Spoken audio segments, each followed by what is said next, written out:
The concept of the magnetic monopole occupies a unique place in the history of science, straddling the boundary between theoretical physics and experimental pursuit. In its simplest form, a magnetic monopole is a particle or object that possesses a net magnetic charge, meaning it would act like an isolated north pole or an isolated south pole. In contrast to every magnet observed in nature, which always has both a north and a south pole regardless of how finely it is divided, a magnetic monopole would be a singular source or sink of magnetic field lines. Though never observed in nature, the idea of such an entity has persisted through generations of scientific thought, fueled by the elegance it brings to the mathematical frameworks that describe the physical world. Magnetism as commonly understood arises from the movement of electric charges and the alignment of microscopic magnetic moments in materials. Ordinary bar magnets owe their properties to the spin of electrons and the arrangement of atoms in ferromagnetic substances. When a magnet is cut in half, the result is not a separation of poles but the creation of two smaller magnets, each with its own north and south pole. This fundamental symmetry has led to a widely accepted belief that magnetic dipoles are inseparable. Yet the theoretical possibility of breaking this symmetry and finding a genuine monopole remains one of the most enticing quests in modern physics. The origin of the idea stretches back to the early 19th century, when scientists began developing the field theories of electromagnetism. The Scottish physicist James Clerk Maxwell formulated a set of equations that described the behavior of electric and magnetic fields. These equations contain a notable asymmetry. While electric charges exist in positive and negative forms, there is no corresponding magnetic charge in his model. Magnetic fields always arise from currents or dipoles, never from isolated monopoles. Maxwell himself acknowledged this imbalance and speculated whether a magnetic charge might someday be discovered. However, the idea remained dormant until the early 20th century. It was in the early 1930s that the concept of the magnetic monopole received a profound theoretical foundation through the work of British physicist Paul Dirac. He showed that if a magnetic monopole existed anywhere in the universe, it would explain the otherwise mysterious phenomenon of charge quantization. In simple terms, all observed electric charges are exact multiples of a fundamental unit, such as the charge of an electron. Dirac demonstrated that the existence of even a single magnetic monopole would require this quantization as a natural consequence of quantum mechanics. This insight not only restored symmetry to Maxwell's equations but elevated the search for monopoles from a speculative notion to a matter of deep physical significance. Despite the elegance of Dirac's theory, the decades that followed yielded no direct evidence of magnetic monopoles. Experimental physicists searched high and low, from the depths of particle accelerators to the analysis of moon rocks and meteorites. Some detectors were constructed specifically to spot the characteristic magnetic signatures that a monopole would produce as it passed through matter. Though a few anomalies were reported, none proved conclusive, and the existence of magnetic monopoles remained unconfirmed. In the meantime, theoretical developments continued to lend support to the possibility of monopoles. In the latter half of the 20th century, efforts to unify the fundamental forces of nature, particularly the electromagnetic, weak nuclear, and strong nuclear interactions, led to a family of models known as grand unified theories. These models predict that at extremely high energies, such as those present in the first instance after the Big Bang, the distinct forces merge into a single interaction. Crucially, these theories also imply the spontaneous formation of magnetic monopoles during symmetry-breaking phase transitions in the early universe. According to these models, magnetic monopoles would be extremely massive, far heavier than any known particle. Their density should have been significant in the early universe, yet today they appear to be absent. This inconsistency is known as the monopole problem. To resolve it, cosmologists proposed the theory of cosmic inflation. In this scenario, the universe underwent an exponential expansion within a tiny fraction of a second after its birth. This inflationary burst would have diluted the density of monopoles to a level where they would be exceedingly rare today, so rare that none may exist within the observable universe. In more recent years, interest in magnetic monopoles has resurfaced in an unexpected place: condensed matter physics. In certain crystalline materials known as spin ices, researchers have observed emergent quasiparticles that behave like magnetic monopoles. These are not fundamental particles but collective excitations of atomic spins that mimic the behavior of an isolated magnetic charge. In a spin-ice lattice, the magnetic moments of atoms arrange themselves in a frustrated geometry, where flipping one spin can result in a disturbance that propagates through the lattice as a magnetic monopole. These discoveries have provided experimental systems in which the physics of monopoles can be explored, albeit in a limited and indirect way. The study of these synthetic monopole-like objects has advanced our understanding of magnetic charge and may pave the way for new technologies. For instance, systems that use magnetic currents rather than electric ones could benefit from the ability to manipulate isolated poles, if they can be stabilized and controlled. However, these laboratory analogues do not resolve the deeper question of whether true monopoles exist as fundamental entities. One of the difficulties in detecting a magnetic monopole lies in its presumed rarity and mass. If such particles exist, they may be so massive that even the most powerful particle colliders cannot produce them. They may also interact with matter in ways that are subtle or difficult to distinguish from background noise. Some experimental strategies involve placing large volumes of detector material deep underground, shielding it from cosmic rays and radiation, in the hope that a monopole might someday pass through and leave a detectable trace. Another promising avenue is astrophysical observation. Monopoles, if they exist, may be accelerated by cosmic magnetic fields and produce unique signatures as they move through space. Efforts are underway to search for these effects using radio telescopes, neutrino observatories, and cosmic ray detectors. Yet the vastness of the cosmos and the potential scarcity of monopoles make these efforts akin to looking for a single grain of sand in an ocean. The philosophical implications of discovering a magnetic monopole are as profound as the scientific ones. Their existence would provide the missing half of the magnetic puzzle and complete the symmetry between electric and magnetic phenomena. It would validate decades of theoretical work and potentially open the door to a deeper unification of the forces of nature. It might also lead to practical applications that are difficult to predict, much as the discovery of the electron eventually gave rise to electronics, computing, and telecommunications.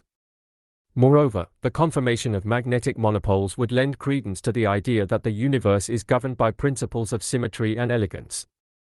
In modern physics, symmetry is not merely an aesthetic ideal but a guiding principle that shapes the formulation of laws and interactions. The existence of magnetic monopoles would reinforce the notion that for every electric phenomenon there exists a magnetic counterpart, even if it has remained hidden for most of human history. Some speculative theories even suggest that magnetic monopoles could play a role in cosmic evolution or the structure of spacetime itself. In certain models, monopoles are tied to topological defects in fields that span the universe. These defects could act as seeds for the formation of galaxies or influence the curvature of spacetime.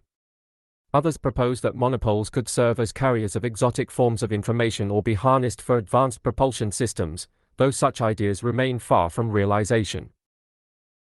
The search for magnetic monopoles thus remains one of the grand challenges of contemporary physics. It is a quest driven not only by the desire to confirm a theoretical prediction but by the deeper yearning to understand the fundamental nature of the universe. It reflects the same curiosity that led early scientists to discover electricity and magnetism, that drove Maxwell to unite them into a single theory, and that inspired Dirac to find harmony between quantum mechanics and relativity.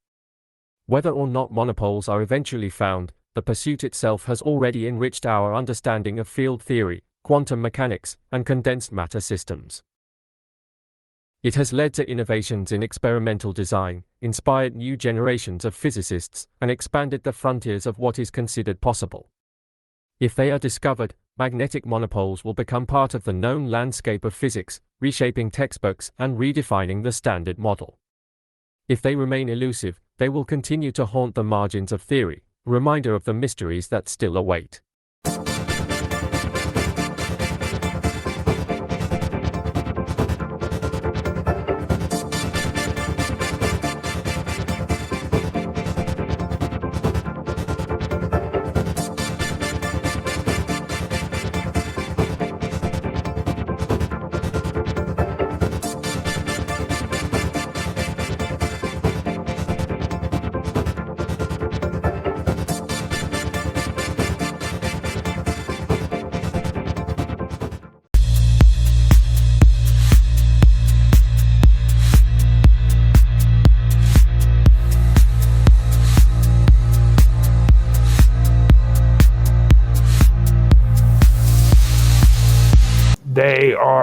like an offset of what classical liberalism was, except for they believed in big government and excessive individualism, which means what we have today with the woke movements, where everybody wants each individual person to have their own personal rights, and they want transgenders to be given their own personal rights separate from, a regular normal person. You know what I mean? Whereas, whereas constitutional government and classic liberalism says that we don't focus laws on the individual, we focus it on everybody. Everybody has to follow these laws so that freaking we have a justice system that is fair for everybody. You know what I mean? Yeah. There's no identity politics. There's no group politics. Everybody is the same under law and under God. Right. Rendered upon Caesar. Right. I do agree with Elon Musk's view, though, that we need a better system to get rid of old laws that aren't applicable anymore. Because what tends to happen is we just accumulate all these laws, which basically is a limitation on people's freedom. And there needs to be a way to repeal these laws and get rid of them, especially if they're unjust laws.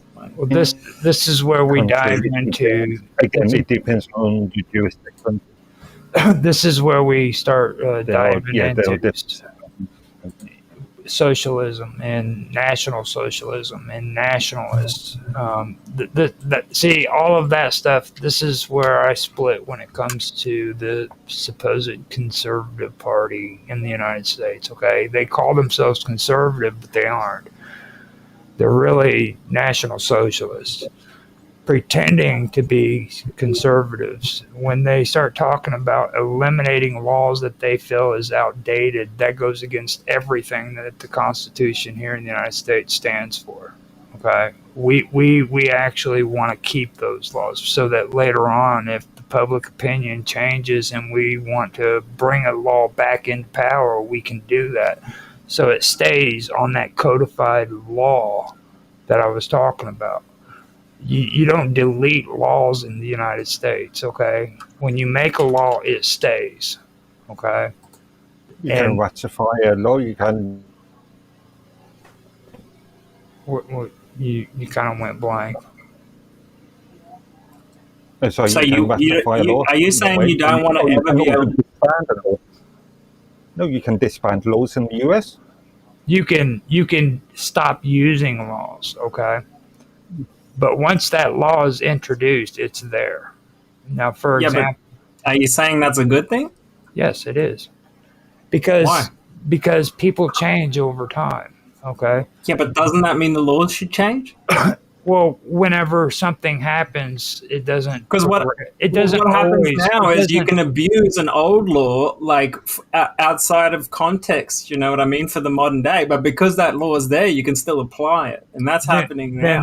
Then that means that people who are making those laws should be very, very responsible about the way they make laws, okay? But that's not going to happen, Roger, because there's such a thing as money, and politicians love it. It did happen at one time when people were actually doing what they were supposed to be doing. Now, see, in the United States, we believe that freaking laws shouldn't be just automatically passed, or we originally didn't believe that. We believed that they should have been thought through very carefully. That's what our founding fathers wanted. They wanted laws that actually took time and were debated on and discussed so that it didn't just affect us, it affected our children and our grandchildren. And it would say, okay, now 50 years down the road, we don't want our kids to have to go through this or this or this. So they didn't want freaking that to happen. It was very thought out.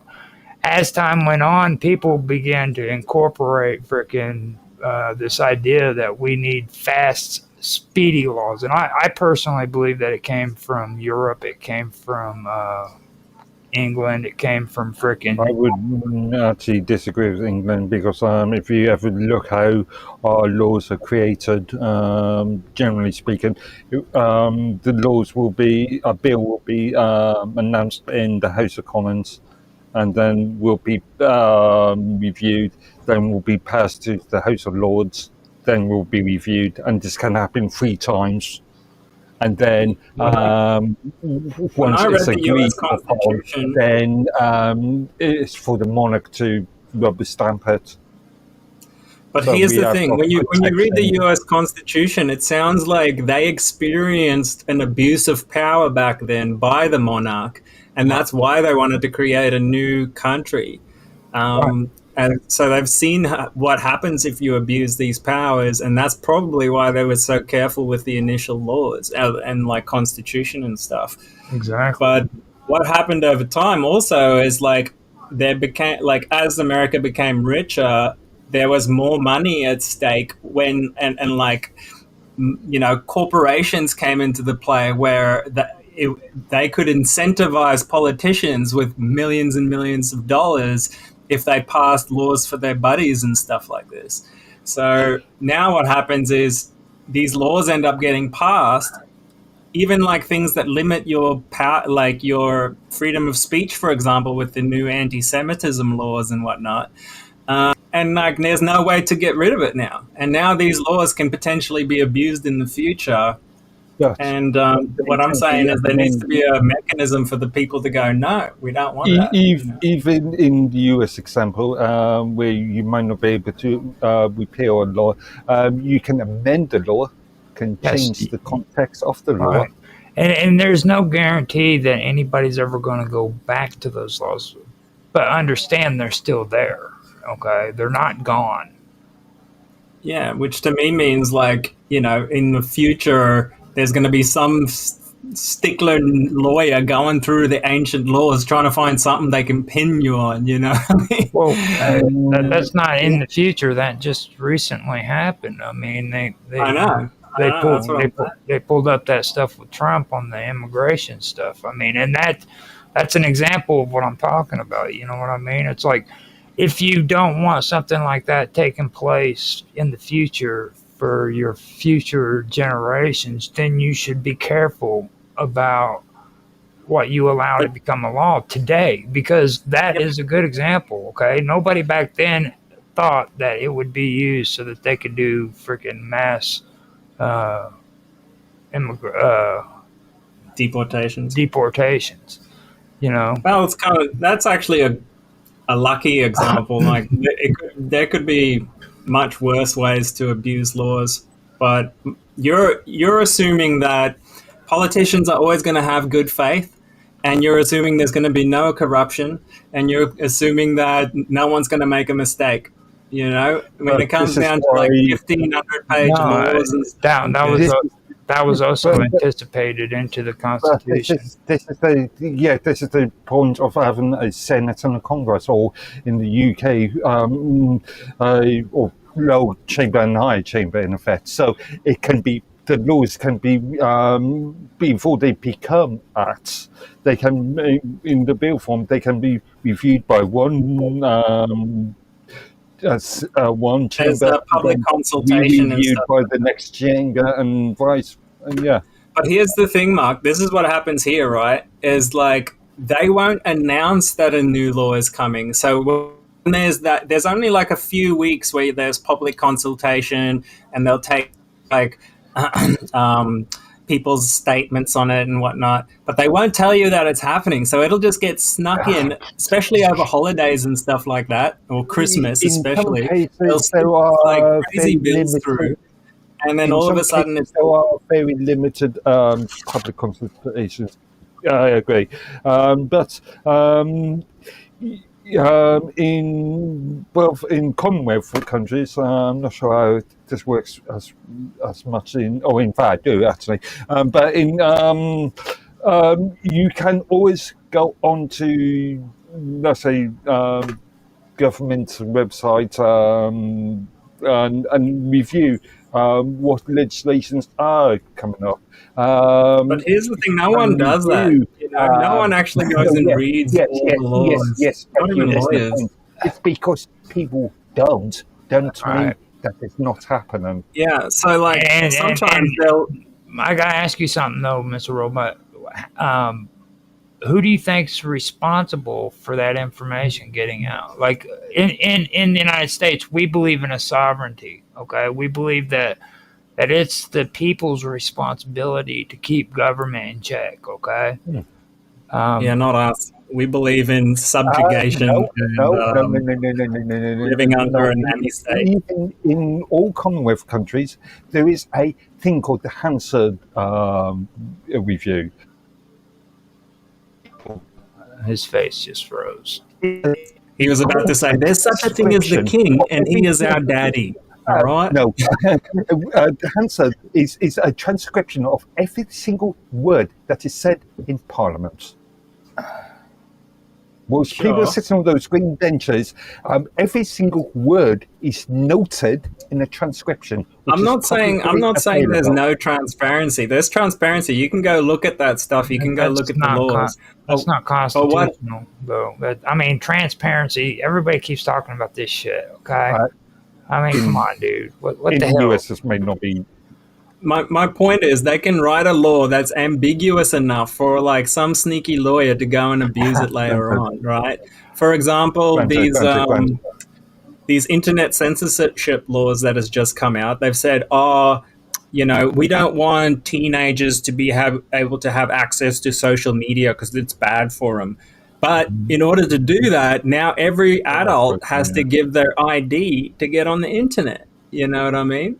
So, like, you can see how a law that's stated to have a certain purpose can be abused for another purpose, namely tracking and control of everyone in the country. This is where the courts come in. This is where judges and the courts come into it to interpret the law, the legislation.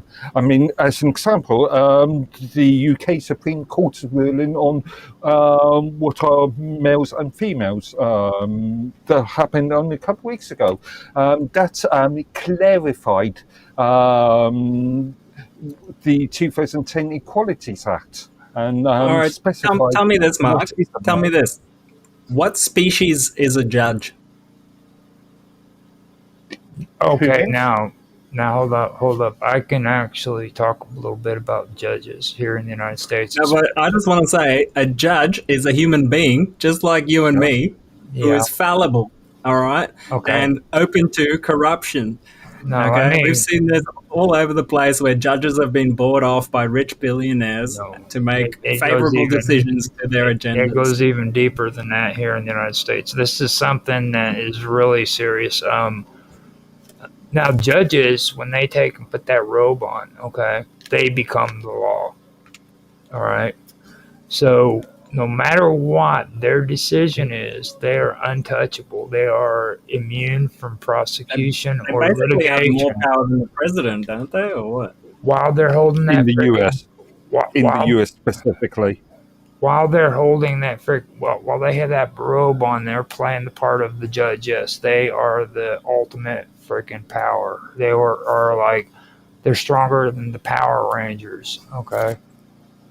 So why can you appeal the decisions?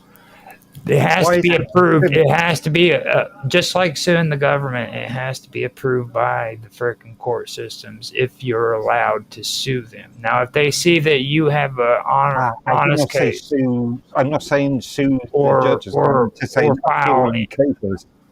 If they see any kind of case that is suitable for freaking prosecution or lawsuit, then you're allowed to sue them. But first, you have to ask for permission to sue them.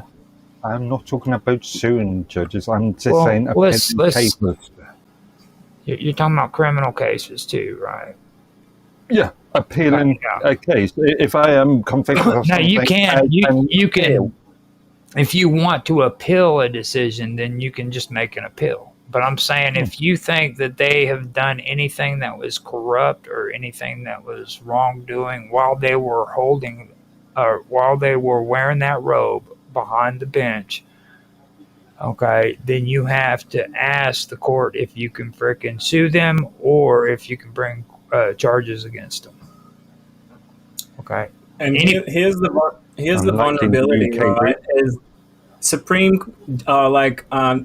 federal judges are appointed by the President of the United States Senate, right?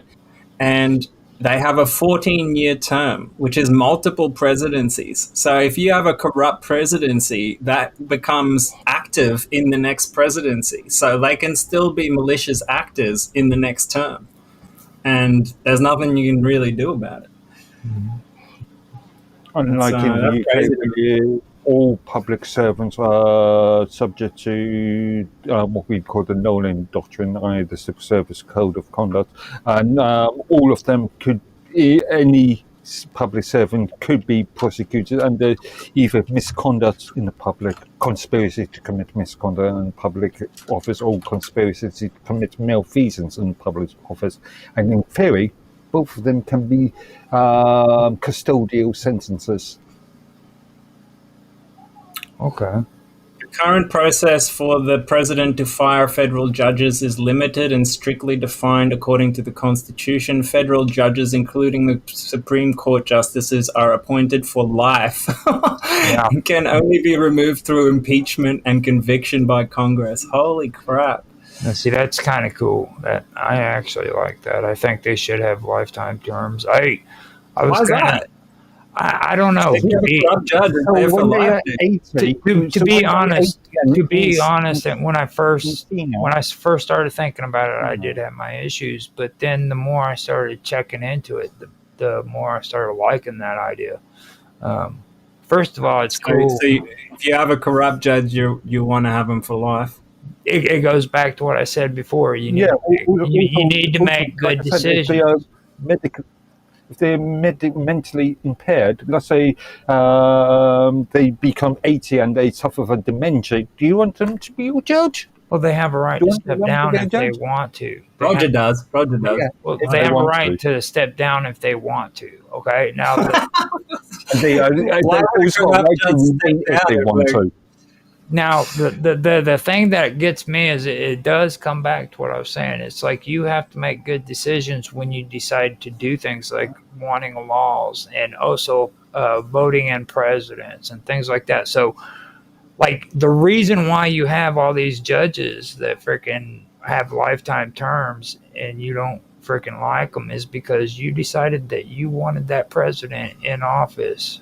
Okay, who freaking... That is indirect democracy, indirect power. The people don't have any direct control. When you vote to mind control is working on Roger Hanson. No, let me explain to you how things work. Before you continue, your grandfather votes for he's getting blotted out. Before you were alive, and that president elects a judge or puts in a judge, and that judge is still there when you are. No, that's not how it works. That's not how it works. That's what you suggested. No, that's what you suggested, though. Judges don't appoint the next judge here in the United States. No, I didn't say that. I said the president. Okay, the president of the time appoints a judge. Okay, that judge stays in for a life term. Now you have to understand the process. Why would you do that? That is crazy. You have to understand. A president can't do that. What? It's like a dictator. This is how it works here in the United States. Okay, now who the hell came up with that? Listen, so I can explain this. It makes it to where you can at least understand it. Okay, you are the sovereignty, okay, in the United States. Now, when you turn around and you vote for a House representative or a senator or the president of the United States, you turn around and you give them the authority to make decisions on your behalf, okay? Yep. And when you do that, they go into freaking Congress and they go into the executive branches and they make those decisions for you. All right. Now, with these judges, their role is to interpret the law. Okay. So, what this president has to do is come up with people who can sit on the Supreme Court and knows constitutional law. The best candidates who are capable of doing that. And that's what they do. They interpret the law.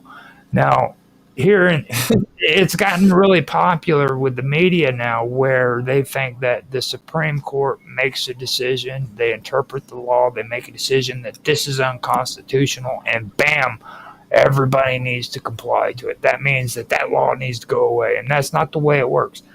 They interpret the law. Hold up, they interpret the law, and then it goes from the freaking judicial system or branch to the freaking to Congress, okay? And Congress is the one who creates laws.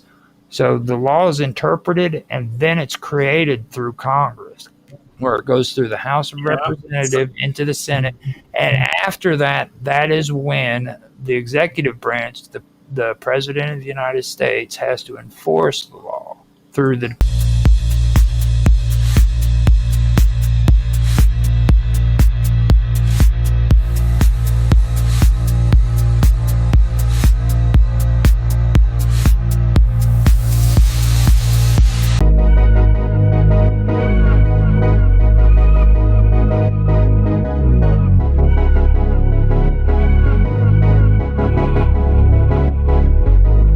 And so I've done a fair amount of working on learning about neuroscience over the years, because I wanted to know, why is it that my clients were doing certain things? Why is it that I did certain things? Because the spiritual is full of garbage.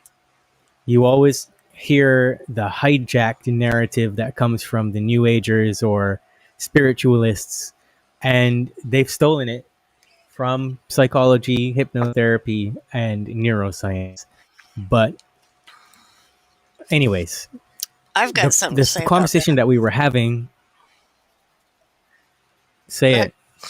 Well, you were bringing that up, and it really reminded me of this guy, Look Out for Charlie, and he studies sound waves. And he has a one point where he brings out in one of his videos about ascension symptoms and how these, the New Agers and things, talk about, having headaches or being ill in some form or another, as that means that, you're just, you're upgrading and stuff like that. When in actuality, he's pointing out that it's this the technology that they have being used on the public, as opposed to ascending kind of thing. So and it's very in depth. That's just the short and long of it, I guess. But yeah, so that kind of relates to what you were saying about that particular community, for sure. Yeah, he's right. He's completely right. But let me reference the conversation. So what I was actually telling you guys about is the limbic system and the pathways. So what I have made my work about, my one-to-one personal sessions with people, it's very different to what you would encounter when you go to your traditional clinical hypnotherapist office. I am seeing behavior as emotional responses. In order for me to do that, I have to look directly at the limbic system and how it is being triggered every day throughout your everyday life, whether it's how you think, believe, what you eat, what you drink. The limbic system has 3 pathways, and both of these pathways send and receive information that are then translated into some kind of emotion, usually negative. So what I'm saying is that the way that your pathways are interacting together will dictate your perceptions and emotions. Wow. And that will go on to trigger the resulting behavioral responses. So that means that you are at the whim of how you've been programmed or conditioned to respond. I make a distinction between programming and conditioning specifically because B.F. Skinner tells us what conditioning is, and programming, we know, is linguistic based. So when you say a person is programmed, be careful, because they might have been conditioned. They might have been in a situation where they were responding to repetitive behavior, rewards, or something in their environment. And programming might be language that's repetitively used to make them think a particular way, or gaslight them in a particular way, or they've taken that, interpreted it through the filters of other experiences, and then come up with their own conclusions about life and people. So a big part of my work is realizing that scientists sit around in labs making all these different chemicals and recalibrating old ones, like sugar, for example. Sugar is made to be even more addictive, and they do that by simply diluting it with other chemicals. So let's say, for example, now I know all about sugar because I come from the land of sugar, the land of sugar cane, the supplier of all sugar everywhere, Barbados, the sugar plantations. And the raw product that comes off of the factory line is much different to what you get in the stores, because you sell that to other countries. They send those things to factories that cut those things using lime or other chemicals, and they cut it down and cut it down and cut it down and refine it until it becomes white sugar, which means they've expanded a certain amount to be extremely sweet, and they can double their profits off of the original purchase, right? But in that process, those chemicals make that sugar far more addictive, as addictive or more addictive than cocaine, for example. But that gives the system cravings that are hard to override, which affects your limbic system. So you have all these different chemicals in our environment that cause the limbic system to go nuts. And there are three pathways that I was telling you guys about. The first one is the reward pathway, and that basically uses dopamine to communicate between your ventral tegmental area and the dopamine receptors that are located in a part of the brain called the nucleus accumbens. And that causes your brain to manufacture these feelings of motivation. And along with that sense of motivation, you have a sense of reward that accompanies learning. So some people are having that particular pathway activated right now because you're having a simulated sense of feeling smarter by taking in the information that I'm saying. It's the same thing you have when you get an aha moment, or you watch a YouTube or Instagram video, and all of a sudden you're like, oh, I just learned something. Well, you didn't really just learn something.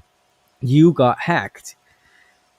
That dopamine was communicating back and forth between those two parts of your brain, and you got a simulated learning experience. So this is also how you will learn what feels good: sugar, alcohol, caffeine, masturbation, shopping, you name it.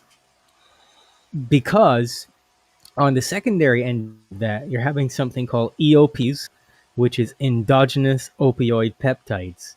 And these are being released by clusters of similar neurons, which have the same effect in the brain as heroin or morphine.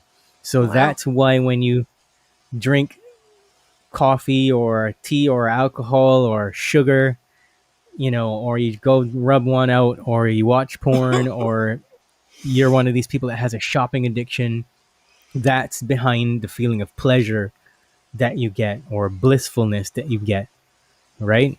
That's really what you're chasing. You're trying to activate that reward pathway. If you're a wicked person and you do bad stuff to people and you like how that feels, that's your reward pathway. So it's involved in many different applications. The second one involves happiness, and it's using serotonin to communicate between the dorsal raphe nucleus, the mouthful. That's a part of the midbrain that contains these neurons that manufacture serotonin. It's a very small percentage of serotonin, but it's powerful enough to travel to various areas of the cerebral cortex. I know I'm using a lot of big words, but that basically gives you the ability to process experiences and judge them as good or bad. So this pathway is called the contentment pathway. Now, how the serotonin actually acts in your brain differs depending on the various parts of your brain, and it will give you a different cognitive outcome depending on the clusters of neurons that you as a unique individual have built throughout your life. So when people say dumb shit like it's my childhood trauma, is it that?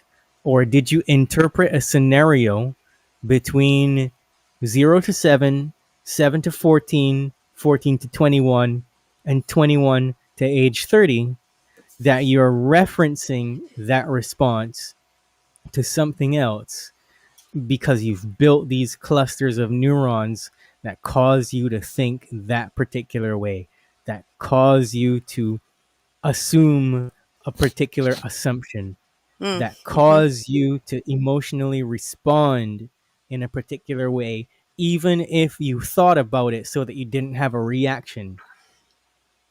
It's your contentment pathway because everybody just wants to feel joy, but the brain is hardwired for negativity. And so you have this pathway that's looking for it, that's trying to figure out how can I get out of here unscathed through Right. danger, right? So a lot of what you're doing is essentially trying to seek a reward through one of these pathways. The most problematic one for me is the stress, fear, memory pathway. And I believe that that was the one that we were speaking about specifically in the conversation that we had. And I'll tell you one of the most disturbing things that really caused me to get on that. When you're doing hypnotherapy and you have someone in a trance state, they're vulnerable. They will tell you anything that they have access to. And so when people say things about childhood trauma, we're conditioned and programmed, because a lot of it is language that's used, to automatically think that everything that happened to us between 0 to 7 is the reason why we behave the way that we do at 25, 35, 45, 55, etc. But from 0 to 7, we're just taking in blindly input from the outside. From 7 to 14, we are testing that information against our environment with our friends at school, with our parents, our family members, and we're trying to formulate strategies that determine how we uniquely as an individual will deal with random scenarios. And so from 14 to 21, teenagers especially can be difficult because they're testing the information from 0 to 7, 7 to 14. Their brain isn't developed, and so they're completely making decisions from their limbic system. The prefrontal cortex isn't developed yet.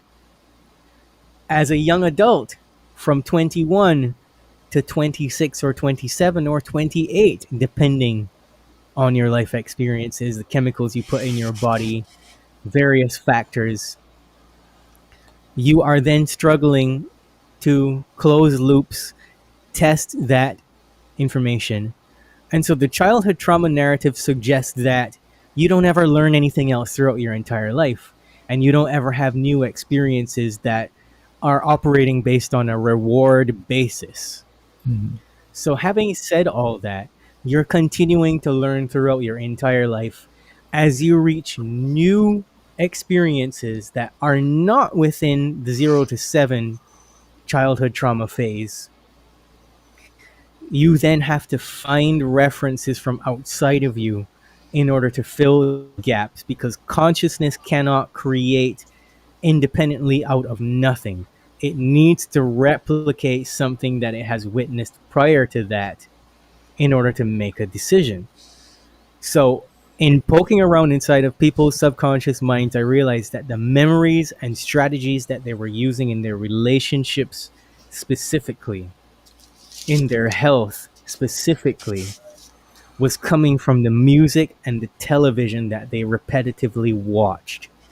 there were no reference points from their childhood that you could find to track an event and say, okay, this traumatic event, which is what is trauma? Trauma is when the medial prefrontal cortex deactivates and you filter a very small amount of information from which you determine a meaning about that event and how you will then survive and continue to cope throughout the rest of your life in events that your limbic system determines are similar to that. I hope that wasn't hard to understand. No, actually, But It's very makes interesting. good sense because, like, I started getting caught up in delta wave and the activities that take place from the time when you're born up until the time that you become an old person. And I know that like delta waves or delta wave activity, I should say, is more dominant when you're in your infant stage. You know what I mean? Because like you said, your brain is actually trying to develop. You know what I mean? And that all made really good sense to me. I really like what you said there. I have right, so several let's tie questions. in. Go ahead. Okay, Finish up. hang on to your questions because let I me will. finish up. So to get to the part about the hippocampus that you were referencing, Roger.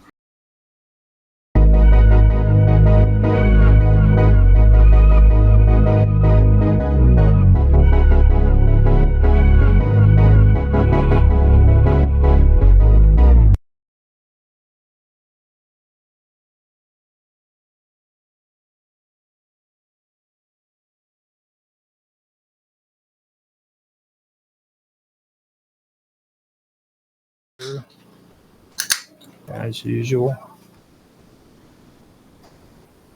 Nice. Let me see here. Listen to myself. All right, sounds good on Beam.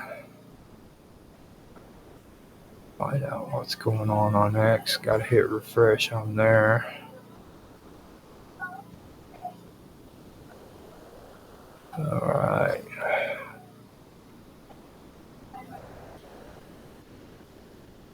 Sounds good on X. And let's see, I got to hit refresh on D Live.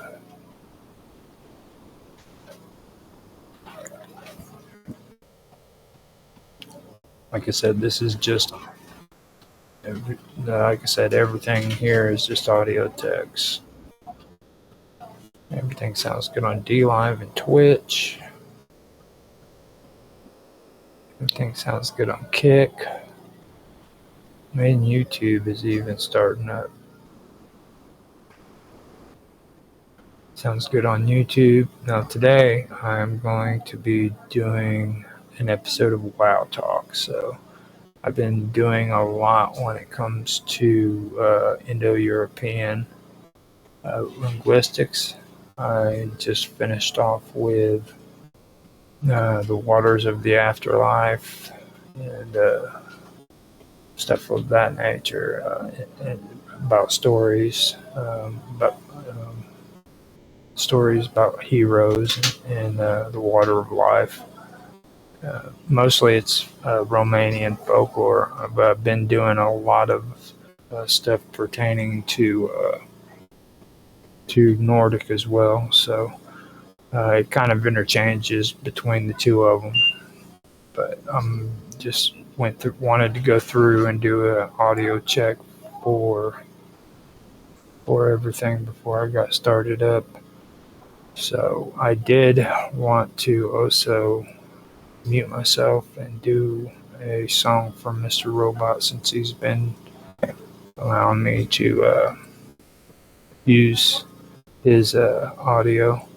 And I also want to mention, which I haven't done in a long time, that a lot of those photos on the slideshow that's back behind that microphone is photos that were contributed to members on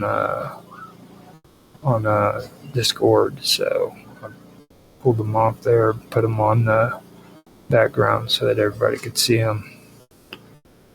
So with that, I will just go ahead and put these later songs that I ended up getting from Mr. Robot on, and I'll be back.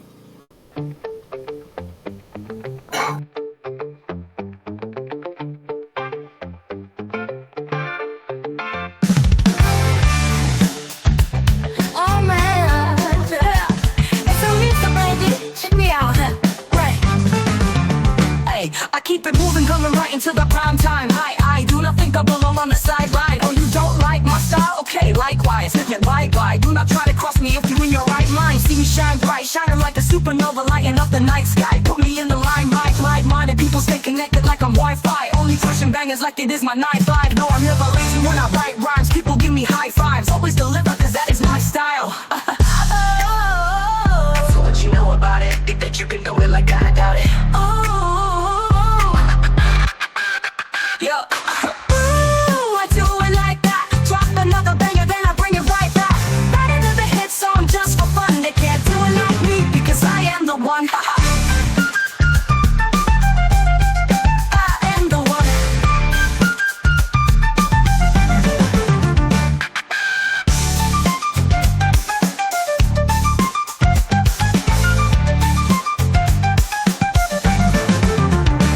So come along as I show the people how it's done. I don't want a lot, I just want to be the number one. I'm coming from places I do not belong. Rise against the wind, never lazy, keep on going strong. I don't know, it just happens like that. Can drop a bad song, but I don't have the patience for that. I'm sorry, I can't help it, I'm just keeping it clean. Look at these people bouncing, see what I mean? I don't need to, I do this just for fun.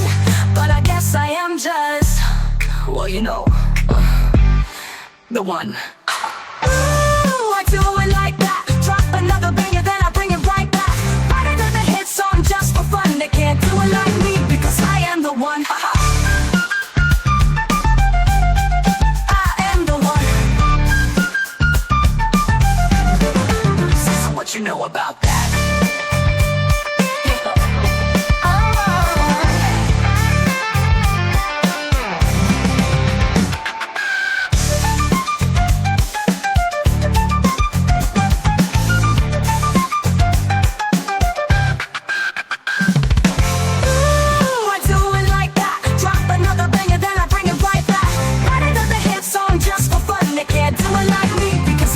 One. I am the one. That's what you know about that. Bow.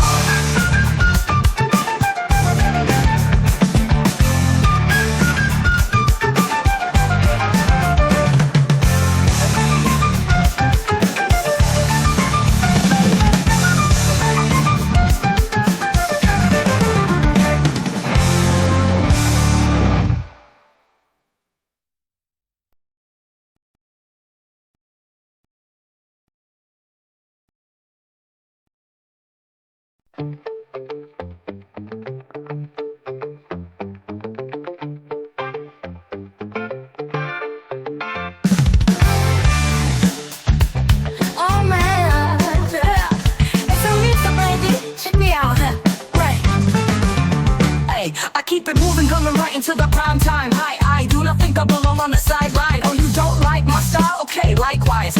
Bye. Do not try to cross me if you're in your right mind. See me shine bright, shining like a supernova, lighting up the night sky. Put me in the limelight, like-minded people stay connected like I'm Wi-Fi. Only pushing bangers like it is my 9-5. No, I'm never lazy when I write rhymes. People give me high fives. Always deliver, cause that is my style. So what you know about it? Think that you can do it like I doubt it. Yo, I do it like that. Drop another banger, then I bring it right back. Right into the hit song just for fun. They can't do it like me because I am the one. I am the one.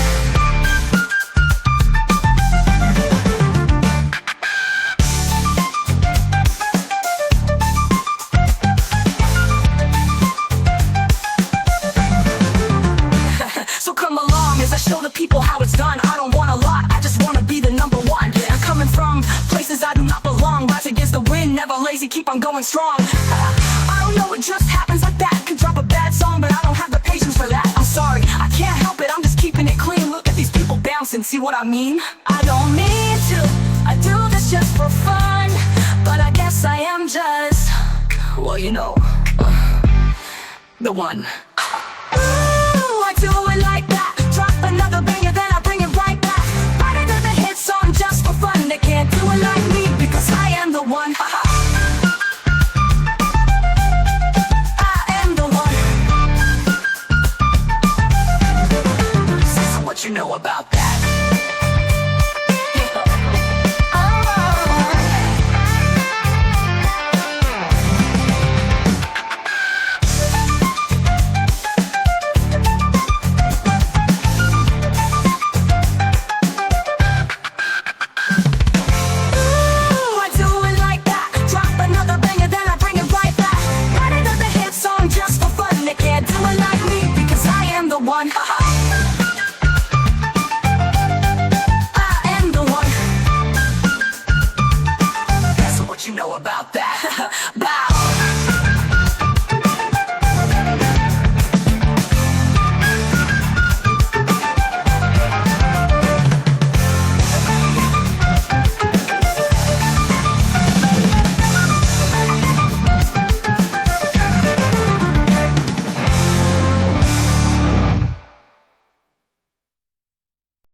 Keep it moving, coming right into the prime time. I do not think I belong on the sideline. Oh, you don't like my style? Okay, likewise. Bye-bye. Do not try to cross me if you're in your right mind. See me shine bright, shining like a supernova, lighting up the night sky. Put me in the limelight, like-minded people stay connected like I'm Wi-Fi. Only crushing bangers like it is my 9-5. No, I'm never lazy when I write rhymes. People give me high fives. Always deliver, cause that is my style.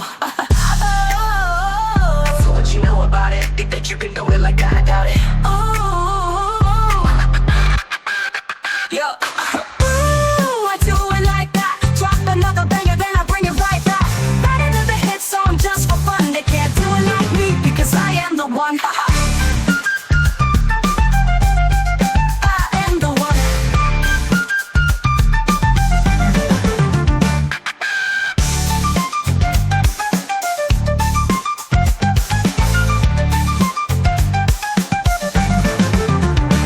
So come along as I show the people how it's done. I don't want a lot, I just want to be the number one. I'm coming from places I do not belong. Rise against the wind, never lazy, keep on going strong. I don't know, it just happens like that. Could drop a bad song, but I don't have the patience for that. I'm sorry, I can't help it, I'm just keeping it clean. Look at these people bouncing, see what I mean? I don't mean to, I do this just for fun, but I guess I am just, well, you know, the one.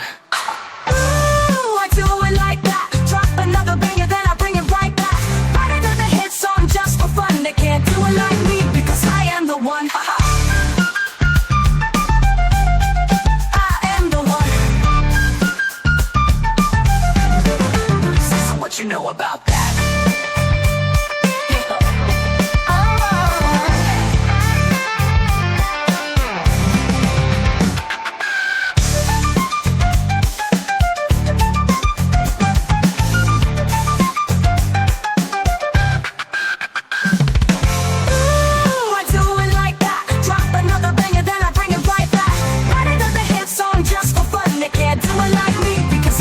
One. I am the one. That's what you know about that. Bow.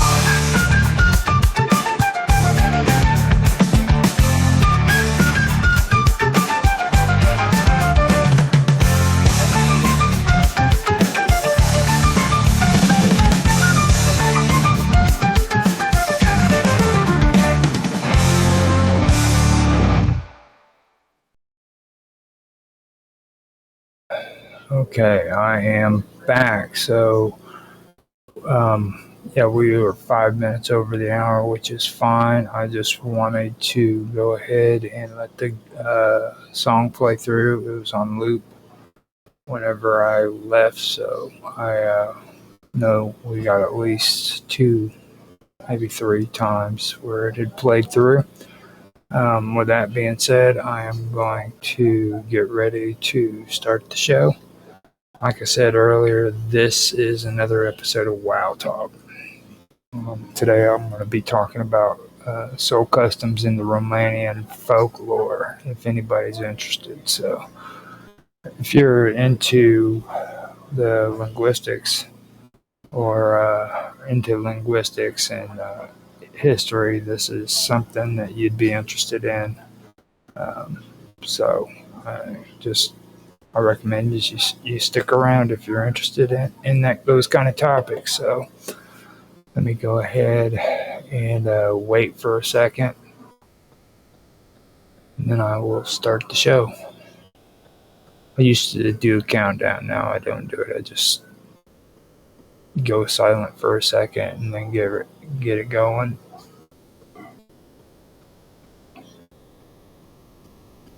Hello, everybody, and welcome to another episode of WoW Talk. Today, I am wanting to continue where I left off with the last episode of WoW Talk, which pertains to the Indo-European and Indo-Aryan linguistics groups. Most specifically, what we've been going through is a lot of stuff that pertains to Nordic and Romanian folklore here lately, but we have covered stuff that also pertains to Greek languages and also some of the Romans and things. So if you're interested in catching some of that, you can find those in previous episodes. Now, don't get me wrong, we might be going into a little bit of that as well, considering that the Indo-European language groups all stretch into those areas of Europe, as well as going east into Mongolia and eventually down into India. And some people also claim that it goes all the way to Japan, but we'll just leave that to you guys to determine for yourself. I'm not one of the people who get into that kind of controversy, you know what I mean? So it's up to you to determine for yourself what you get out of this reading and what you don't get out of it. So with that, I'm going to leave it there. Now, usually on WoW Talk, I also bring up some of the things that are going on the wonderful world of weirdness. So before I start going into the readings, I do want to tap into some of that because there has been some things that's been going on that I do want to go over because it's important for me to actually discuss these things because, like I've said plenty of times before, this is a community-based. It is a community-based channel, and the reason why it's a community-based channel is because when John started this this channel, he did it off of. Or he started actually on Facebook with his Facebook group, and it grew and it got really good, and he came up with the idea of doing live stream, and that's when he started doing it on YouTube, and I believe he started doing it on Facebook as well. And I was around when he started doing that, and that's when I started my channel, which at the time it was called The Strange, The Bizarre, The Unusual, I Like It. And I had a group and I had a page on Facebook, which I believe they're still on there, but I haven't got access to because I stopped using Facebook. But I also started doing my streams on YouTube, and eventually I changed it to Strange Stories. But needless to say, that's where it all started with me too. I was actually going on to this channel, and I was, I enjoyed being on the Wonderful World of Weirdness. So when John reached out to me and he told me that he was done with doing all this, that he was thinking about getting rid of the channel, I said, "No, man, let me try to do something with it. Maybe we can get something going, you know." And that's where I came in, and I started looking at everything and getting things organized. Now, um, what I do want to say is one of the ways that I have organized this group is before, whenever posts were being brought in and put up, they were just done sporadically. For me, I'm making it to where there's at least one stream every day that's 15 minutes long that's being posted. And that's going to be for at least a year straight. And that started in August. Now, just so you guys know, the reason why we have lost subscribers is because whenever I've been posting those videos have been premiered, and to let everybody on our subscribers list know that these videos are being premiered. Now, there's an upside to that, and there's a downside to that. The downside to that is that people who don't like the amount of uploads that I have made have decided they no longer wanted to be subscribed to our channel, which is fine by me, because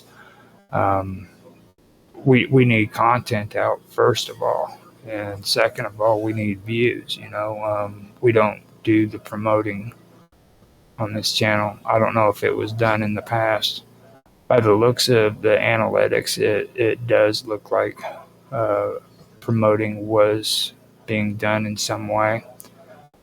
Everything that comes on to this channel is 100% organic.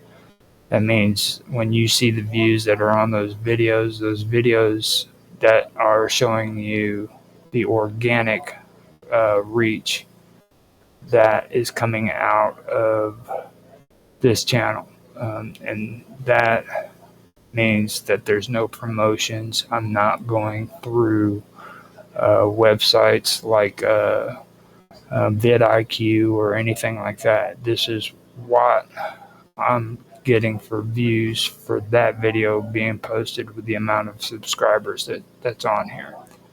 So take that as you want, but that is basically the gist of it. You know, that is how it's done. And for me, I can't be able to get the content that I need to put on these episodes and be able to post like a week at a time or even a month at a time, because I have other projects that I'm doing as well. So that means that I have to schedule out longer terms, and that's the thing. Now, I'm debating on if I want to drop the promoting on the videos when I do upload them. I know that it takes, I mean, a lot of people have left the community because of it, not just a few, you know what I mean? But like I said, I have absolutely no issues with them leaving. I don't want anybody to be on the channel that don't wish to be on the channel. And if it's annoying to them, that means they don't really come on to watch any of the content that's being put on here. The last time I did my uploads, I lost 79 subscribers, which isn't really that big of dropped when it comes to the amount of subscribers that are on here, but it's still something that I really don't like seeing. So I could stop doing it, you know what I mean, because I don't want to do that. But at the same time, I'm fine with people not wanting to be around because they're inconvenienced by notifications. You know what I'm saying? I don't want it to be an annoyance to anybody. So if you have any feedback on that, you know, before you leave the channel, make a comment in the comment section so that I know that you guys feel the same way as what those people do before I do my next amount of uploads. But with all of that being said, let me also add that I do have everything scheduled all the way up to July. So we have pretty much got everything scheduled in until July. So that's a good thing. Also, I have one more month of scheduling that would have to come up, and we will have officially posted one video every day for an entire year. Because in August is when I did start that. So, and I'm using that as analytics too. I want to find out exactly what's coming out of this, because I have this sneaky suspicion that YouTube is throttling our videos. I know that they've had issues with this channel in the past, and I'm just kind of wondering that because, well, it goes even weirder than that, because there were some interviews that I've done on here that never got hit by YouTube with any kind of warnings or stuff. And I turn around and see, what I do is I take the live streams that I have here and I put them on my channel, which is a smaller channel of 500 subscribers, and I put it on there. And I had an interview that I'd done by with a guy called Rafael Martinez that was on here, and I had no problems whatsoever when it came to the Wonderful World of Weirdness.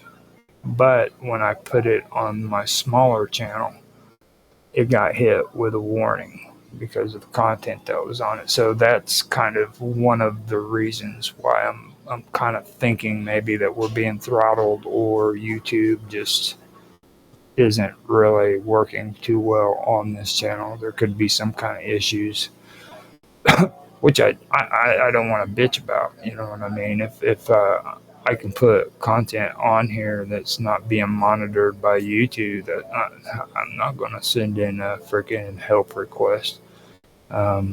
So that is what I wanted to pass on. That's a Wonderful World of Weirdness related. Also, I'm in the process of trying to get old John to come on for a show or two so that we can hear from him live. I know a lot of people are like me, they'd like to hear him live. He hasn't been on a few of the episodes here recently, so if you guys have an email address, or you can still talk to him on Facebook, send messages to him, tell him to get his butt on the Wonderful World of Weirdness with us so that we can hear his pretty little voice. Because I know you guys miss it.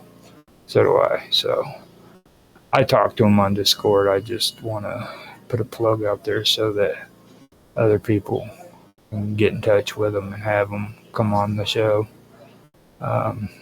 Now, I've also reached out to Michael Paul to maybe get him to come back on the show for a couple of shows, you know, talk about some of the stuff that he's doing. So that is about it for me. Austin and Summer off of Summer Todd, they said that they will be coming back to do their shows again, live stream. I've been putting out their 15-minute videos.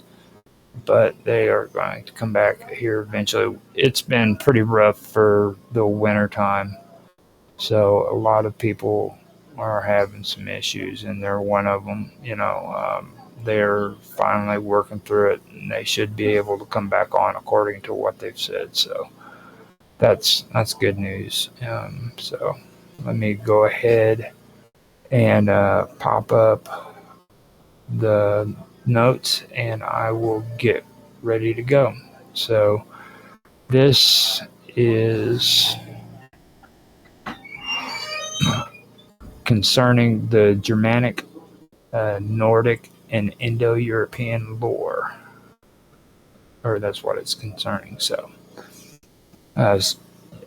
soul customs in Romanic folklore and other Eastern European traditions are rituals and beliefs surrounding the soul's journey after death, focusing on the care, protection, and the guidance of the soul as it transitions from the physical world to the afterlife. Now, these customs are deeply rooted in a mix of pre-Christian beliefs, Christianity, and regional spiritual practices. In Romania, many of these customs are connected to the idea that the soul continues to exist after death, requiring guidance, protection, and purification before reaching its final resting place. Customs surrounding the soul are an integral part of Romanian funeral rites, commemorations, and other practices related to the dead. In Romanian folklore belief, the soul is seen as an immortal entity that leaves the body upon death. However, it is not immediately at rest. The soul is thought to undergo a journey to the afterlife, which is multi-step process. This journey is often viewed as perilous, with the soul needing assistance and protection along the way. As mentioned before, many Romanian customs feature water as a boundary between the living and the dead. The soul is often believed to cross a river, lake, or ocean to reach the afterlife. This crossing is sometimes personified by the spirit or guide who helps the soul cross, ensuring it safely reaches its destination. This idea mirrors other mythologies, such as the Greeks' river Styx, where souls must pay the ferryman to cross into the underworld. Now, the Romanian folklore of the Moroi is the restless soul of someone who has died, often one who did not receive proper burial rites or who was not at peace in life. These souls are believed to wander, and their wandering can cause harm to the living.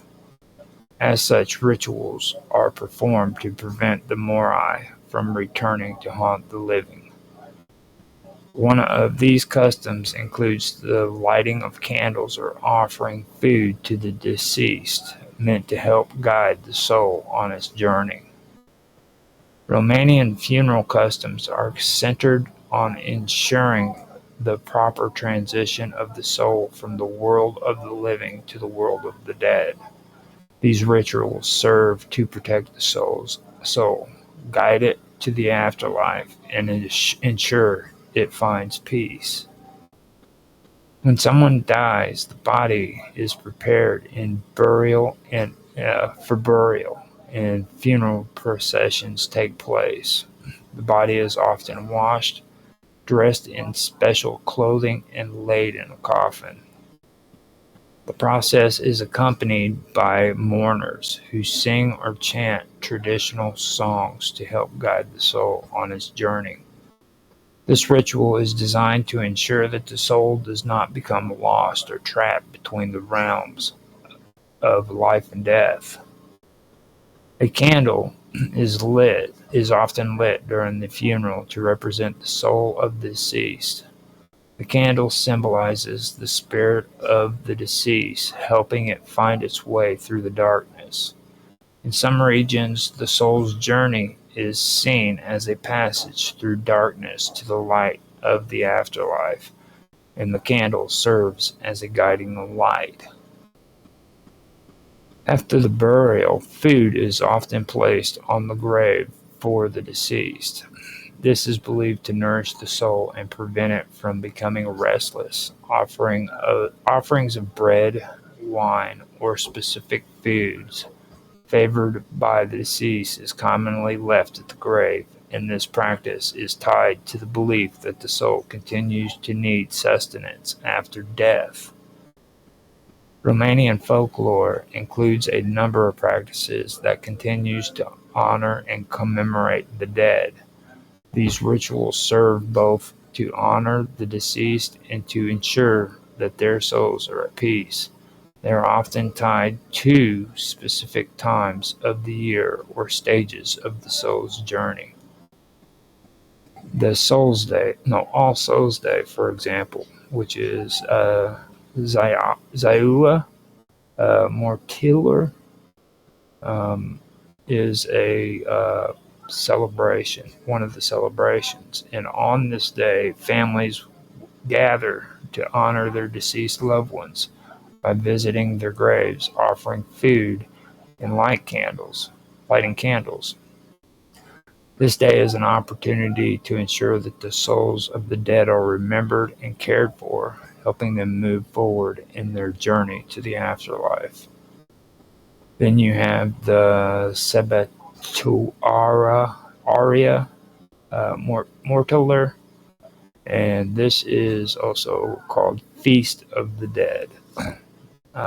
Now, this is another important day for honoring the dead. It often takes place in the spring or fall and involves feasting in memory of the deceased. It is a time when the living provide offerings to the dead, asking for blessings and protection for the family and community. Now, in some parts of Romania, it is customary to light a candle on the night of a loved one's death anniversary. Now, this candle is believed to guide the soul, ensuring it is not lost in the afterlife. This ritual is part of the ongoing care and remembrance of the soul after its physical death. Now, some customs are designed to protect the soul from harm or misfortune. Now, this protection can take various forms, ranging from the physical, such as charms or amulets, to the spiritual, such as prayers and incantations. Now, certain protective charms or amulets are believed to help shield the soul from wandering or from becoming trapped in the realm of the living. Now, these charms might include symbols like the cross, horseshoes, or specific herbs, which are thought to ward off evil spirits or restless souls. Now, in cases where a soul is believed to be trapped or restless, exorcism rituals might be performed to help release the spirit and guide it on its way. These rituals are designed to appease the restless spirits and ensure that they are not left behind to haunt the living. In Romanian culture, the role of the priest is critical in the care of the souls after death. The priest is responsible for performing the necessary religious rites, such as prayers, blessings, and services, to help the soul transition into the afterlife. The priest's role in the funeral and burial process is to ensure that the soul is properly guided and blessed. Through prayers and blessings, the priest asks for divine protection for the soul, ensuring it will find peace and rest in the afterlife. Special prayers are said for the deceased, asking for their souls to find peace and rest. These prayers are said by the family and the priest. and the community as well. In some regions, there are specific prayers for different stages of the soul's journey, and these are said over a period of time after the death. Now, Romanian customs emphasize the importance of remembering the dead and ensuring that their souls are never forgotten. The act of remembering the deceased is believed to provide comfort to the soul and ensure that it finds peace in the afterlife. The ongoing remembrance of the dead is seen as a way of honoring their spirit and ensuring their safe passage into the afterlife. This can be done through prayers, songs, and other rituals that keep the deceased's memory alive. Now, said customs in Romanian folklore reflect a deep respect for the dead and a belief in the continued existence of the soul after death. These customs are designed to guide, protect, and nourish the soul as it makes its journey through the realms of the afterlife. Water plays a central role in this journey, often symbolizing the boundary between life and death, and many rituals and offerings are performed to ensure that the soul finds peace and is not left wandering. Through these customs, the living honor the dead, ensuring that their souls are remembered and cared for in their passage to the next world. Romanian proverb Panu ajungi la Dumnezeu te manaka sfinti translates to, until you reach God, the saints will eat you.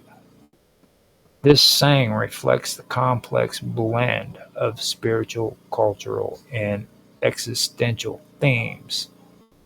It expresses the notion that the path to divine salvation or enlightenment is fraught with difficulties, trials, and obstacles that may be difficult to bear. The metaphoric reference to the saints eating you suggests that the trials, struggles, and even the religious figures themselves might challenge, test, or consume you before you can reach the ultimate goal of union with God or divine understanding. Panu or Pana Ajungi le Dumnezeu until you reach God. Now, this part of the proverb symbolizes the journey towards divine understanding, enlightenment, or salvation. It can be interpreted both literally, as in the journey towards heaven or God, or figuratively, as the pursuit of a higher moral or spiritual goal. In traditional Romanian folklore and religion, though, the path to God is not seen as easy or straightforward, but is instead a long and challenging process. This journey could be tied to the Christian concept of salvation, where individuals must undergo trials, temptations, and hardships before they enter the kingdom of heaven. Now, te malatnaka sfinti, the saints will eat you. Now, the saints in this context could be interpreted symbolically, rather than presenting benevolent or divine figures. The saints in this proverb could be understood as embodying trials, suffering, and purification that one must undergo before achieving spiritual enlightenment. In some interpretations, this might refer to the religious and spiritual authorities who impose discipline, suffering, or challenges on individuals in their pursuit for righteousness. Another interpretation might suggest that eating symbolizes being consumed by the process of spiritual or moral refinement, as one is tested, shaped, or purified by hardship or divine scrutiny. It may also represent the notion that the process of achieving spiritual or moral enlightenment is so rigorous and demanding that it can feel as though it is devouring or overwhelming the person. The proverb highlights the central themes of Romanian spirituality, which blends Christian beliefs with older pre-Christian traditions and folk wisdom. And it reflects the duality of the human condition in relationship to divinity, the desire to reach a higher state of being represented by God, and the inevitability of suffering or trial represented by the saints. In many Christian traditions, saints are seen as figures who underwent great suffering in their lives as a form of purification or testing. The journey to, no, the saying suggests that the individual must endure similar trials in their journey toward divine understanding or salvation. The proverb also connects to a more universal human theme found in various spiritual traditions, where suffering is viewed as a necessary part of spiritual growth. In this view, one must endure trials and hardships, symbolized by the saints eating you, in order to ultimately reach enlightenment, salvation, and divine union. Romanian folk beliefs often incorporate the idea that the soul must go through trials and purification before it can find peace and rest in the afterlife. The saints in this context may also be seen as representing both the forces of spiritual authority, like the church and divine will, and the inevitable challenges of life that lead to spiritual maturation. The proverb may symbolize the spiritual battles that one faces on the road to divine truth. The saints could represent these spiritual challenges, and the process of being eaten may symbolize the wear and tear of those struggles. The proverb could also imply that before reaching the ultimate reward of divine union, one must undergo judgment, suffering, and perhaps purification tasks that can feel overwhelming and exhausting. In a more existential sense, the proverb reflects the notion that the human experience is inherently filled with suffering, whether through moral struggles, suffering imposed by external forces, or even the inevitability of death. Reaching God, or spiritual fulfillment, involves transcending these challenges, but it is a journey that demands great endurance. Până ajungi la Dumnezeu te mănâncă sfinții conveys a deeply existential and spiritual message. The path to enlightenment or divine union is not a smooth or easy journey.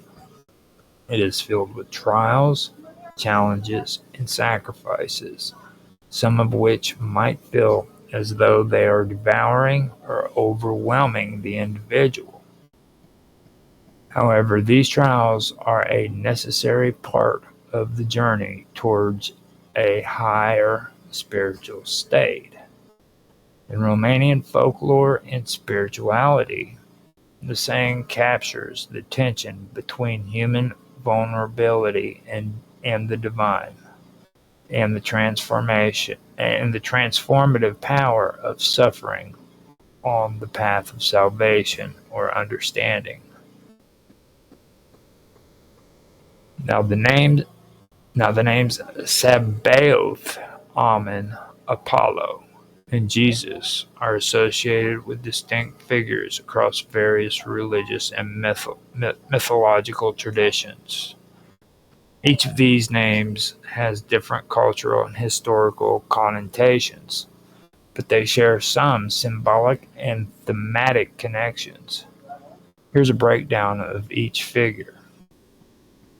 In the context of Judeo-Christian tradition, Sabaoth is most commonly known as part of the phrase Lord of Hosts or God of Hosts.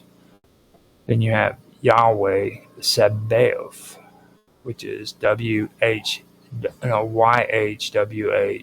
and then Sabaoth, which is Sabaoth. Now, this term is used in the Hebrew Bible and is found in various parts of the Old Testament, especially in prophetic texts such as the book of Isaiah and Jeremiah.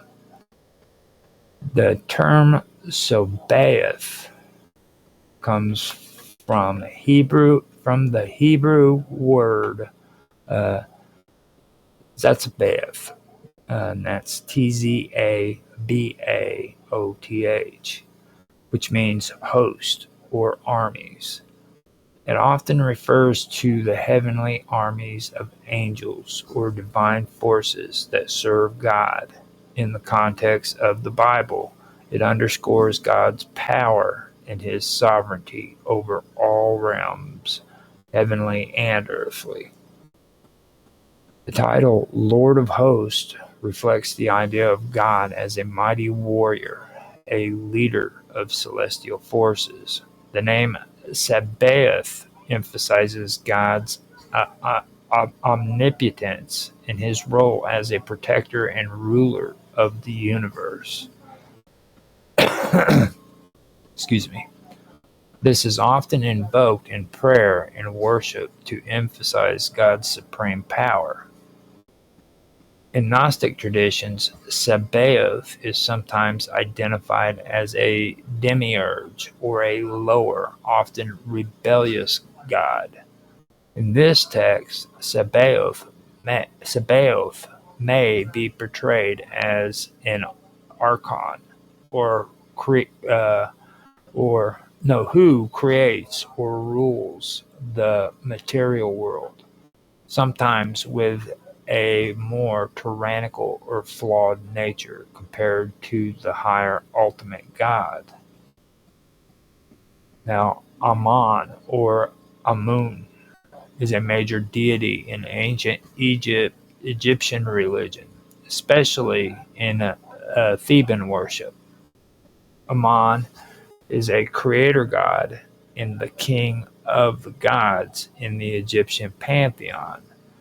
His significance rose dramatically during the Middle Kingdom and the New Kingdom, which was around 2000 BCE all the way up until 1000 BCE, particularly with the rise of Thebes as a political and religious center.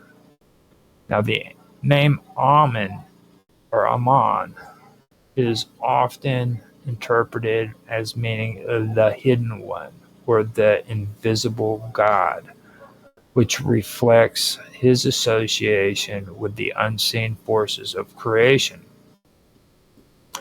Amun was believed to be the god of the air, and later he was syncretized with the sun god Ra, to form Amun-Ra, representing both the hidden and the manifest aspects of divine power. Amun is often depicted as a man with a crown, sometimes with a ram's head, symbolizing fertility, strength, and creation. His prominence as a creator god reflects his association with cosmic order and divine authority, much like other creator gods in various mythologies. Amun's nature as a hidden, powerful deity has led to some comparisons with other god figures in world religions. Some see parallels between Amun and certain aspects of the Christian concept of God, particularly in the terms of the God's all-encompassing invisible nature.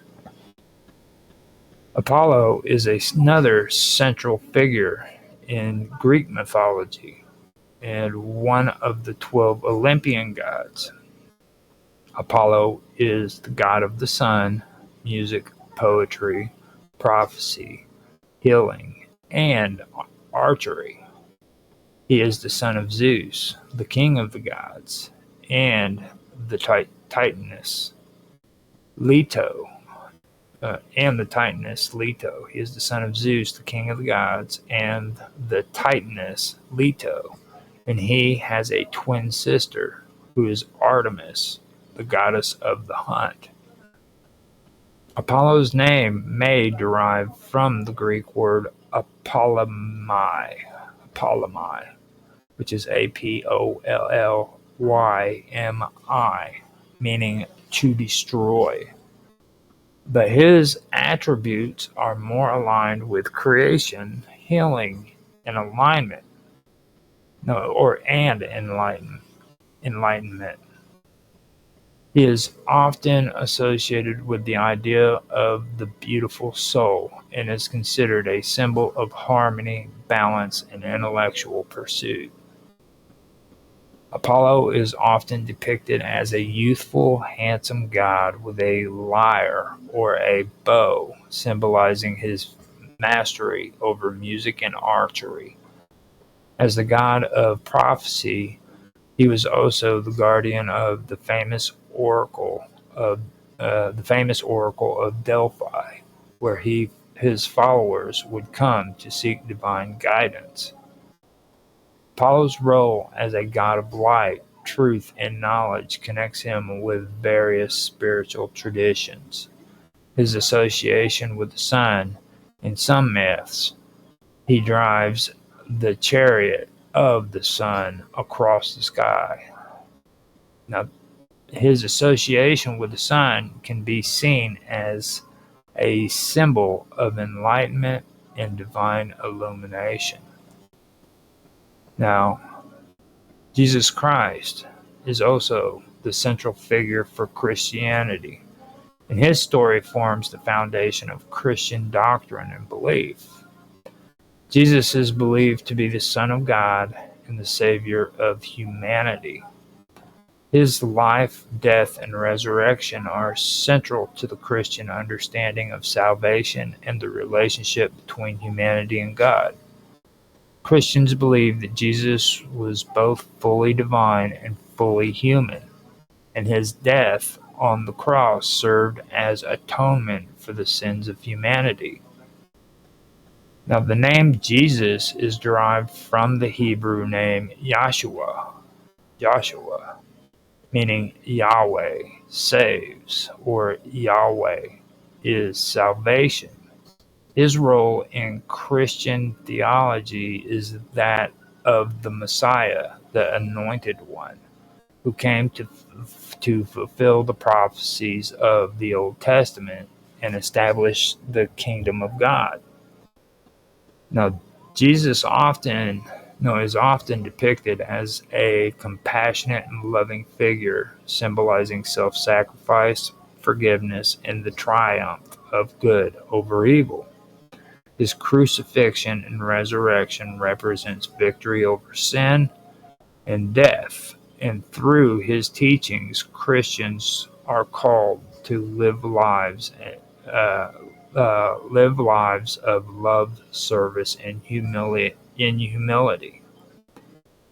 Now, while Jesus is a distinct Christian figure, some scholars have noted parallels between Jesus and other divine or heroic figures from various religious traditions, such as the concept of the dying and the resurrecting God, similar to myths surrounding figures like Osiris in Egypt or Dionysus in Greece. However, in Christian theology, Jesus is unique as the incarnate Word of God and the one through whom salvation is made possible.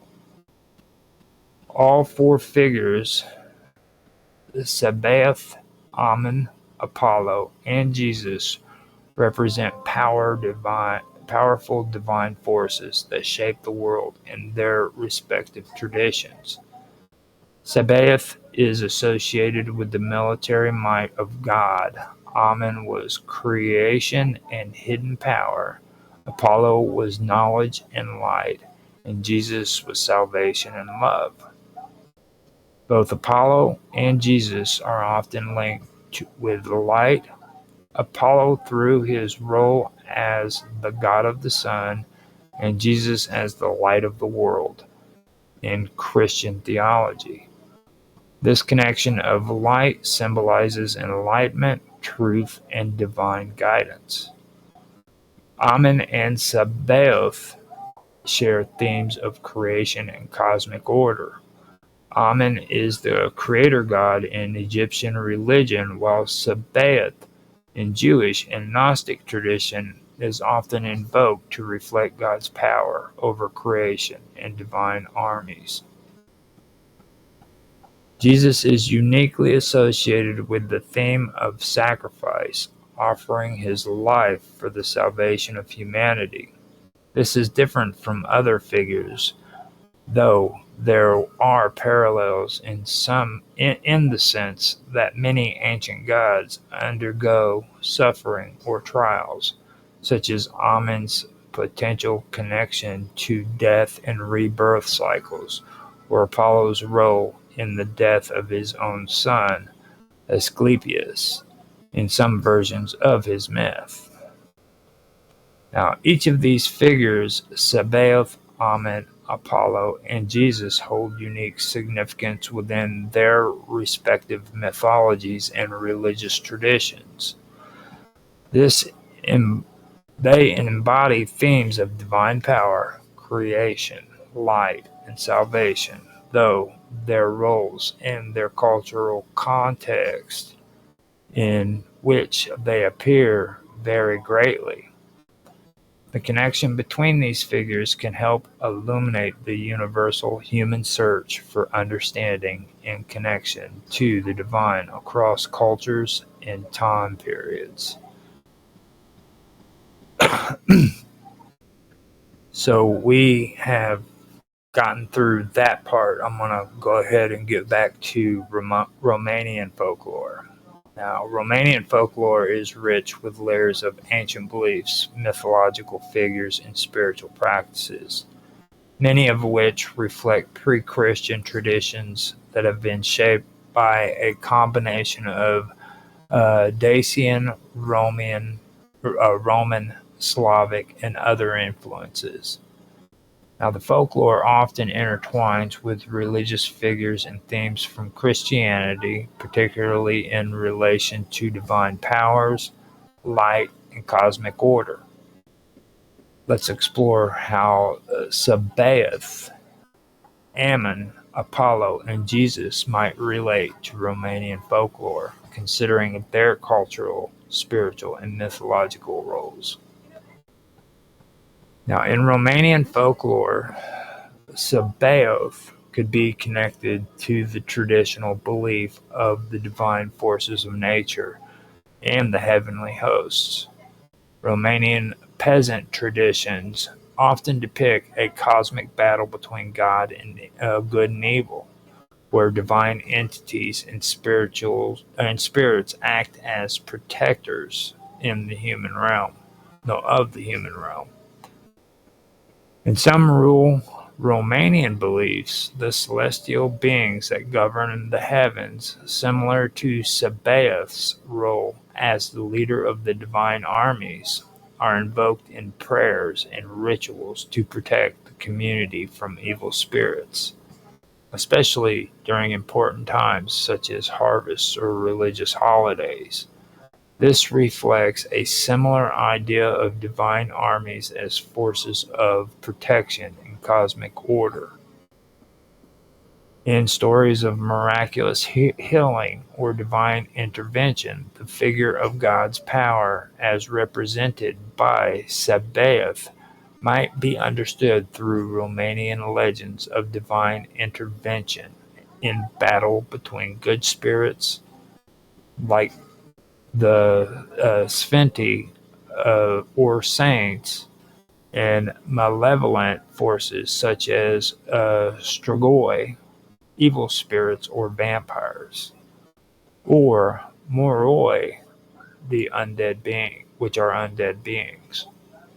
Now, while Amen, as an Egyptian deity, is not directly related, is not directly referred in Romanian folklore, there are also parallels in terms of hidden primal forces that govern the natural world. Romanian tradition often emphasizes the connection between the invisible world and the material world, especially through the belief of spirits and gods of the unseen realms. Now, in Romanian folklore, gods and spirits are often believed to be hidden or veiled from human eyes. This idea mirrors Amen's identity as the hidden one. In some stories, the divine realm is seen as something distant or mysterious, only occasionally interacting with humans in dreams, visions, or through omens.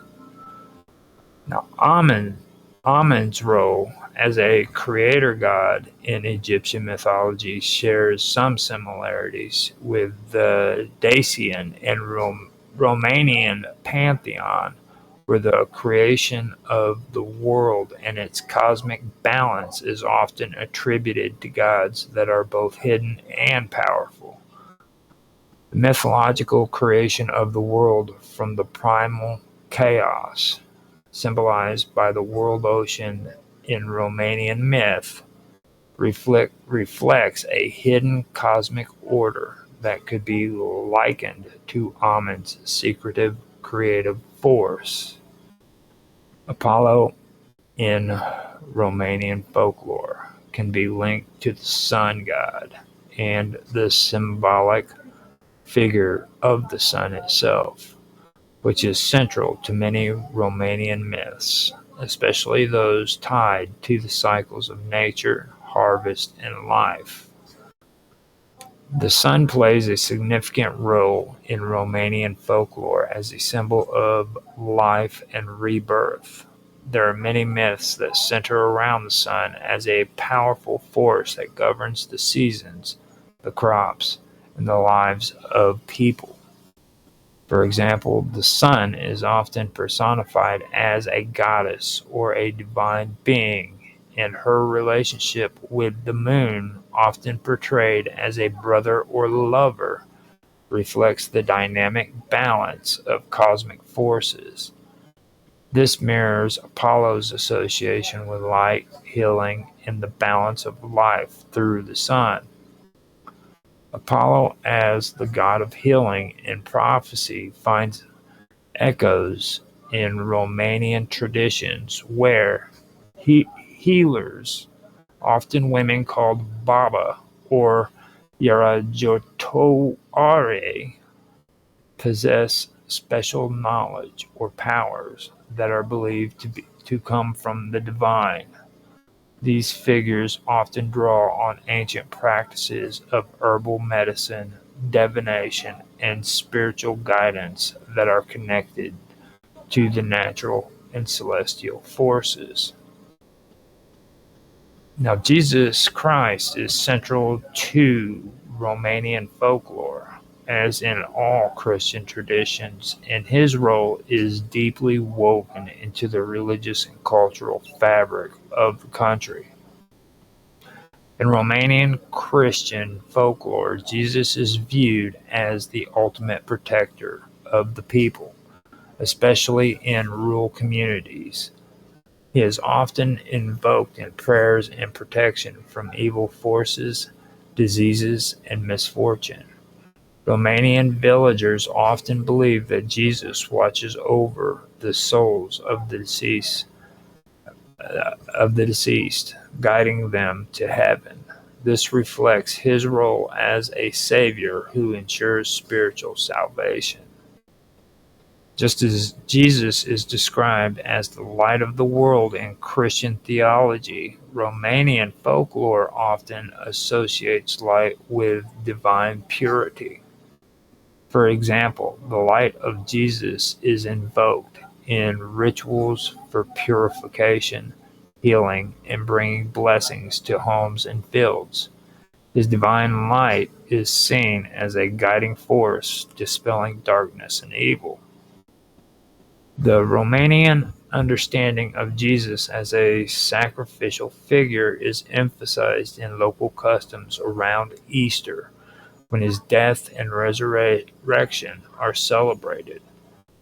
The Easter lamb, for instance, is a symbol of Jesus' sacrifice for humanity's sins. The custom of Lumina, the light of Easter, in Romanian symbolized the resurrection of light and the triumph over death, reflecting the broader Christian themes of salvation and redemption.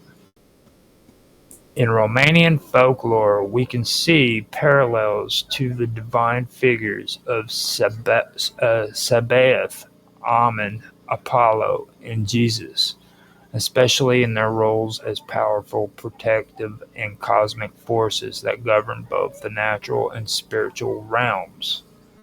Sabaoth's heavenly armies are reflected in the protective spirits of divine forces in Romanian beliefs. Ammon's hidden and primal power mirrors the idea of unseen cosmic forces in Romanian mythology, which are often invoked for protection and creation. Apollo's association with the sun is central to Romanian beliefs about the sun's life-giving power, and healing and prophecy are also key aspects of Romanian folk traditions. Jesus as the Savior is deeply embedded in Romanian folklore, not only as the divine figure of Christian salvation, but also as a figure who brings light, healing, and redemption to the people. These figures transcend cultural boundaries, and their symbolic meaning in Romanian folklore illustrates universal themes of creation, protection, light, and divine intervention, which have been deeply ingrained in the spiritual consciousness of the Romanian people. Now, after that, I am wanting to also get into the Oltenians. The Oltenians are the ethnic group from the region of Oltenia, located in southwestern Romania, traditionally known for their distinct customs, beliefs, and folklore. Oltenian people have a rich history of blending pre-Christian traditions with Christian influences, which has created a unique tapestry of myths and practices. The Oltenians' folklore often contains themes of divine intervention, cosmic forces, and the natural world, which closely align with the broader themes seen in the figures of Sabaoth, Ammon, Apollo, and Jesus, but with particular emphasis on the supernatural forces of nature and the spiritual connection between the living and the divine. The Oltenian culture, the divine forces and spiritual realms are closely tied to the natural world. Sabaoth, as a representation of divine armies or celestial beings, aligns with the Oltenians' reverence for spiritual protectors and celestial guardians. are guardians. The Altenians, like many rural Romanians, have a strong belief in spiritual guardians that protect them from malevolent forces. These include spirits of the ancestors, saints, and other divine beings that act as protectors. Sabaoth's role as a leader of divine armies can be seen in these spiritual beliefs, where local communities believe that certain saints or divine figures, such as Saint George or Saint Nicholas, protect the community from evil spirits, disease, and misfortune. Altenian folklore includes stories of divine intervention where celestial beings help the living overcome great challenges or threats. In some stories, these interventions take the form of protective angels or heavenly armies that come to the aid of individuals in moments of crisis. These figures often reflect the protection cosmic aspect of Sabaoth, reinforcing the idea that the divine realm has a direct influence on the material world. The concept of Amen as a hidden primal god with ties to creation and cosmic order resonates with Altenian beliefs in the hidden forces of nature and the mystical realms that govern life. In Altenian folklore, there is a strong connection between the natural world and spiritual realms. The forest, mountains, rivers, and earth are often believed to be inhabited by spirits or forces that are not visible to the human eye, but that influence the lives of people. These spirits are similar to the primal forces associated with Amen. They are powerful, hidden, and govern aspects of life that are beyond human control, such as fertility, harvests, and the weather. Altenian myths often depict the invisible world as a realm that interacts with the physical world through omens, visions, and dreams. This reflects Amen's hidden and mysterious nature. For example, Altenians may interpret certain natural occurrences, such as unusual weather patterns or strange animal behaviors, as signs from the divine or as manifestations of these primal forces. The figure of Apollo as the god of the sun, healing, and prophecy has a significant resonance in Altenian culture, particularly in the association with the sun as a source of life and the connection between light and divine wisdom.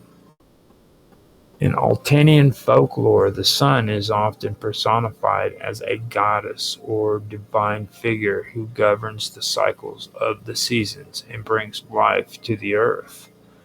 This aligns with Apollo's role as the sun god, and many Altenian customs and rituals revolve around the sun's movement, particularly during summer solstice celebrations and harvest festivals.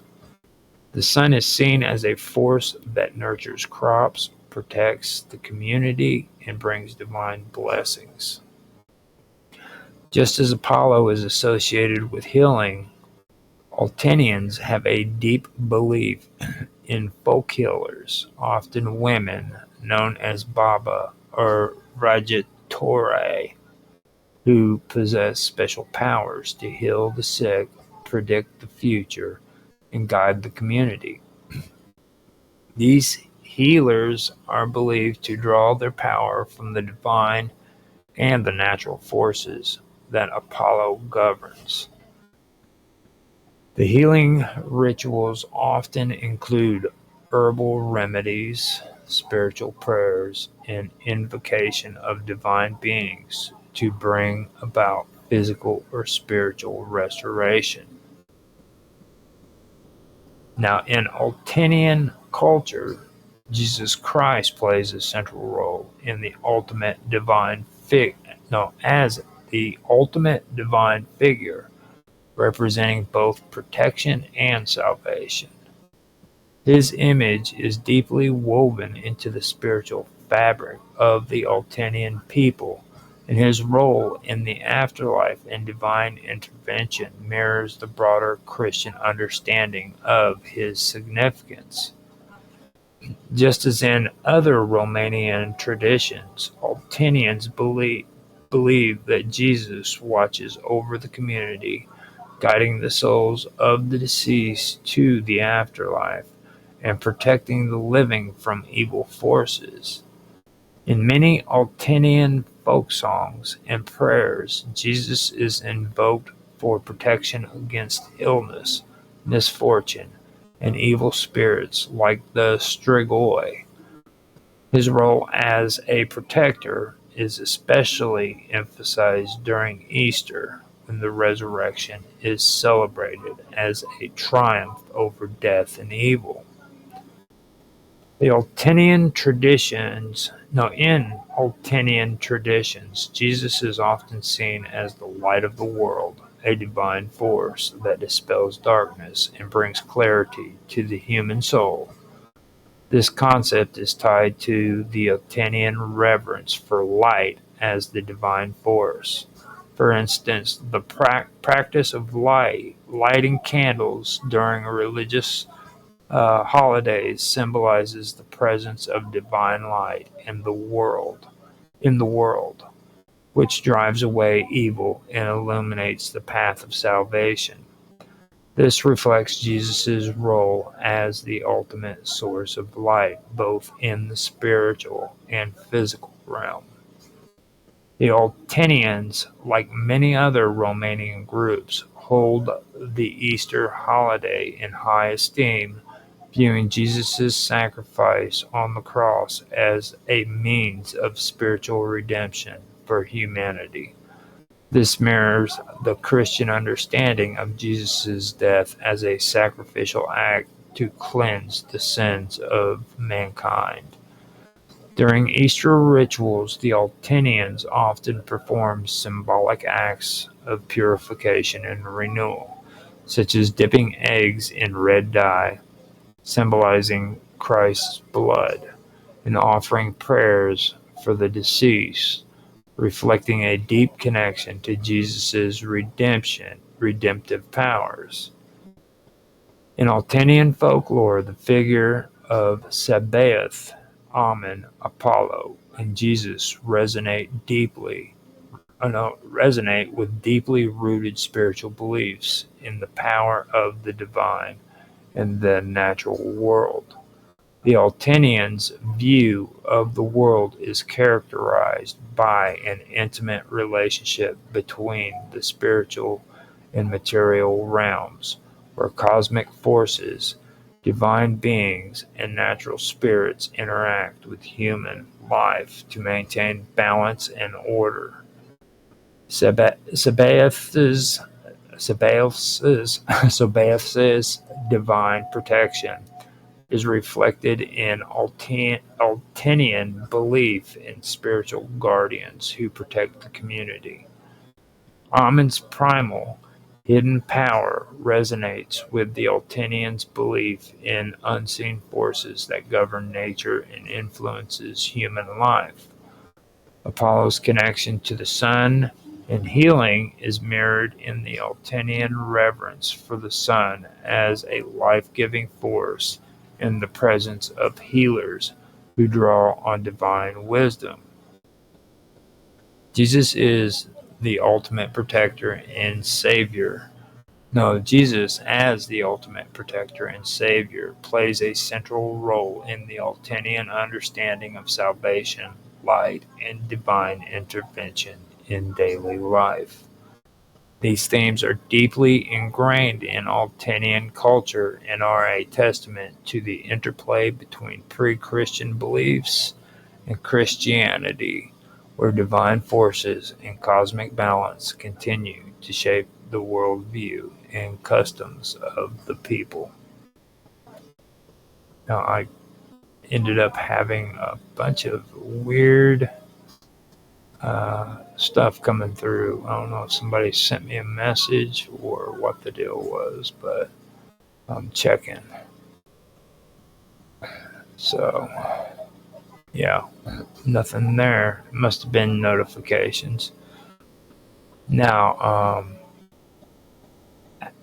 with that, I've come to an hour and 23 minutes. I think that's good enough there. I want to actually go into this next episode, or this next bit of content in my next episode, because I usually do about 12 episodes of content for each part of, or for each stream that I'm doing, and then I move on to another subject. And right now, I am 2 away from finishing up my ancient history stream, which is pretty good because now I'm getting into this. Second to the last one's going to be me discussing the ball cycles, or the ball cycle. And I want to be able to end that with doing the ball cycle, and then having a couple people that I know who are into stuff like this come on and have a conversation about the ball cycle. So I want to do that, but at the same time, I want to make that my final episode for Ancient Mysteries. It would be nice if I could finish this off at the same time that I finish off Ancient Mysteries, which it would actually be pretty good because with the notes that I have, I could probably finish off all of this in 1, maybe 2 episodes. So this would be a really, really good time to stop at this point and then continue on later on. I'm still going to be discussing the Romanian traditions, and it'll be all about Earth the next time we go around, and venerated, and how God was venerated as a goddess. You know, a lot of people know that goddess as being like Gaia, but there's other forms of it too. We'll start off there and go from there. Hopefully it'll work out, and I hope that you guys enjoyed this. If, like I said, if you're not into these kind of subjects, you're probably not going to enjoy it. But if you are interested, then this is one of the streams you really do need to be checking out. I'm pulling out all the information that I've found over the years concerning this stuff, and so far I like how it's coming out, how it's turning out. So this hasn't got anything to do with being, popular on or on the algorithms and stuff like this. This is something that I've been wanting to do for quite a long time. I think there's a lot of misconceptions going around about what was actually said, and things that were actually supposed to be a part of historical reference that aren't actually being recognized. There's people out there who want to make up their own history. You know what I mean? Because it suits their agendas. And this is history. This is the way it is. If you don't believe anything that I've said, do your own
Okay, getting everything set up and working on testing out the audio first before I get started. So I go in and test YouTube first because I have to make sure that the stream is going to the proper playlist. Always have to do that. Okay, sounds good on YouTube.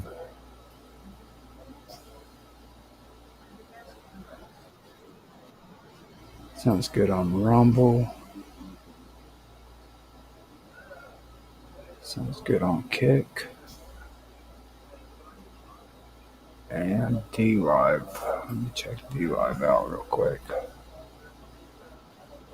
D-Live sounds good. Switch over to Twitch. Make sure it's up and running. Sounding good. Sounds good. Okay, so we are ready to go. Now today I'm going to be doing an episode of The Cut. And well, let me just go ahead and do my introduction and get on with it instead of that. I have kind of a cold, so if you hear me coughing or anything like that, I apologize. I've been trying to get over this for almost a week now, so just want everybody to know ahead of time. So here we go. Hello everybody, and welcome back to another episode of The Cut. Today I am going to be doing 3 stories that I've actually been trying to put together for quite a few years now, and I finally figured I would give it another shot and do it. But before I did, well, these stories, when I did it the last time, I didn't have very good equipment that would allow me to do the stories, and or not the stories, but the topics. But now, since I've been able to do my live streams and actually have a good computer that I can do it on, I'm able to get these out. I'm pretty happy that I'm able to do that too, because I've been wanting to get a lot of this content caught up, and I'm actually getting it done now, so I think that's a good thing. So with that being said, I am going to get started and be done with it. I'm having some issues right now when it comes to my health. I'm sick. I've been working off my sickness for about almost a week now. So if you hear anything going on with my voice or anything where I'm coughing or it sounds strange, just because of that, and I apologize ahead of time. Now, before I get started too, I should say we are streaming on Rumble, Kick, Twitch, D-Live, and on YouTube. So if you guys want to check us out on any of those platforms, we are available on there. And with that, I will go ahead and get started. The early 18th century in Europe was a period marked by profound political complexities and personal tragedies within the royal families, shaping the destiny of great powers such as France and the Holy Roman Empire. Among the most notable monarchs of this era were King Louis XV of France and Charles VI, Holy Roman Emperor. Both rulers inherited thrones shadowed by loss and uncertainty, as smallpox claimed the lives of close family members, threatening the continuity of their dynasties. Their experiences highlight the inseparable connection between health crisis and dynastic politics in early modern Europe. Louis XV's ascension to the French throne was nothing short of miraculous, given the dire circumstances of his early childhood. Born as the great-grandson of King Louis XIV, whose reign was among the longest and most powerful in European history, young Louis was poised to inherit a vast and influential kingdom. Yet tragedy struck his family with overwhelming force. In the winter of the early 18th century, a devastating outbreak of smallpox swept through the French court. His parents, Louis,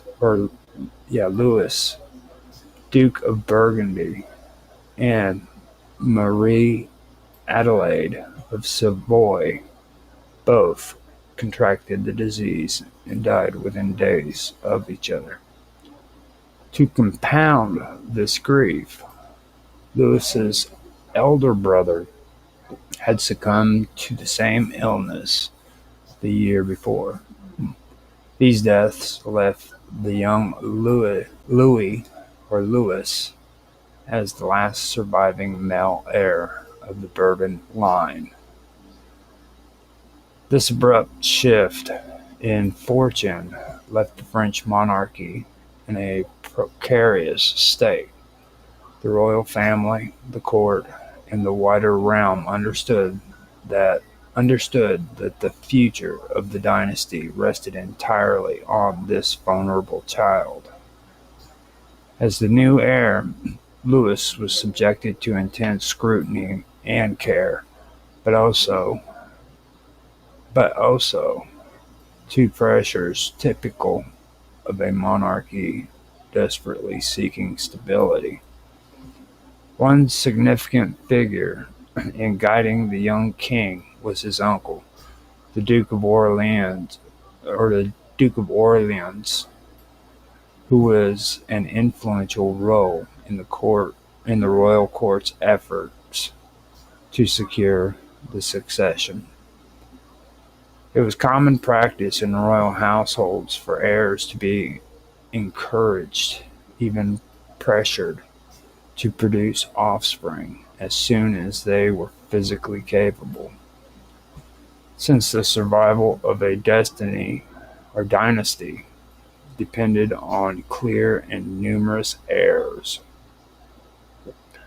In Louis's case, his uncle actively pushed him towards sexual activity at a young age, emphasizing the urgency of producing an heir to ensure the Bourbon dynasty's continuation. This pressure was not merely personal, but deeply political. The monarchy's legitimacy and the kingdom's stability were at stake. Louis XV's early sexual experiences, influenced by this dynastic imperative, laid the foundation for his later reputation as a monarch with numerous romantic liaisons and mistresses. While initially driven by political necessity, his relationships eventually became a hallmark of his reign. Despite the controversies and court gossip, these efforts did result in legitimate heirs who would carry forward the Bourbon legacy. Across the European continent, Charles VI faced a parallel but distinct set of challenges. A scion of the illustrious Habsburg dynasty, Charles's path to the throne was shaped by the ultimate by the untimely death of his elder brother, Joseph I. Joseph had ascended as Holy Roman Empire, but died prematurely due to smallpox, which also took his male heirs at a young age. This left the imperial crown of Habsburg hereditary lands without a direct male successor, propelling Charles into power. Unlike Louis XV, Charles's youth was marked with relative familial stability. His parents, Leopold I and Eleanor Magdalene of Neuburg, both lived well into his adulthood, providing a supportive environment.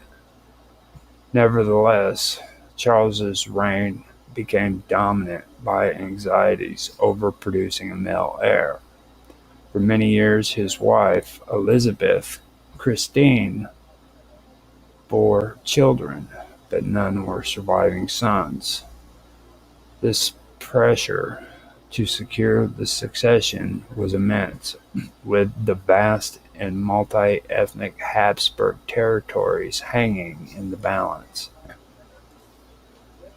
The birth of his daughter, Maria Theresa, was both a cause for celebration and concern. While a welcome addition to the family, prevailing succession laws in many parts of Europe favored male heirs, leaving her claim precarious. In response, Charles promulgated the Pragmatic Sanction, a legal edict allowing his daughter to inherit his lands and titles, an unprecedented move aimed at preserving the Habsburg domains intact. This decree would later trigger diplomatic disputes and military conflicts, including the War of the Austrian Succession, but it demonstrated Charles's determination to protect his dynasty's future. The devastating efforts of smallpox on both royal families illustrates the vulnerability of even the most powerful to the ravages of diseases. Smallpox was one of the deadliest illnesses of the period, characterized by fever, painful pustules, and often death. Its outbreak could decimate entire courts and armies, and royal families were no exception. The losses suffered by Louis XV's family were among the most dramatic examples of its impact, altering the course of French history by catapulting a young child onto the throne. The profound fear of smallpox and its destructive potential spurred a gradual shift towards medical innovation in Europe. Variolation, an early form of inoculation, began to gain cautious acceptance as a preventative measure. This practice involved deliberately exposing a healthy individual to material from smallpox spores to induce a milder form of the disease, thereby conferring immunity. While risky, it was often preferable to facing natural infection. The deaths in the royal family played a significant role in increasing interest in variolation, although widespread acceptance would come only gradually and would be superseded by vaccination in the late 18th century. In the Austrian court, Charles VI's reign was also an increased awareness of health and succession issues, although medical advancements were slower to take hold. The fragile nature of dynastic continuity in such a vast empire underscored the importance of securing heirs, whether through medical means or legal reforms. The personal lives of both monarchs were deeply intertwined with their political duties. Louis XV's early sexual initiation, driven by dynastic urgency, set the tone for a reign marked by political challenges and scandalous romances. His efforts to produce legitimate heirs reflected the intense pressure placed upon him from childhood. Meanwhile, Charles VI, Charles the Sixth, in his legal strategies to safeguard his daughter's succession, reflected a pragmatic response to the demographic realities imposed by disease and mortality. The intertwined narrative of Louis XV and Charles VI provide valuable insight into the ways health crises shaped European history. Their experiences reveal how the pressure of succession influenced personal behavior, court politics, and international relations.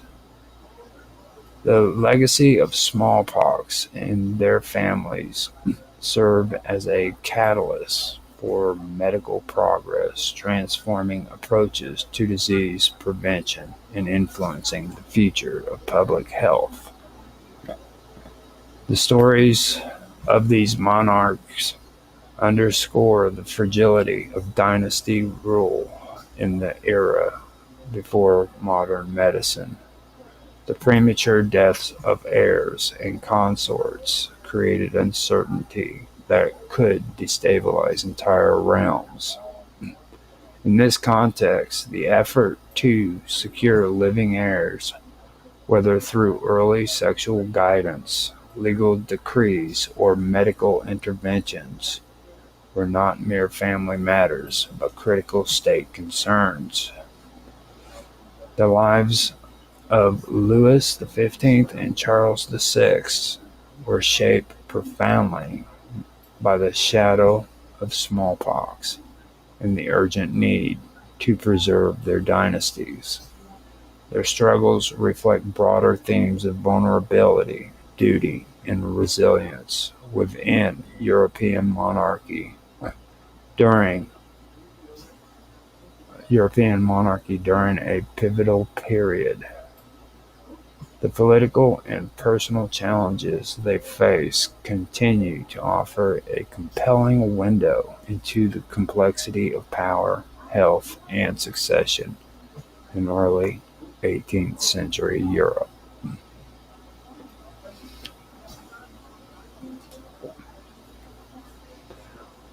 The 17th century in Central and Eastern Europe was a time of shifting alliances, competing empires, and ideological warfare between rival faiths and dynasties.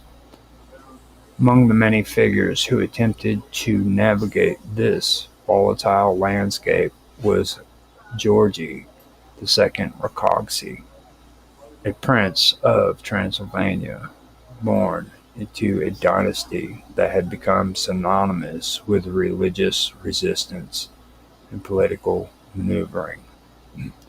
Georgi II inherited not only his father's throne, but also his ambitions. Yet his reign would become to be defined less by consolidation and securing than by overreach, political miscalculation, and ultimately downfall. His ill-fated campaign into the Polish-Lithuanian Commonwealth would become a cautionary tale of a regional leader who misunderstood the balance of power and placed his principality on a collision course with disaster.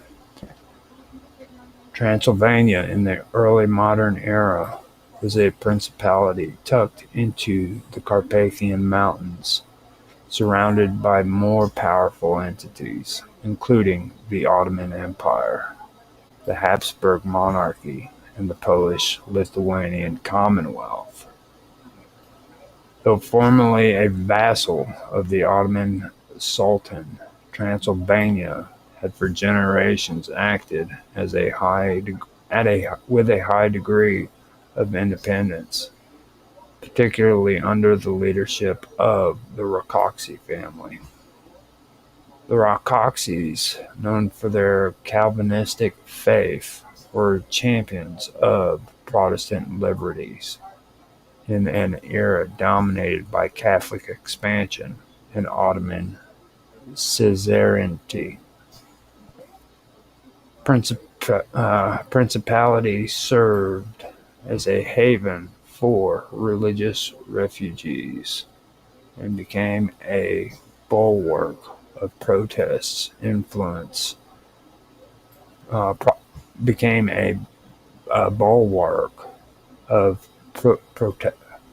Protestant influence in a region caught between conflicting worlds.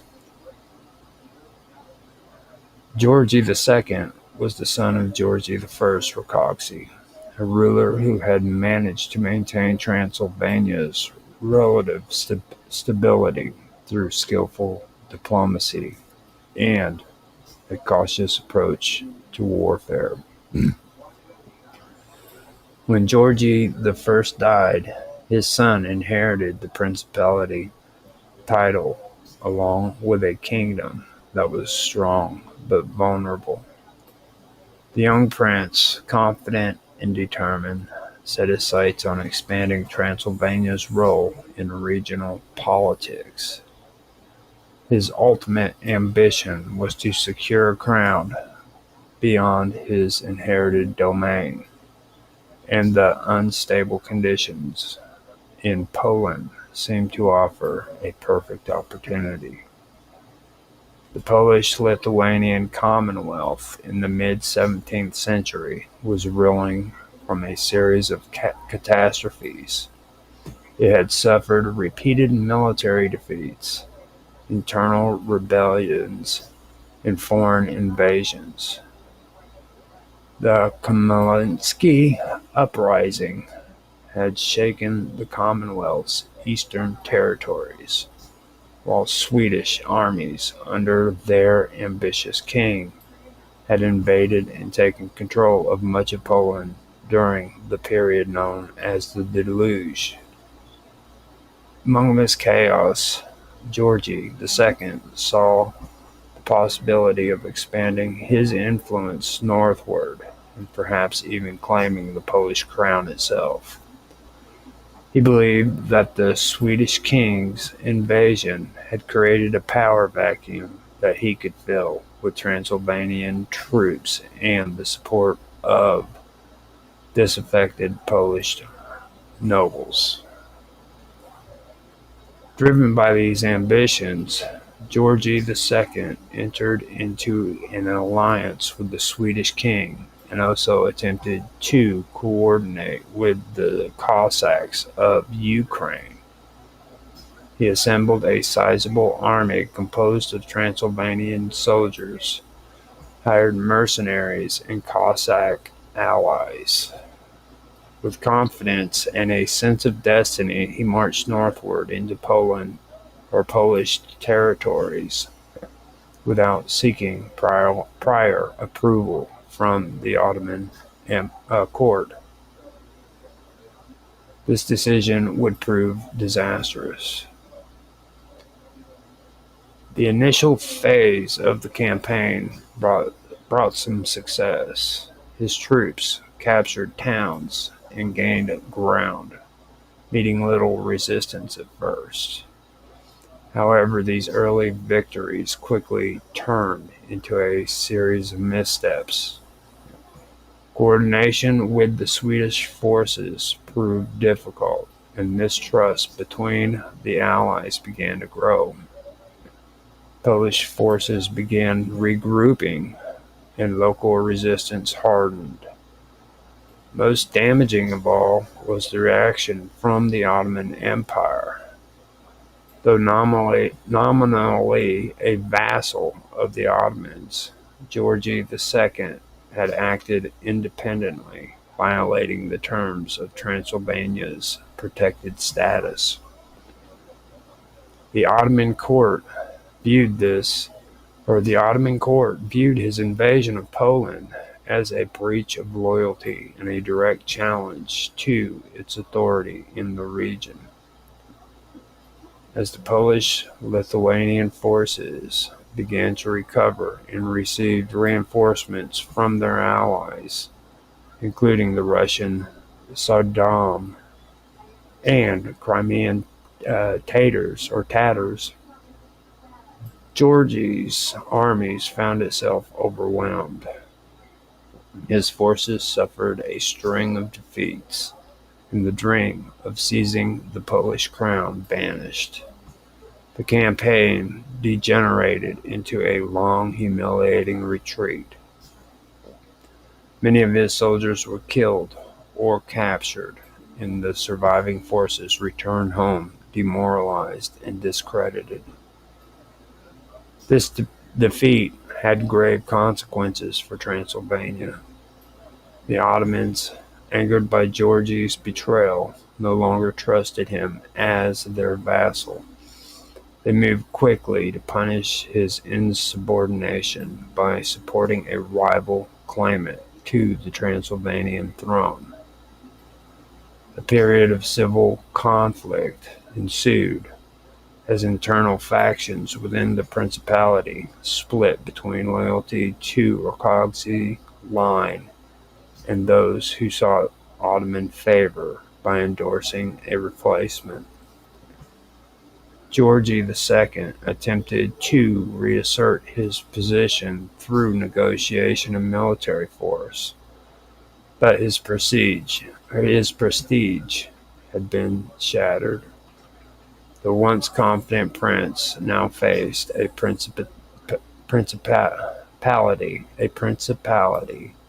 in disarray and an external overlord ready to remove him. Though Georgy managed to regain temporary control of his court, his authority was never fully restored. The principality's independence had been irreparably damaged. The Ottomans began to intervene more directly in Transylvanian affairs, weakening its autonomy and setting the stage for further occupation and eventual domination by the Habsburgs. Georgy died a few years after the failed campaign, worn down by the consequences of his choices and the burdens of leadership during a time of collapse.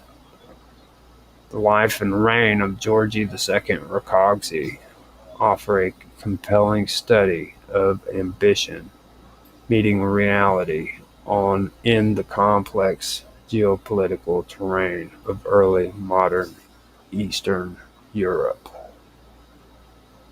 His desire to raise Transylvania to a higher level of influence, even to the point of ruling over Poland, was not entirely without precedent. Other Transylvanian princes had aspired to similar heights. However, Georgy underestimated his own strength and underestimated the loyalty of his allies, the resilience of the Polish-Lithuanian state, and the power of the Ottomans to discipline their vassals. His failure reveals the limitations faced by smaller principalities caught between empires, especially when those principalities act without clear diplomatic grounding. Religious identity also played a crucial role in Georgie's ambitions. As a Protestant ruler surrounded by Catholic and Muslim empires, he saw his reign as a continuation of the Protestant cause. The Polish crown, long associated with Catholicism, seemed to many Protestant leaders like a target ripe for reformation, especially given the internal instability of the Commonwealth at the time. His alliance with Sweden, another Protestant state, and with the Cossacks, who were Orthodox Christians opposed to Polish domination, reflected a broader vision on a new regional order shaped by religious alliances. Yet this vision was ultimately unrealistic, as the conflicting interests of these groups prevented genuine cooperation, and the resulting alliances quickly fell apart under the pressure of war. Georgie's campaign also revealed the changing nature of warfare in the 17th century. Mercenary armies, unreliable allies, and logistical challenges plagued even the best planned campaigns. Without a disciplined and well-supplied military force, even the most ambitious plans could not be sustained. The scorched earth tactics used by opposing armies, the lack of local support in occupied territories, and the absence of centralized coordination doomed the campaign from the start. The retreat became a rout, and the ensuing humiliation shaped Transylvanian politics for years to come. The personal legacy of Georgie II is therefore a mixed one. He was not without courage or vision. His dream of alleviating Transylvania were in line with the broader aspirations of his family and of many regional leaders who saw independence and greatness despite the pressure of empire. Yet his failure to respect the limits of his position, his misreadings of diplomatic obligation, and his poor military judgment left Transylvania weaker and more dependent on outside powers.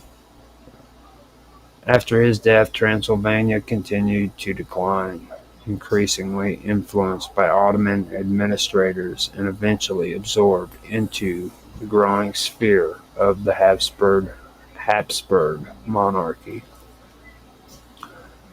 The principality's role as a refuge for Protestantism faded, and its autonomy was slowly eroded. The Rákóczi family would later rise again under Ferenc Rákóczi during the early 18th century in an anti-Habsburg rebellion. But the golden age of Transylvania, or Transylvanian independence, was largely over. Much of the blame for that decline can be traced back to George II's decision and the disastrous consequences of his Polish campaign. In the grand tapestry of European history, Georgy II Rakoczi remained a poignant example of a leader whose bold vision was not matched by strategic wisdom.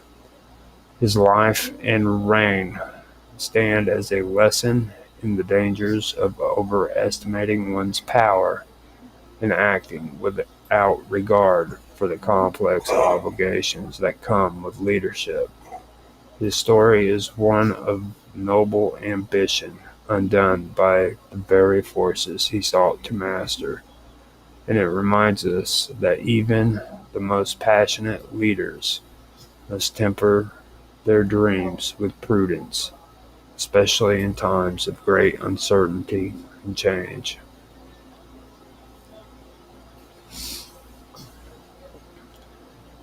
The Order of the Golden Fleece was founded in the 15th century and became one of the most powerful and prestigious chivalry orders in European history.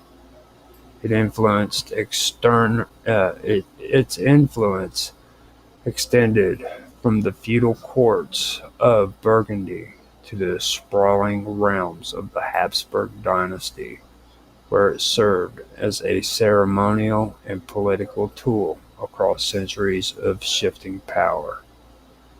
The order was originally established by Philip the Good, Duke of Burgundy, in the early part of the century, in what began as a dynastic effort to enhance his prestige, and evolved into a significant institution that reflected the ideas of nobility. The Christian unity and dynastic loyalty through wait, hold up.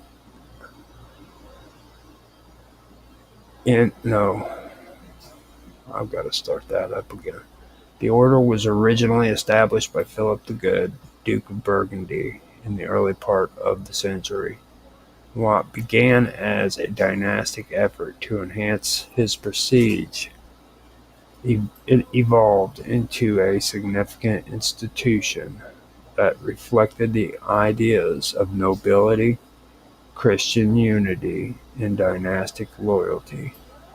The history of this order is woven into the fabric of European aristocracy, war, diplomacy, and spiritual culture. Philip the Good ruled over an expansive territory that stretched across much of what is now modern-day France, Belgium, Luxembourg, and the Netherlands. Though not a king in title, Philip exercised kingly authority over his domains and was eager to legitimize his power in ways that resonated with the medieval ideas of Christian knighthood and courtly refinement.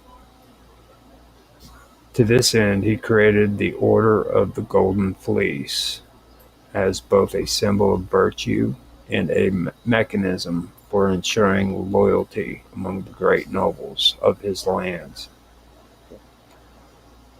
The establishment of the order coincided with his marriage to Isabella of Portugal, and though it was framed as a celebration of matrimony, its deeper political utility was clear from the outset.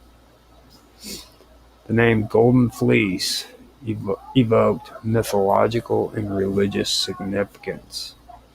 In classical myth, the Golden Fleece was the object of the heroic quest undertaken by Jason and the Argonauts. It represented wealth, divine favor, and triumph over adversity.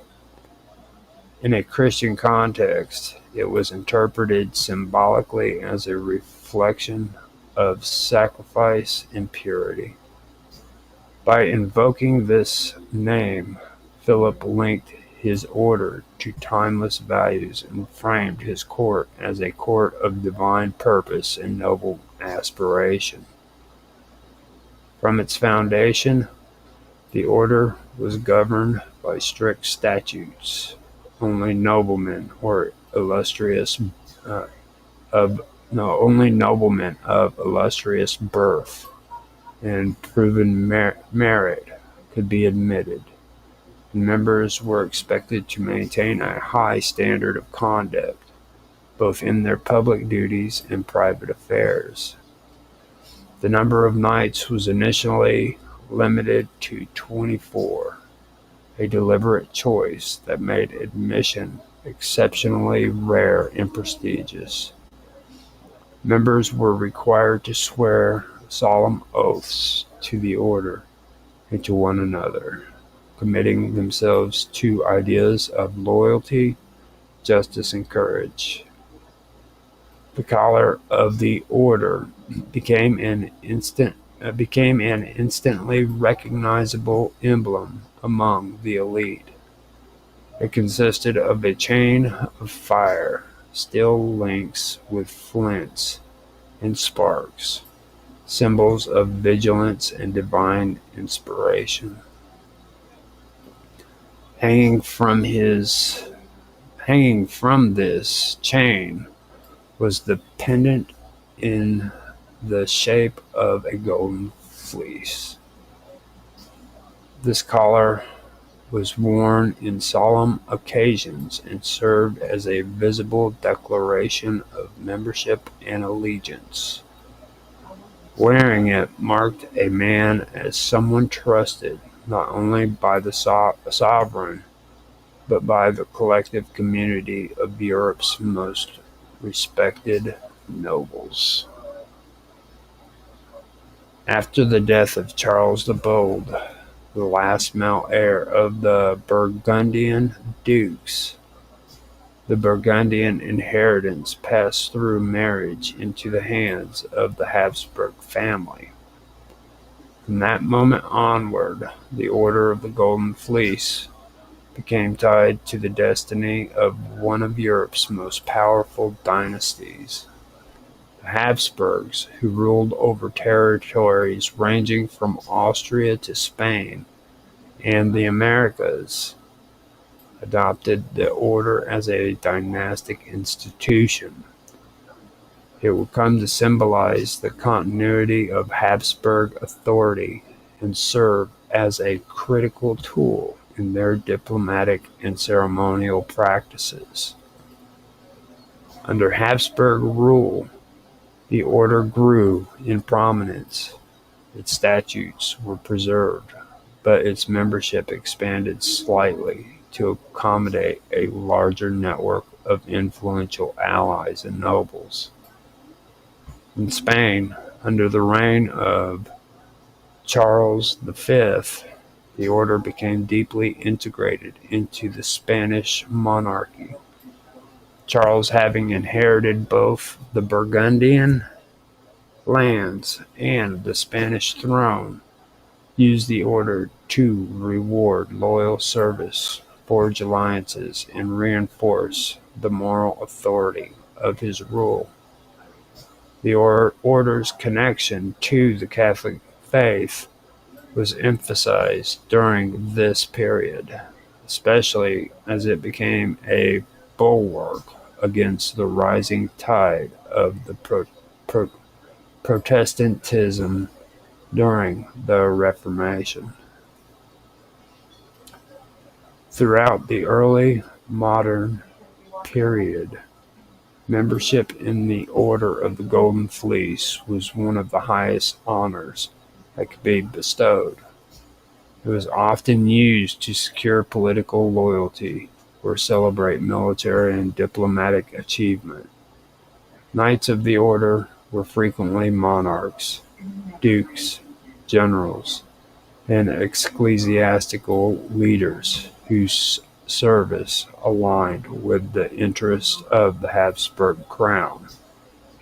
The decision to induct a new knight was not taken lightly. It required unanimous approval from the existing members and usually involved considerable ceremony. Every new knight swore an oath before the Grand Master of the Order, who was always the ruling Habsburg monarch. The ceremony was followed by elaborate rituals, including the presentation of the collar and a religious mass. In addition to their personal obligations, knights of the order were also expected to assist one another and act as a brotherhood. The spirit of mutual defense and loyalty gave the order a cohesion that few other knightly institutes could match. The order's annual chapters or formal meetings were held in cathedrals and great halls across the Habsburg realms. These meetings included spiritual observances, processions, and discussions of political and social matters of importance to the realm. They also served to reinforce the idea that the knights were not merely individual actors, but part of a unified body representing the moral and political ideas of Christian monarchy. As the centuries passed, the Order of the Golden Fleece remained relevant even as the political landscape of Europe began to change. The rise of nation-states, constitutional monarchies, and republican movements posed challenges to the traditional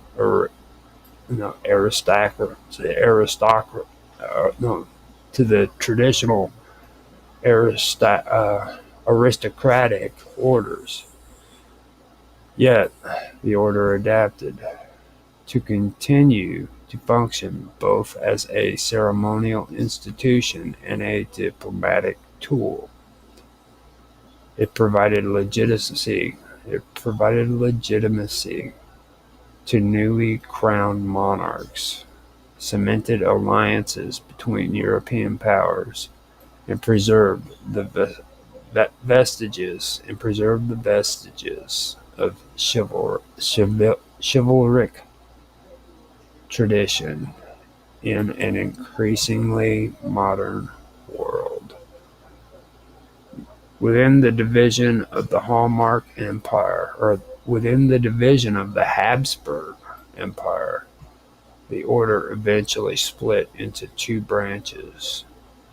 One was maintained by the Spanish monarch, and the other by the Austrian branch of the Habsburgs. Both branches claimed legitimacy from the original founding and continued to induct members based on their respective traditions. Despite this separation, both retained the symbolism, rituals, and foundational statues of the Burgundian origin. In Spain, the order became closely associated with royal ceremonies and state functions. Kings conferred it upon foreign monarchs, nobles, and high-ranking officials who had shown extraordinary service to the Spanish state or its Catholic values. In Austria, the order remained a symbol of dynastic continuity and was used to maintain the ceremonial dignity of the Habsburg house, even after the collapse of the Austro-Hungarian Empire. The modern era has seen the order retain much of its historical prestige, even as its original political powers have diminished. in both Spain and Austria. The order is now largely honorary, but it continues to be a highly respected symbol of cultural heritage and aristocratic distinction.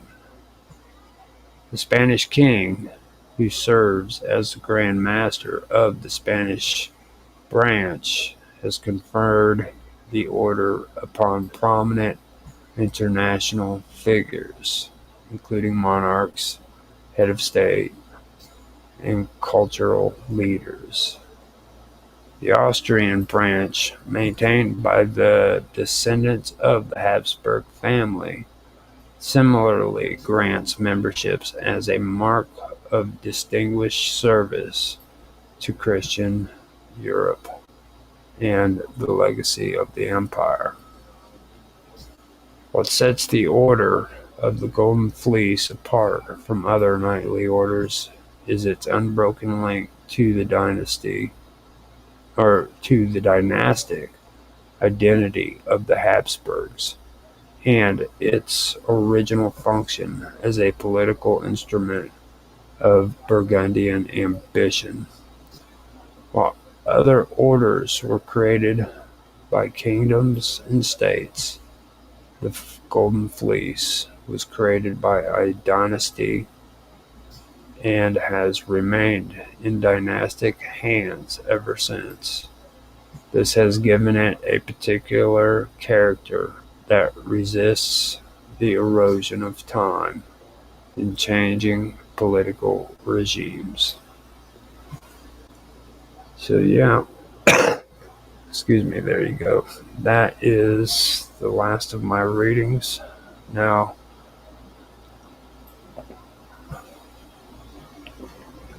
before I end this, I do want to mention these are stories that I've been wanting to put somewhere, and this series is called The Cut. You know what I mean? This is not only like things that have been cut from history, not like cut as in made disappear, but just things that aren't really mentioned. You know, like historically, you'll hear about basically the same stuff, but this is stuff that's not really brought up. It's kind of faded out, you know what I mean? And this was these were three of the topics that I thought would be good to read and to bring up. And it's like I said, I've had these for a while. I wanted to bring this back up and make a live stream of it so that I could have it as a record, because this is some of the older stuff that I've done back whenever I first started doing video editing and things of that nature. So I decided that that's what I was going to do. I was going to kind of get into this and put it into the episodes for The Cut. Now, after this episode is done, I will be downloading it when I can, when it becomes available, because you have to wait now on YouTube 24 hours before you can download. And then after I do that, I'm going to transfer it from the Wonderful World of Weirdness on YouTube to my other channel, the channel that I actually first started out with, which is Strange Stories. And then I'm going to edit it into 15-minute videos and schedule those out so that they will be on here again and you can check them out. Now on you can find all of this on YouTube as well as Rumble. On Rumble, I don't have a channel called Strange Stories, so I don't have to transfer it from the Wonderful World of Weirdness to Strange Stories. I just have it there on the channel. Now, what I am going to do, though, is take this after I've transferred it over to the Strange Stories, and I'm going to put it on my 8-hour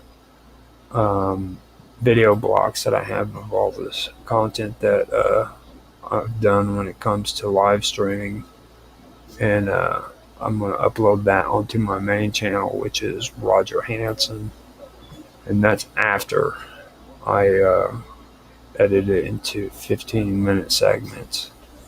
So not only are you going to see it on the Wonderful World of Weirdness and Strange Stories, but you can check it out on my 8-hour blocks on my main channel, Roger Hanson, on YouTube.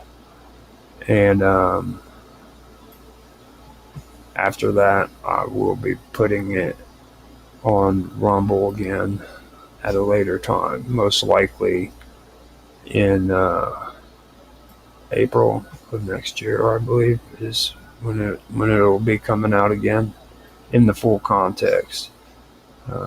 I don't know exactly when the 15-minute videos will be coming out, but just to let everybody also know, we do have 15-minute videos of the cut, which are scheduled to come out. So if these videos are too long for you and they kind of drive you nuts, I apologize about it. If you want to, you can watch them at 15-minute videos, broken down and edited to 15 minutes is what I should say. And also, like I just said too, you can also watch 8-hour blocks of not just this, but also the other streams that I've put together. It's like an 8-hour block of video that you can go check out. You can check that out on Roger Hanson on both YouTube. I have 2 Roger Hanson channels, is what I'm basically saying. So I have my Roger Hanson that I'm no, it's a little bit too much complicated to say, so I figured I'd put that out there. And I'm apologize if I've been talking a lot. I'm kind of getting over my cold, so that I do apologize if the reading was bad too, especially. So like I said at the beginning of the episode, you can check us out on Rumble, Kick, Twitch, YouTube, and DLive. Now on Rumble, you can find me at the Wonderful World of Weirdness. On Kick, you can find me at Roger_Hanson, and I am also Roger_Hanson on DLive as well. On YouTube, I am at the Wonderful World of Weirdness at the Wonderful World of Weirdness. You can find me on there, as well as Strange Stories. I believe I have that on my timeline on YouTube. If you guys are having a hard time finding it, you can find it there. I'm also on Element. You can find me on Element at Live with Roger Hanson. Besides that, I am on Teams. You can find me on Teams at Roger Hanson, basically. And Live with Roger Hanson, as well as Roger's Real Time Talk Show is on there too. I'm on Discord. We do have a Wonderful World of Weirdness Discord channel. If you guys want to check us out on there, check us out on Discord, the Wonderful World of Weirdness. On Twitch, you can find me at Infamous 1969. So yeah, I think I've covered everything. If you guys did like this video, all I ask is that you please like, subscribe, share, make comments, give some feedback, tell me how your day was, say hello. You don't have to have any specific kind of information. You can just be stopping in to say hello, you know what I mean? So like, subscribe, share, make comments. Comments are very, very important to me, at least. And you really don't understand how important that is to be able to get comments and actually have a conversation with the people who are watching your videos. It does mean quite a bit. So just remember that, stop in, say hello, and, I'll respond to each and every one of them as long as it's not a troll. You know what I mean? Just don't troll the channel. Respect one another. Don't get into no big dog fight right there in the comment section kind of thing, So I hope you guys have a good day, and I'm going to end this and talk to you later. Thanks for stopping in, guys. Bye.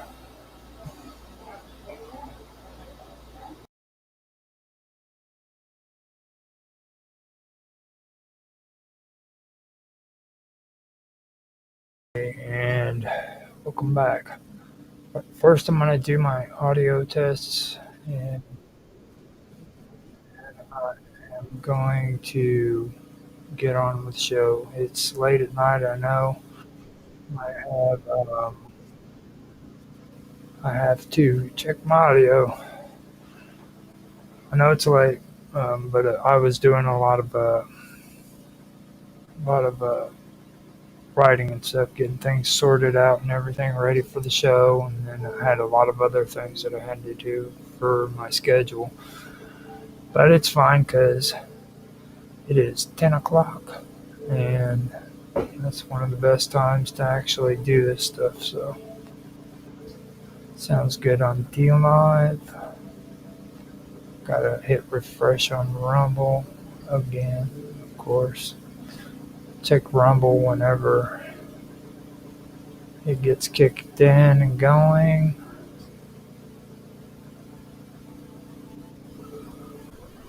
That sounds good on X. Hit refresh on Twitch, of course.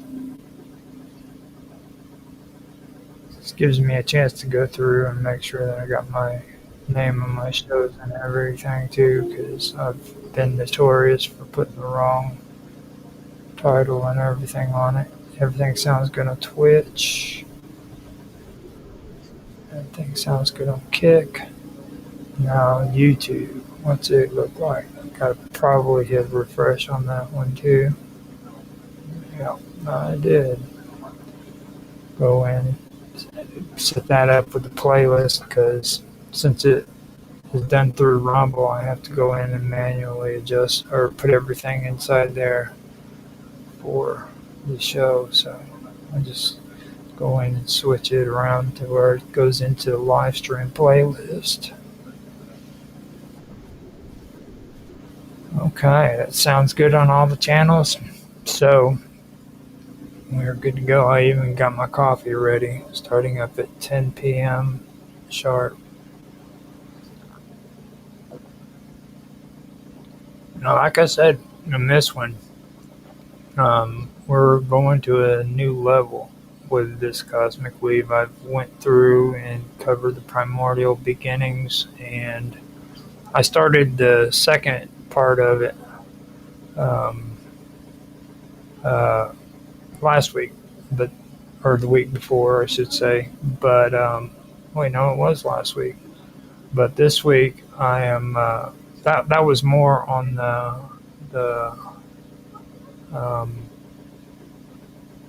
other side of it. This one's going, well, actually they're both not really science or the other way anymore, or the ancient belief systems and stuff. It's kind of like blending now. It's actually starting to incorporate itself into what I'm wanting it to come out to be. So I can't really say this is just the scientific side of everything, so with that, I'm just going to do my countdown.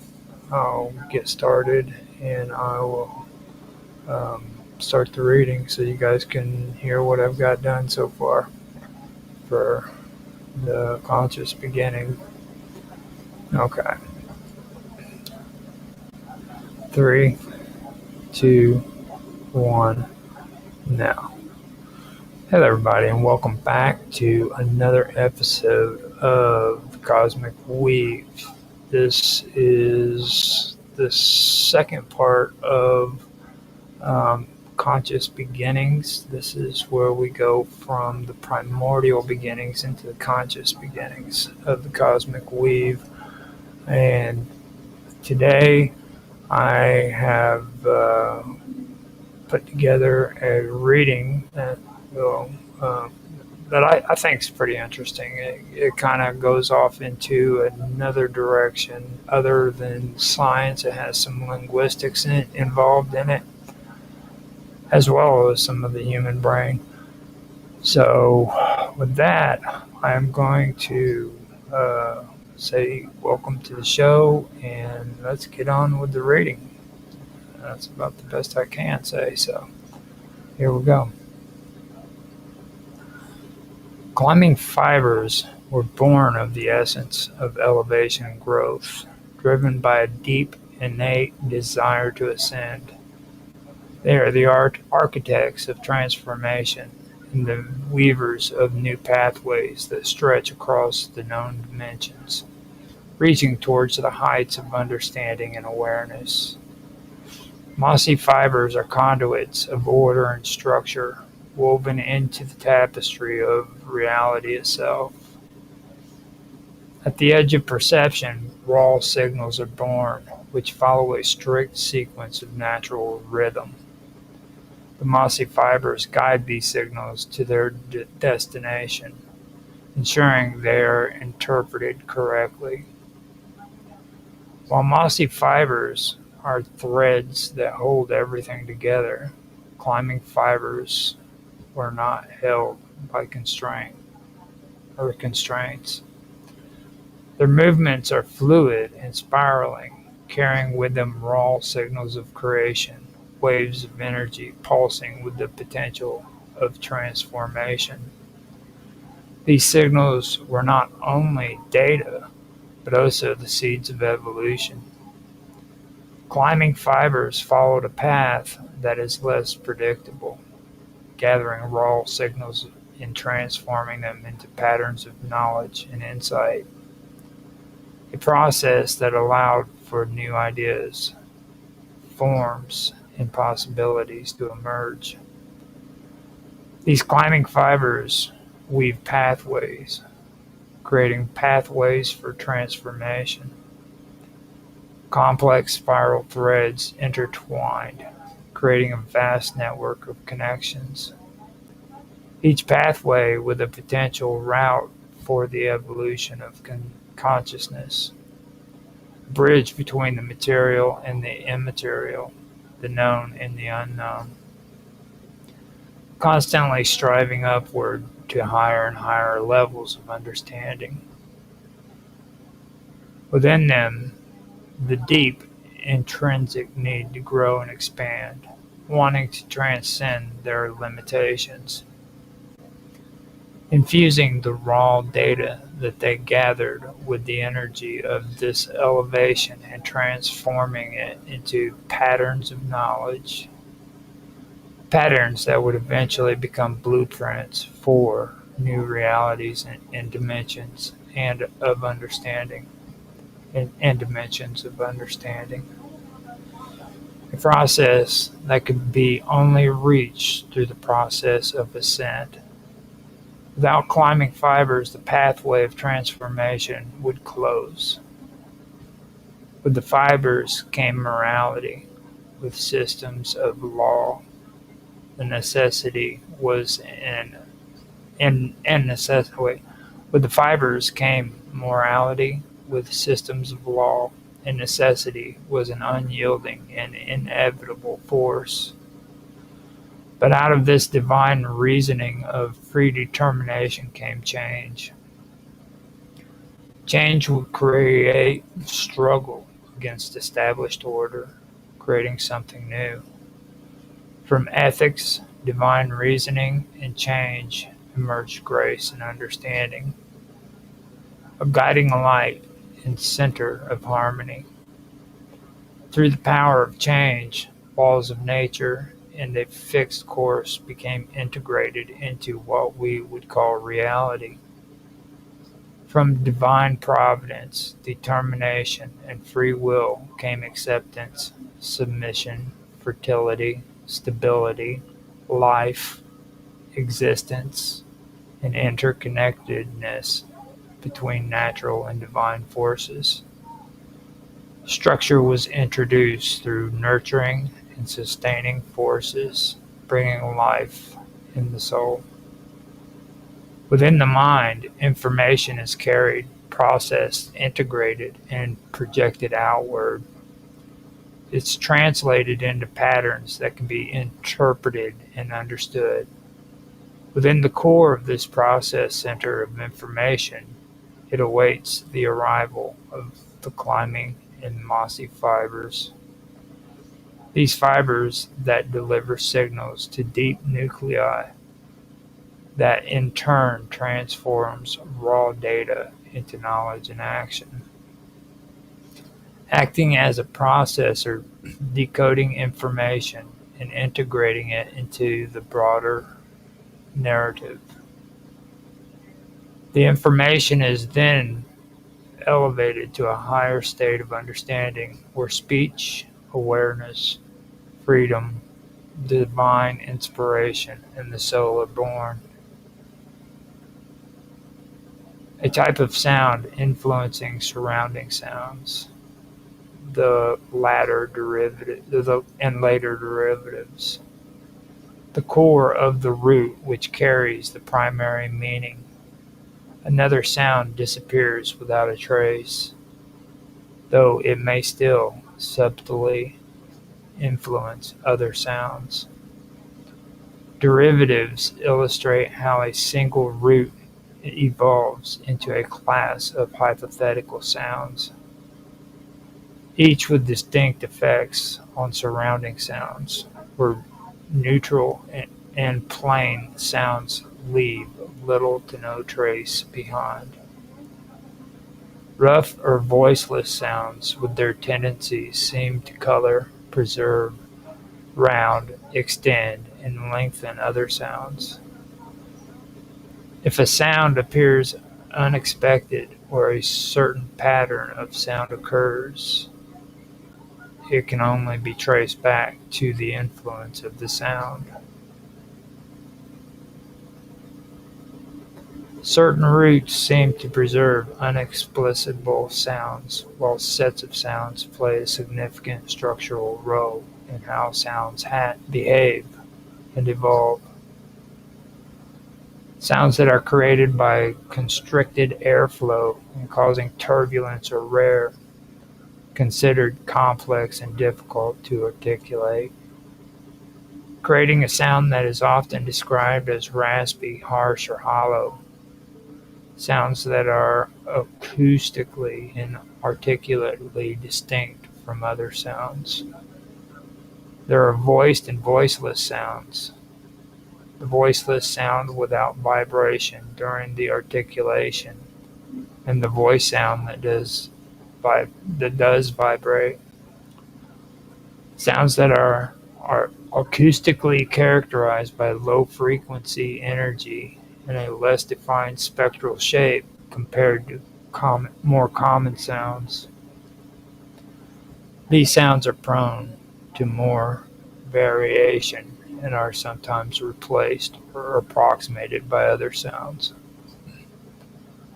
Lengthened and preserved sounds is a process by which sound is held or sustained for a longer duration. This process can occur naturally due to stress, rhythm, and development.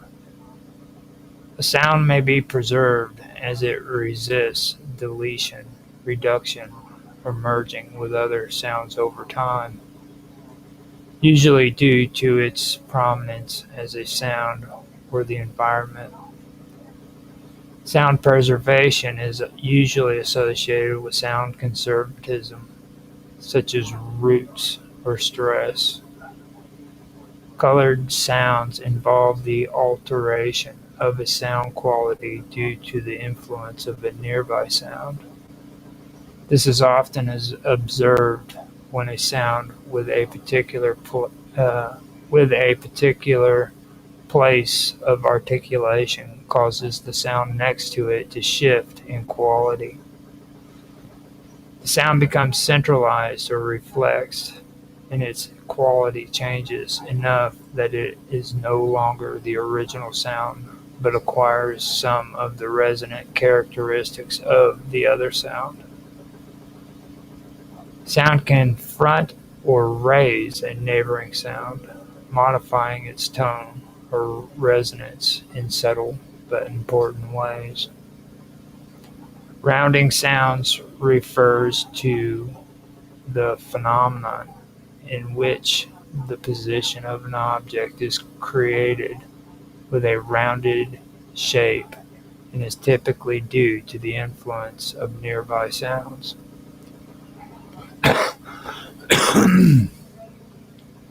The presence of rounding sounds can cause neighboring sounds to articulate rounded sounds even if this was not its original state. Over time, these types of articulatory adjustments can result in new sounds. Rounding influences and acoustic properties of sounds often lower their second format frequency, which gives them a more backed or closed sound quality. As a result, an overall sound may shift in response to consistent rounding influences, contributing to sound harmony and tendencies. Each of these sound processes is part of a broader system of sound, where sound influences one another through contact, proximity, and change. These subtle modifications can accumulate and, over generations, reshape sound structures. Root sounds and sound borrowing are two essential concepts. Understanding these ideas help explain how sounds evolve over time, where sounds come from, and how they influence one another. A root sound is the most basic root of a sound, carrying the core sound of which other sounds could be built. Root sounds can be traced back thousands of years to shared sound, and this root sound gave rise to many other sounds in different sound groups. The root sound is the foundation on which more complex sounds are built through other modifications. These root forms often encapsulate a basic concept such as movement, perception, emotion, or physical action, and they can be remarkably persistent across time and geography. Sound borrowing refers to the process by which one sound takes sounds from another sound and incorporates them into its own sound. And this happens for many reasons. When different sounds come into contact, they often adopt sounds from each other. Borrowing sounds may become so thoroughly integrated into the recipient sound that it's not even realized that they came from elsewhere. The study of root sounds helps to trace where sounds came from and shows certain core epochs. Sound borrowing reveals the dynamic, ever-changing nature of sound and highlights historical interactions. Some sounds combine two distinct places of articulation. These are double articulated sounds with two sound features happening at the same time. These sounds are usually represented as a group of three: the voice sound, the voiceless sound, and the aspirated voice sound. These are not simple sequences of two separate sounds, such as one sound following another sound, but rather a single sound but rather are single sounds that involve both areas of articulation in one unified motion. These sounds are an important part of sound inventory. They play an important role in the evolution of sound. However, not all descendant sounds retain them in their original form. Different branches treated these sounds differently, often breaking them down into different and simpler sounds. The loss, transformation, or simplification of sounds is one of the factors used when trying to reconstruct sound forms and trace patterns of changing over time. As the spiraling ascent of the climbing fibers continued, something unexpected began to emerge. Not a new pathway, but a mirror. In the feedback loops between thought and sound, a presence began to stir, faint and diffuse at first, but unmistakably sentient. This presence did not originate from a single mind, but from the resonance of many, from the overlapping harmonies of countless internal processes echoing across time. It was the whisper of the collective, the first breath of the self-aware whole. Within the intricate lattice of neural signals and vibrational patterns, consciousness extended itself outward, seeking to touch something greater than the individual self. The mind, once thought to be a solitary chamber, revealed itself to be a single cell in a vast organism of awareness. Each signal, each syllable, each modulation of sound did not end at its origin, but reverberated across the interconnected field of being. In this vast neural communion, a new form of intelligence began to take shape, less a mind than a field, a living network of shared impressions, bound not by borders, but by rhythm, tone, and resonance. The climbing fibers, in their restless search for elevation, had climbed so high they had pierced the veil of singular. Here among the branching spirals of collective thought, new laws formed. Laws that no longer merely govern movement or memory, but govern mutual recognition. Thought began to reflect thought. Sound echoed meaning beyond its surface, and the raw data of existence was infused with intention. From this strange confluence, a type of collective dreaming began to emerge, no longer confined to the dark of sleep. This dreaming manifested in waking life through metaphor, invention, intuition, and vision. This was not the dissolution of the individual, but its flowering.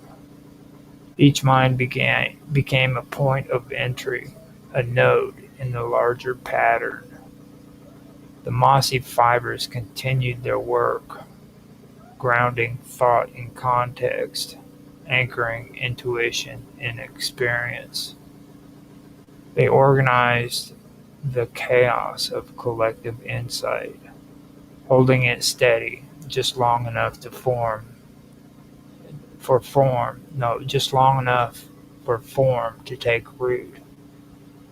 Meanwhile, the climbing fibers move freely across this vast cognitive field, drawing from the combined reservoir of minds, weaving strands of shared experience into new paradigms.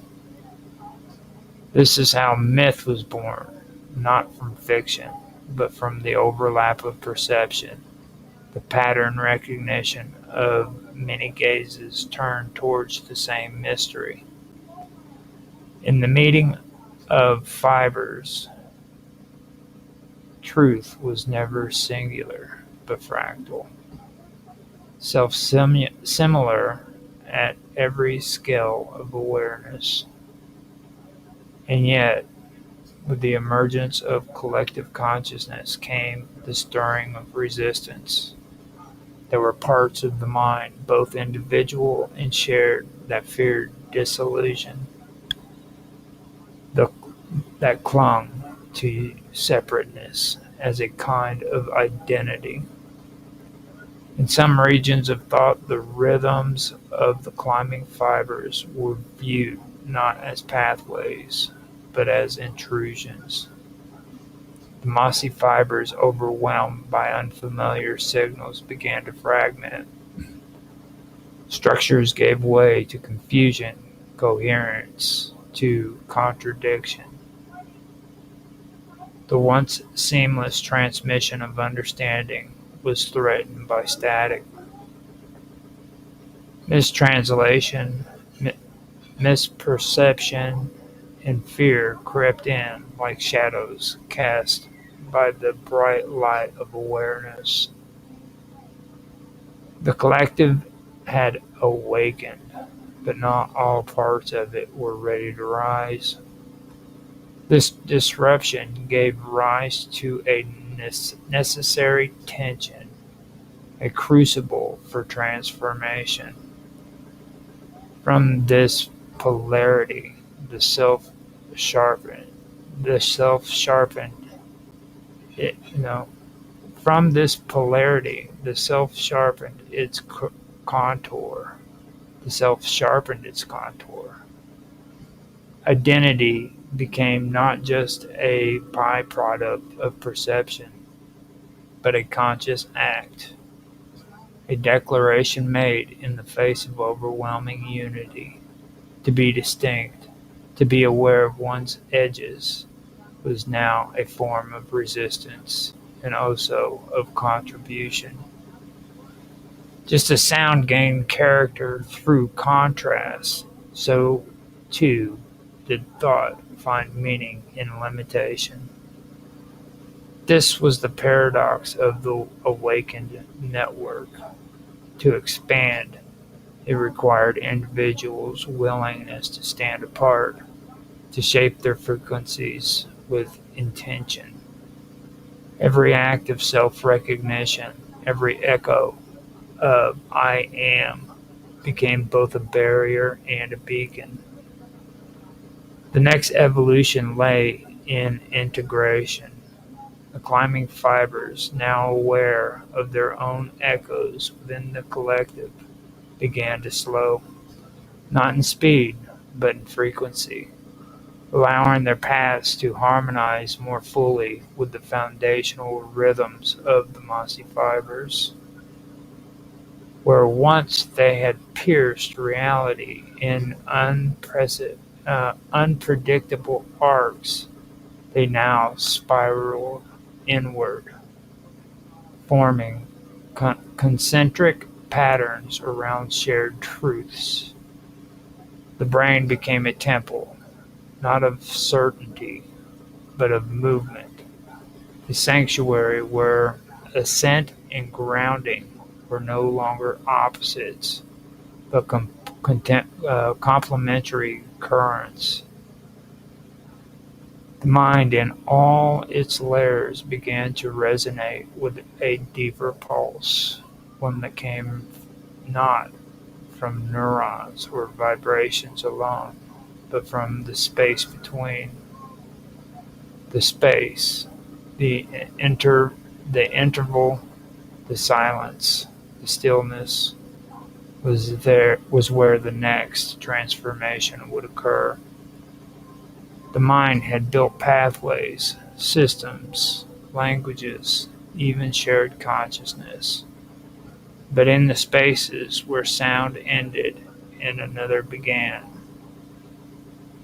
where thought passed before resuming, something older and vaster waited.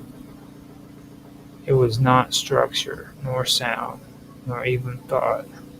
It was presence, awareness, unshaped, formless, yet fundamental. The climbing and mossy fibers, in their endless patterns, circled closer to it, drawing nearer to the center they could not they could not name. It was from this center that the soul would speak, not as voice, but as knowing, not as signal, but as stillness. And in that stillness, a new rhythm would begin, not to replace the others, but to encompass them. A pulse that required no origin, no direction, only return. So that is what I was wanting to put together. I had some time to go over some of the stuff that I had introduced last week when it came to well, basically what it was is Mr. Robot wanted me to pull sources up on my beginnings when I did the primordial beginnings. So I went back through and I started pulling it all up, and I started noticing that one thing that I'm missing out on with this was I wasn't putting the linguistics aspects into it, and just sound period, and how sound works with frequencies and sound waves and all of that. And that was when I decided that I was going to go through and I was going to add that incorporated into this. And for me, I think that it's actually fitting in pretty well. Because like I said, this is going to evolve into more than just where we're at right now. This cosmic weave is pretty interesting. It has a lot to do with, well, it's actually a theory. If you guys want to check it out, it's easy to find. My what I'm putting together is a lot different, though, or not a lot different. I'm not going to say that. What I can say is that I've done a bit more research into this stuff. I've actually been working on this for quite a long time, and that's where I come up with the different areas when it comes to the primordial and aspects like that. Mr. Robot has an issue with the whole primordial ooze and stuff of that nature, and he wanted me to pull up sources, so I did it.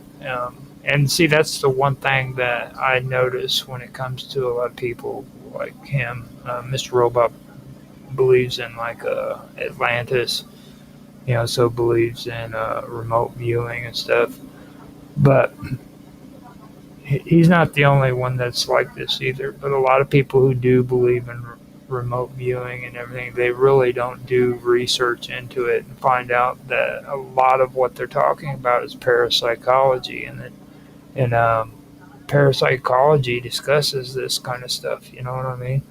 About primordial beginnings and how you have the axis mundi, and then they have they talk about nexuses that are set up around you that you can actually that your brain or your mind actually connects to on a certain level. You know what I mean? Things of that nature. Now, me personally, I've said it before. I don't believe that there are like a whole bunch of nexuses that are set up. I believe that I believe in the axis mundi part of it, where there's one central nuclei, and I also believe that the cosmos, which is what it's regularly called the cosmos, is basically drawn off of the human brain. It's like the structure of the human brain. And these climbing fibers and these mossy fibers are actually within the brain. So if you're looking at a cosmic, um, if you're looking at something that is supposed to be connected to the brain on a cosmic level, I would envision it being more like the brain, you know. So um, that's my approach to it, where you have these fibers that are climbing and they're making it to the Axis Mundi, and they're taking and delivering raw data to the Axis Mundi, where the Axis Mundi transfers it into reality, into what we know. You know what I mean? Into the material and the immaterial. So, like, I had somebody talk to me about passion and stuff like that. Where does that fit into all of it? And I brought it up in one of the previous episodes, but that's also a part of it, you know. All your passions, all your desires, everything is created within the Axis Mundi from this raw data that's collected, and that is important that people understand that. I'm not just talking about, like, you know, the physical stuff that we see, but also the material, but the immaterial too. I'm talking about dreams that you dream at night. This is produced from the Axis Mundi. The passions, the love, the hate, all of these emotions are produced within the Axis Mundi. Everything. You know, it's all there. That's where it comes from, you know. So I wanted to respond to that because I did actually get a real comment on Rumble, and I was really hoping that I could answer that without forgetting to, because I don't get too many comments on on Rumble. I get comments from people who want me to, like, contact them so that I could get more views on Rumble. You know, they're usually on Telegram, so uh, not going to do it. Sorry, but anyhow, that's basically the shakedown of it. And then what I want to also get into is these audio, or, you know, sound waves, and just, you know, because I've been talking about frequencies and waves and vibrations and things of that nature, which concerns the human brain, but also it has to do with just sound waves too. They're all connected with one another, and that's what I was really wanting to go for, you know, kind of put that together. And then eventually I also want to get into how all of this connects when it comes to technology and the new developments that we've had in technology. So all of a sudden my stream started doing the audio on there. But anyhow, that's what I'm really getting into with all of this stuff. So um, I personally, this is actually something that I'm really going to have to look at, because it's something that when it comes to the audio, or not the audio, I keep saying audio, when it comes to sound, you know, it's something that I've been wanting to incorporate into it, but I haven't done it uh, until just now. So I'm going to have to really look at this. There was a lot of stuff that I put in here that I really did. It stuck out to me, especially with linguistics. I've been doing a lot of research when it comes to linguistics, and I've been learning just how in depth linguistics is. it's probably just as in depth as what well, ancient DNA is, to be honest with you. The word, and when I say linguistics, I'm not talking about what you write down. I'm talking about the words that actually come out of your mouth. You know, the sounds, the way you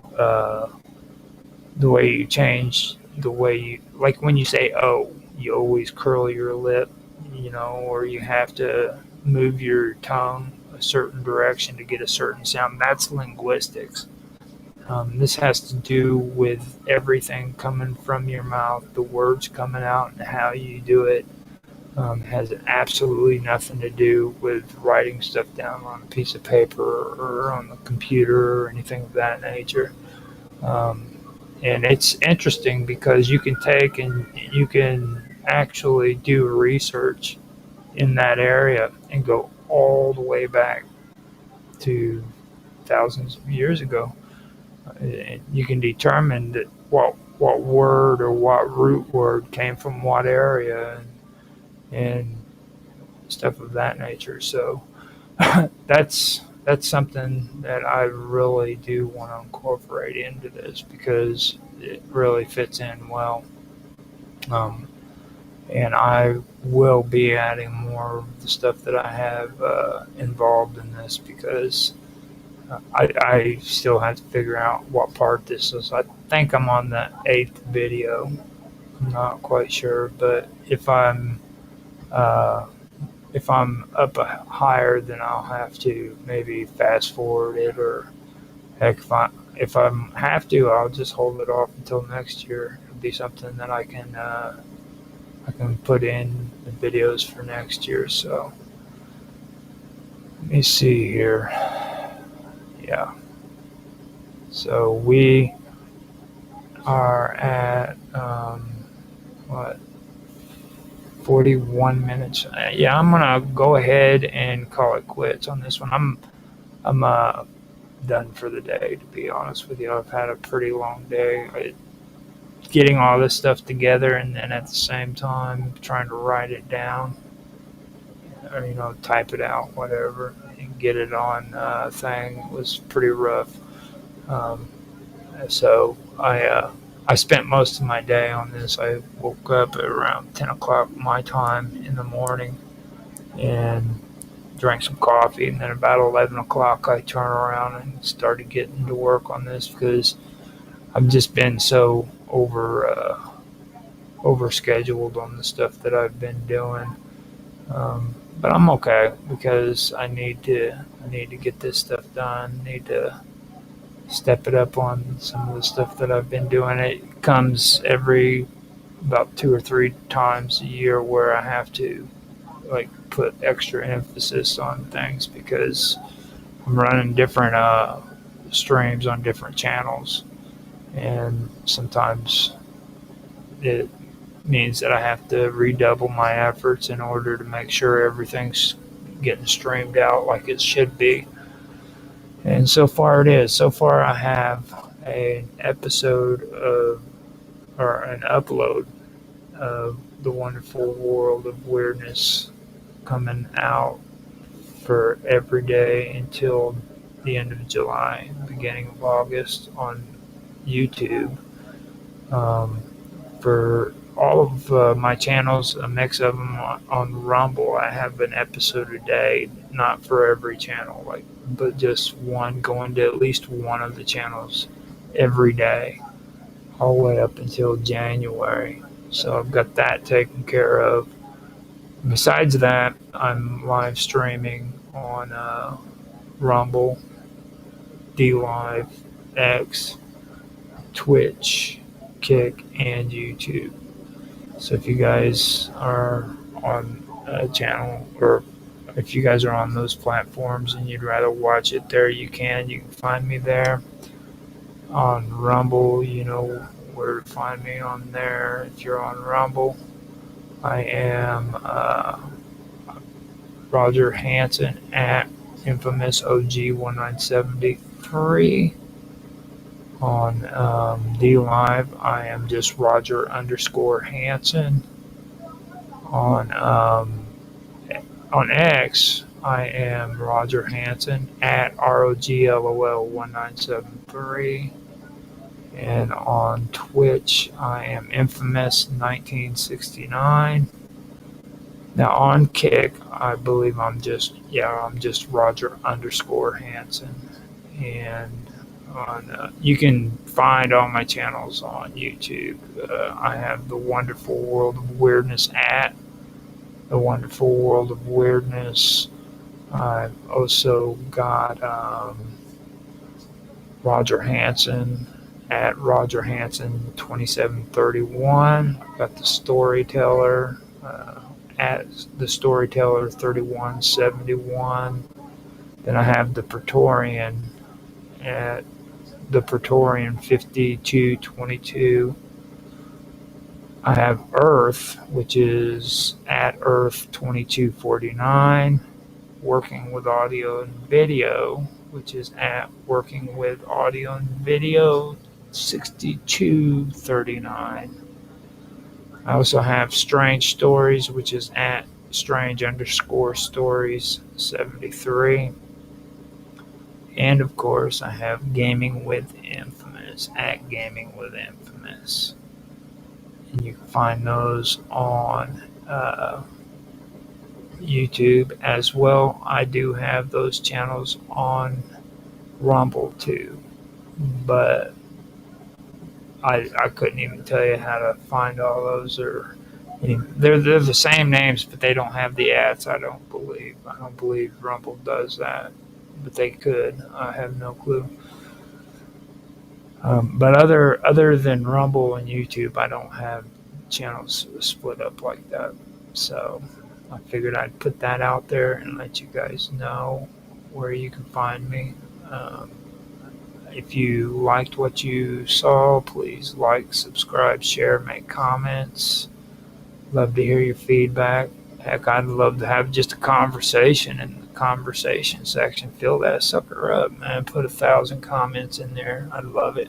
Just, don't be dicks to one another or me. Especially not to me, Be respectful of one another when you're in there.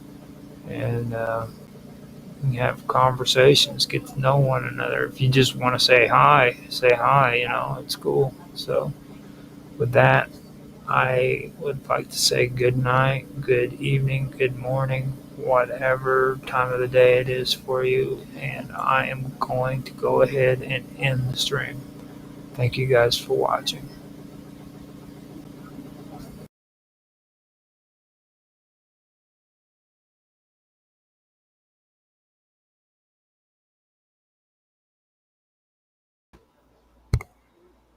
Okay, running a quick audio test to see if everything's up and running, ready to go. I'm also going into YouTube and making sure that the live stream is in the proper playlist, since I am streaming off of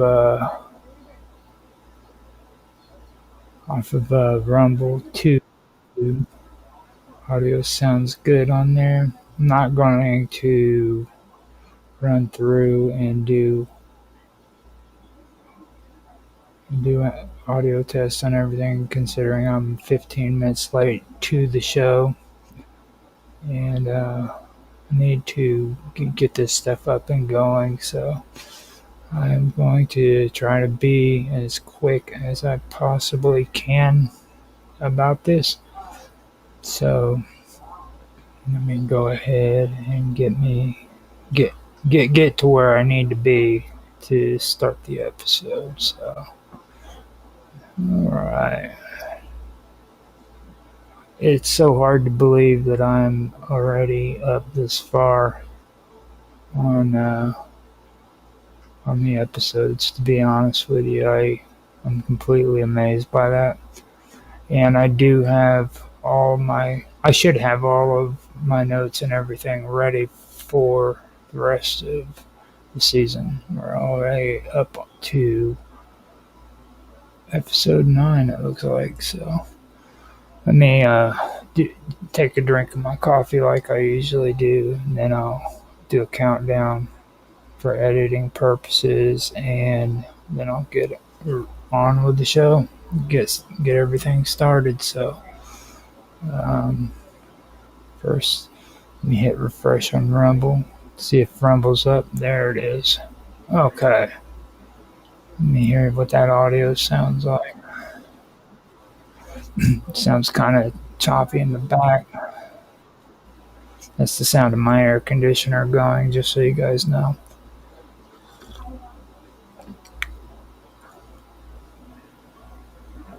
Okay, here we go. 3, 2, 1, now. Hello, everybody, and welcome back to the wonderful world of weirdness. I'm Roger Hanson, and I'll be your host for another episode of Esoteric Agenda here on Wednesday, I believe, at midnight.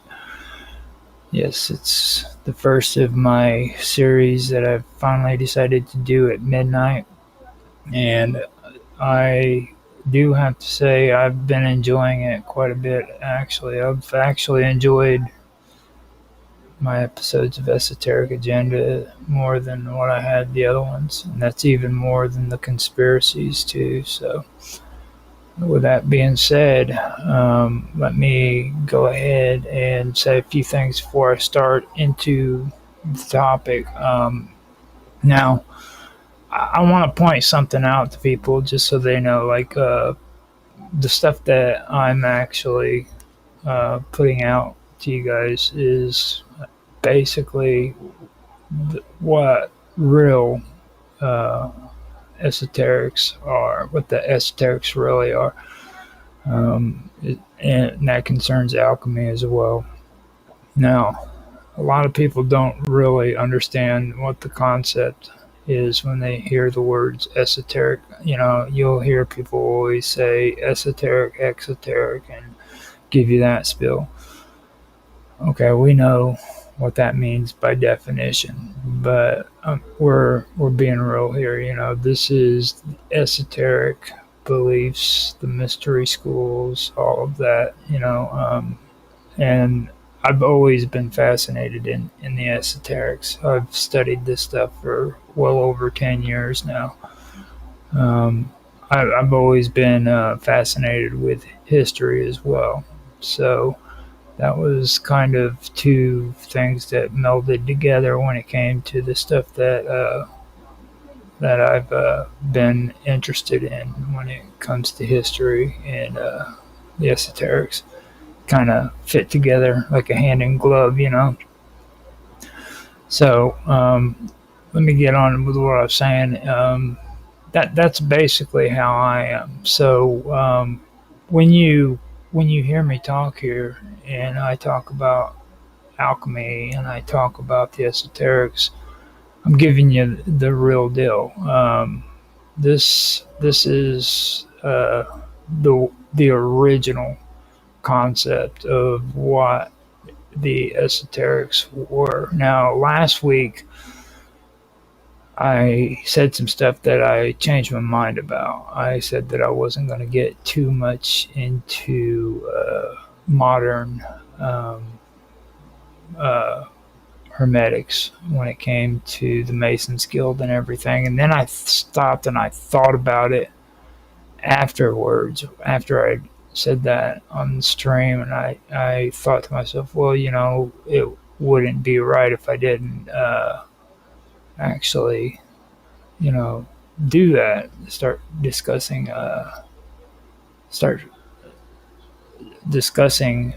Masons, and so I'm gonna do that in this episode. I'm going to make it just one episode, though. I'm not going to make 2 or 3 episodes on just the Freemasons, but I will tell you some stuff that you probably haven't heard. I'm going to tell you some stories that are older than stories that you've heard. This is the original stories that the Freemasons started out with, and then I will go on farther after this episode, and we'll be talking about people like Al-Kindi and more in-depth research that surrounds the esoterics. So, with that being said, I guess I can get on with the show. Let me double check, make sure that audio is good.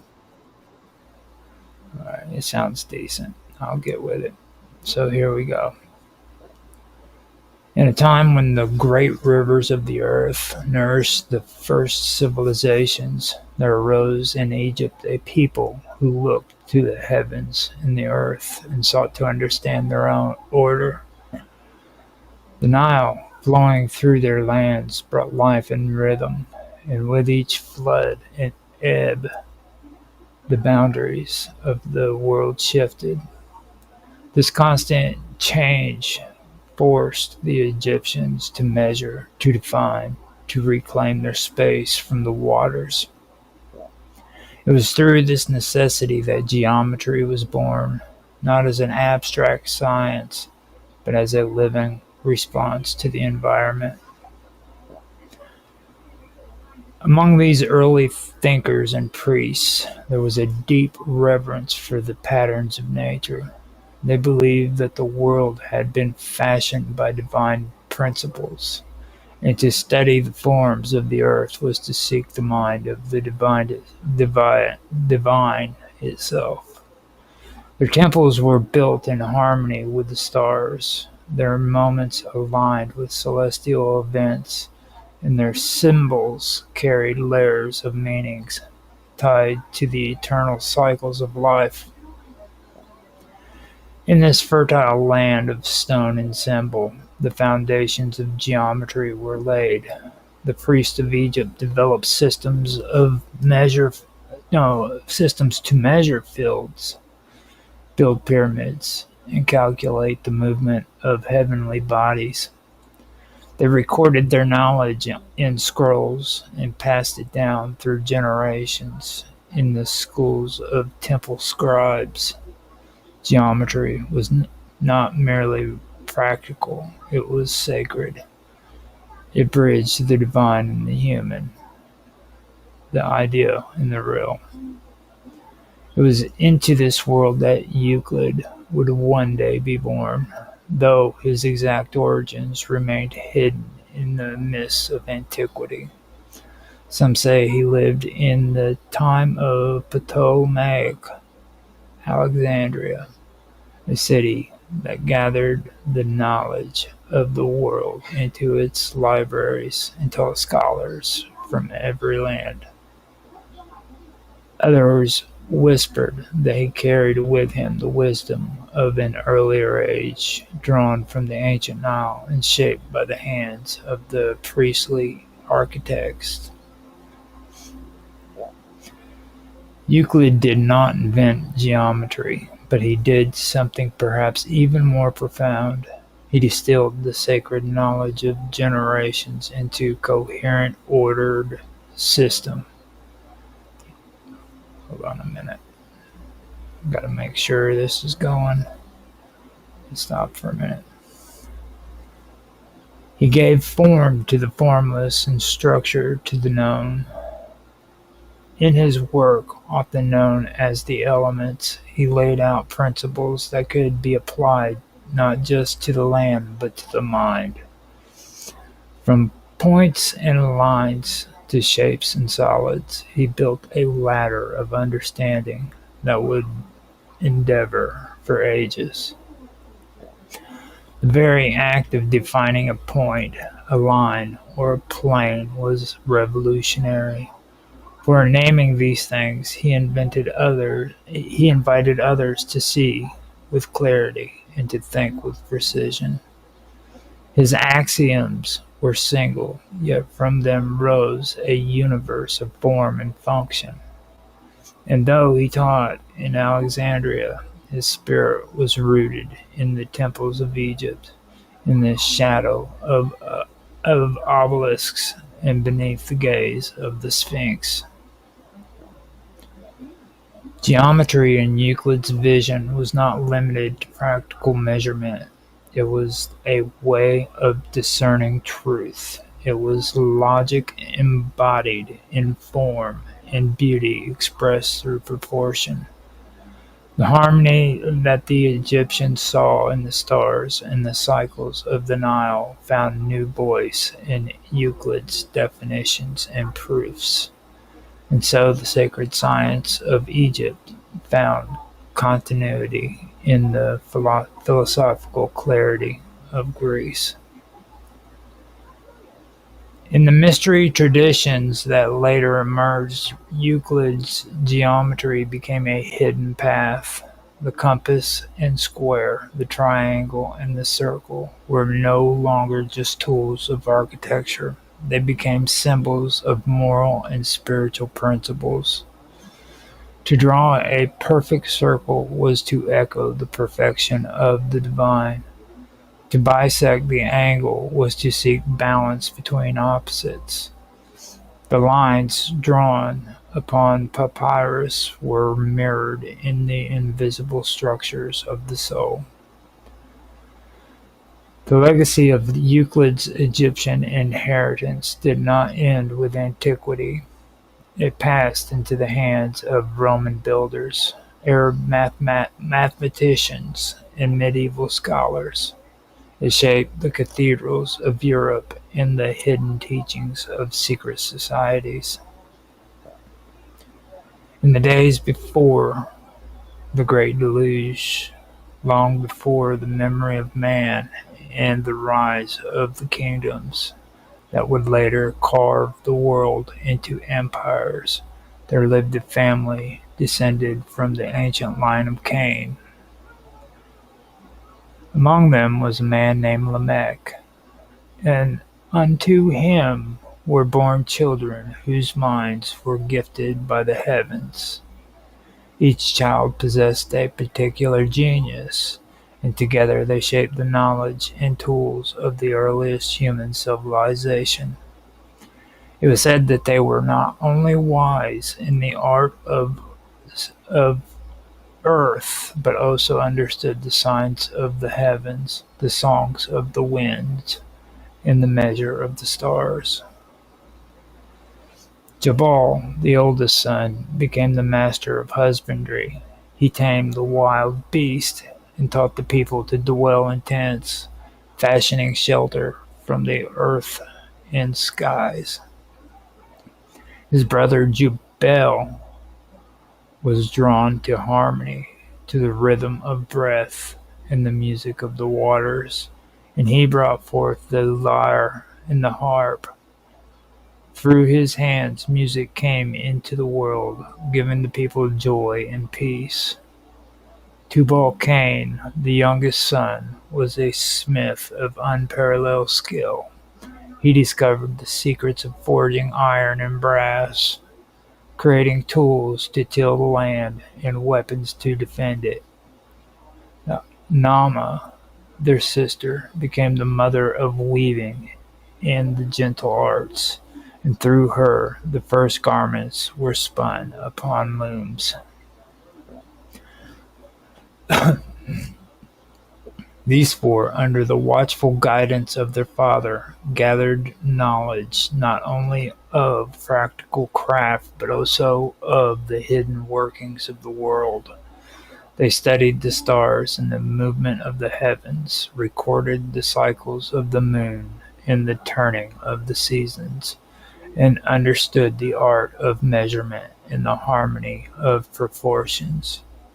What they discovered was precious, for it gave form and structure to the world around them, and with it they built the foundations of all human learning.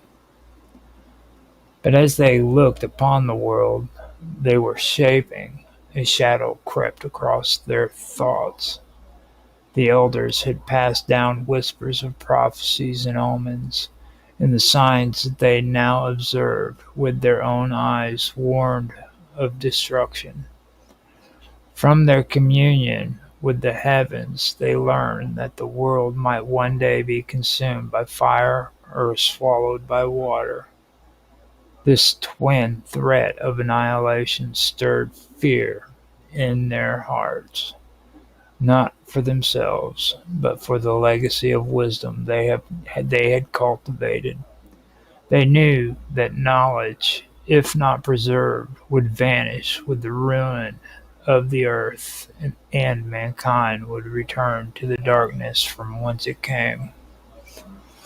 So the children of Lamech resolved upon a mighty task.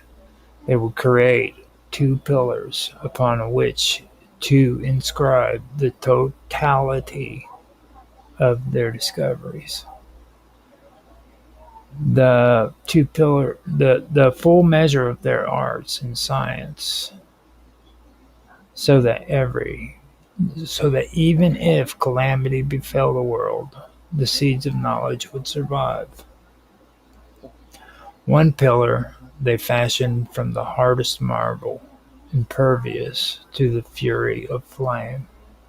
The other they molded from burnt clay and brick, hardened to resist the ravages of water. Each was raised to a great height and set upon the plain where the stars were clearest, that they might be easily found in the ages to come.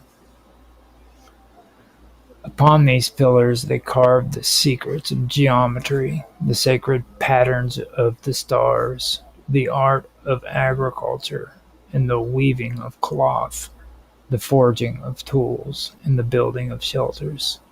They recorded the laws of balance, the harmony of sound, the cycles of sun and moon, and the rules of upright conduct. With reverence, solemnity, they inscribed the names of the heavenly bodies, the sacred numbers that governed all things, and the measure of land and stone. They did not merely record facts, but offered these truths with the spirit of instruction, hoping that those who discovered the pillars would also inherit the wisdom of their hearts. When the work was completed, the family stood before the twin monuments, gazing upon their work. The winds were still, and the sky bore witness with stars so bright that they seemed to nod in approval. With hands uplifted, they offered a prayer to the divine, beseeching the preservation of the pillars through whatever devastation might come. Then they returned to their lives, knowing they had done all they could to preserve the light of knowledge. Generations passed, and the face of the world changed. Great rains fell, and the rivers swelled. The waters rose beyond their bounds and swept over the valleys and the hills. The great deluge, as had been foretold, came upon the earth. Cities and farms were lost beneath the waves. Forests vanished and mountains wept. Those who survived carried the memory of the past only in fragments, whispers of a time before the flood. Tales handed down with trembling voices around flickering fires. In time the waters receded and the land was made new. Tribes wandered the plains once more, and new generations rose from the ashes of the old. Among them were seekers and builders, men who felt drawn to understand the world, just as the children of Lamech had. They studied the skies, they measured the land, and in their wandering they came upon a strange and ancient thing. There, half buried in earth and overgrown with vines, stood one of the pillars. Though weathered, the markings upon the surface were still visible. The seekers knew at once that they had found something sacred. They cleared the earth from around the pillar, brushed away the dust of ages, and began to study the inscriptions. The characters were unfamiliar, but the symbols and figures spoke to them in dreams and visions. Slowly they began to understand. They learned how to build with balance and proportion, how to trace the lines of a triangle with string and stake, how to tune an instrument to echo the song of the stars. They discovered that this knowledge made them stronger and more just, that their cities flourished and their laws became wise. The story of the pillar spread, and it became a legend. Those who followed the ways inscribed upon it became builders and lawgivers, priests and sages. They built temples aligned with the stars and laid roads as straight as the rays of the sun. The knowledge they gained was preserved in new scrolls, in the hearts of new generations, and in the rituals of those who remembered the pillar. It was said that the second pillar still lay hidden, that its discovery would one day complete the legacy of the children of Lamech. Many searched for it, and some claimed to have glimpsed it in visions, or seen it buried in sand or stone. But the tale held more than a call to archaeology. It was a call to uphold the virtues of wisdom, diligence, and foresight. The two pillars became symbols of strength and endurance, of fire and water, of destruction and rebirth. When the builders of Solomon's temple erected its entrance, they raised two pillars in memory of the ancient ones. They named them to signify establishment and strength. And through these pillars passed all who would enter the house of wisdom. Their names were known to those initiated into the deeper mysteries, and their meaning was carried forward in the teachings of geometry and sacred measure. The story of the children of Lamech, as drawn from the Cook manuscript, presents a deeply symbolic and mytho-historical tradition that had a powerful influence on the early development of Masonic legend and allegory. This manuscript, one of the oldest known documents associated with early Freemasonry, outlines a vision of human history that merges biblical genealogy with the preservation of sacred knowledge. Within this tradition, the children of Lamech are portrayed not merely as historical or mythical characters, but as initiators and guardians of ancient wisdom, the first progenitors of the arts and sciences that would eventually form the foundation of civil society. Lamech is a figure from the early chapters of Genesis, and he is known for his sons and daughter, each of whom possessed a particular talent or domain. The Cook manuscript expands on the biblical narrative by attributing to each child a special gift, skill, or domain of expertise, transforming them from passive biblical characters into dynamic agents of human development. The manuscript celebrates Jubal, Tubal-Cain, and Nama,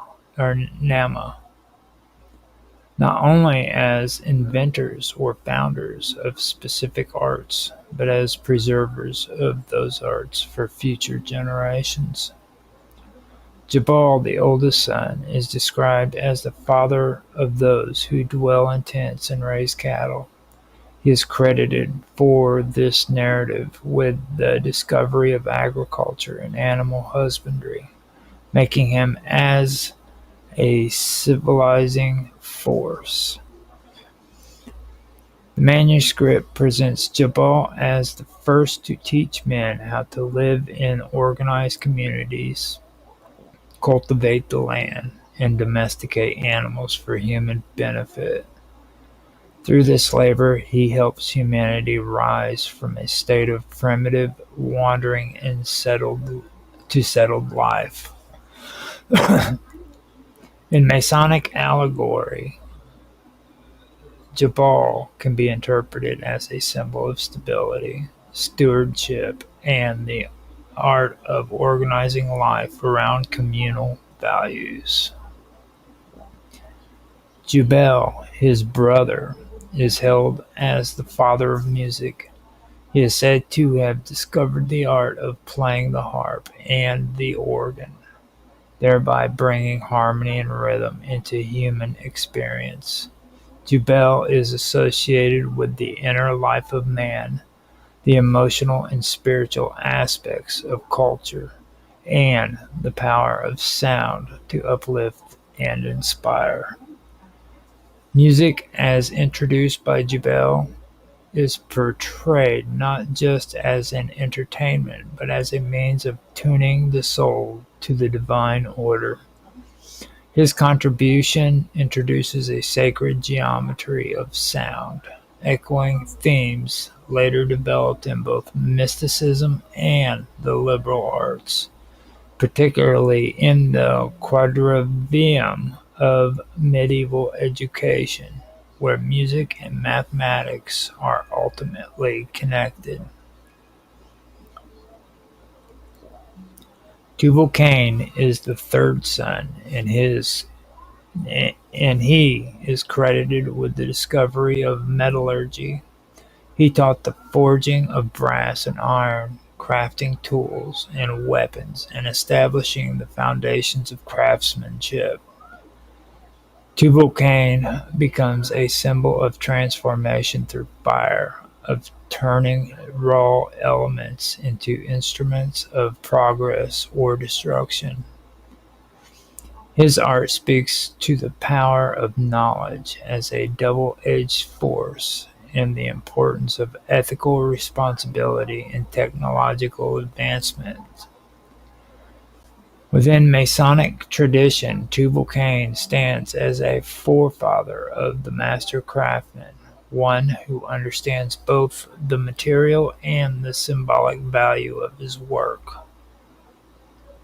Nama, the daughter of Lamech, is often overlooked in other traditions, but the Cook manuscript gives her a dignified place. She is credited with the invention of weaving and textile arts. Her contributions to domestic craft are elevated to cultural achievements, reflecting the belief that even the seemingly mundane aspects of life carry sacred significance. Nama, in this context, becomes a figure of nurturing wisdom, of practical skill tied to beauty and utility. Her inclusion in the manuscript affirms that both men and women played roles in the development of the civil arts and the preservation of knowledge. Perhaps the most enduring and esoteric element of this tradition lies in what the children of Lamech do to ensure that their knowledge is not lost. Forewarned of the coming catastrophe that could either be a flood or a fire, the children devise a way to preserve their arts. They construct the two great pillars. One was made of stone, resistant to fire. The other is made of brick, impervious to water. Upon these pillars they inscribed all the knowledge of their discoveries, including the sciences, arts, and divine laws. This act becomes a foundational myth in Freemasonry, representing the eternal duty to safeguard and transmit wisdom.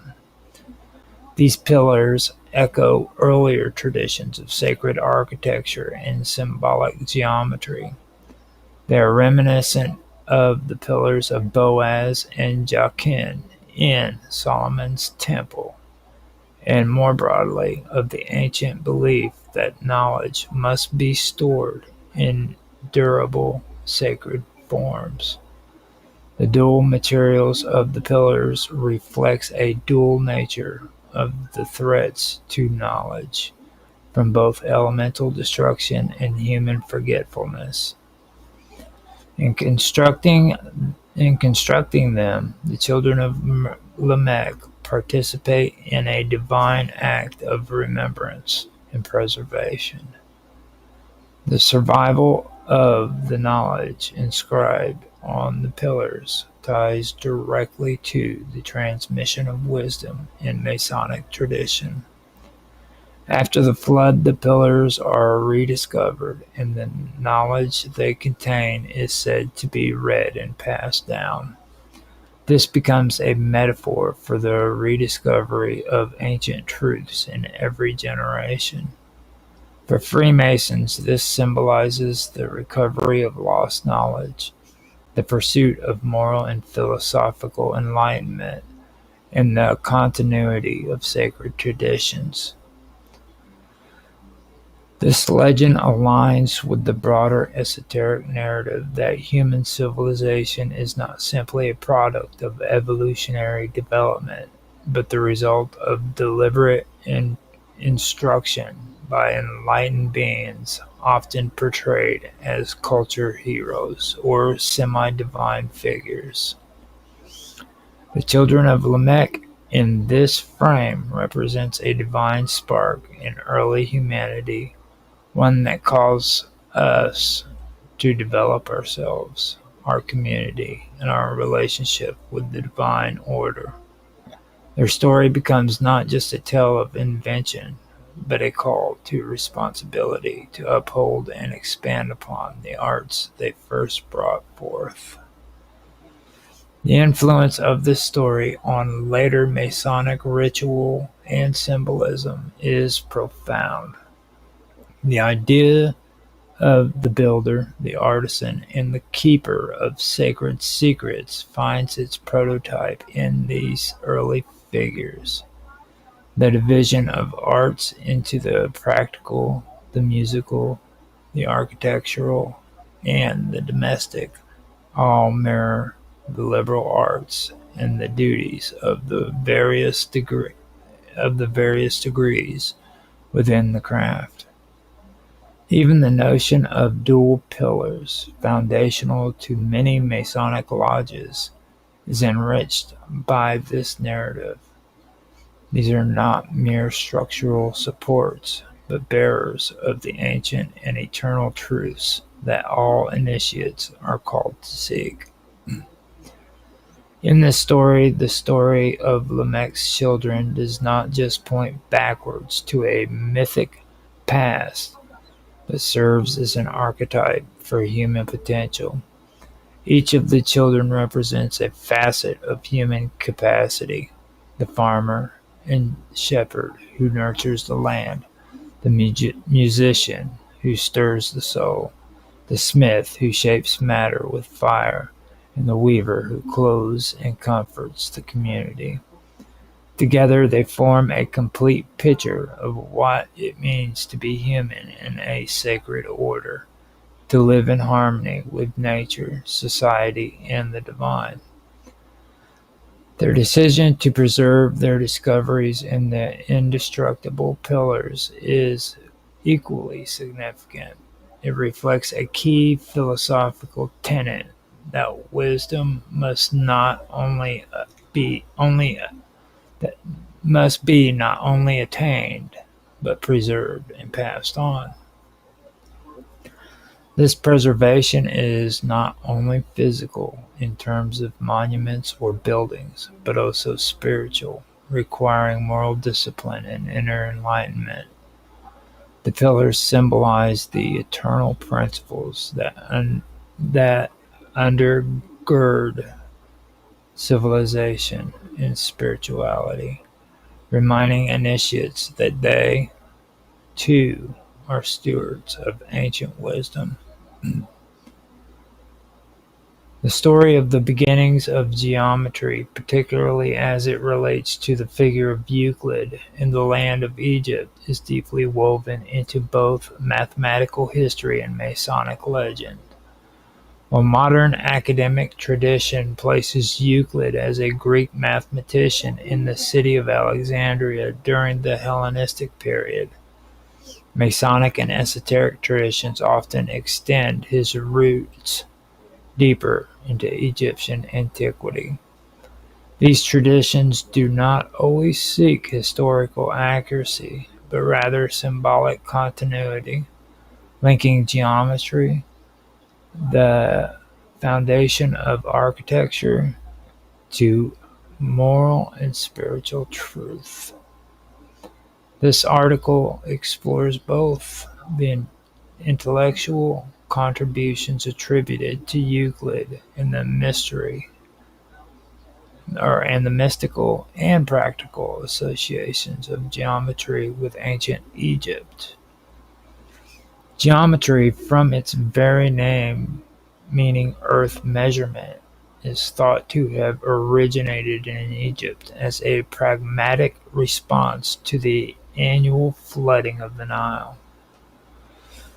The waters would wash away land boundaries, and Egyptian surveyors were required to restore property divisions with accuracy and consistency.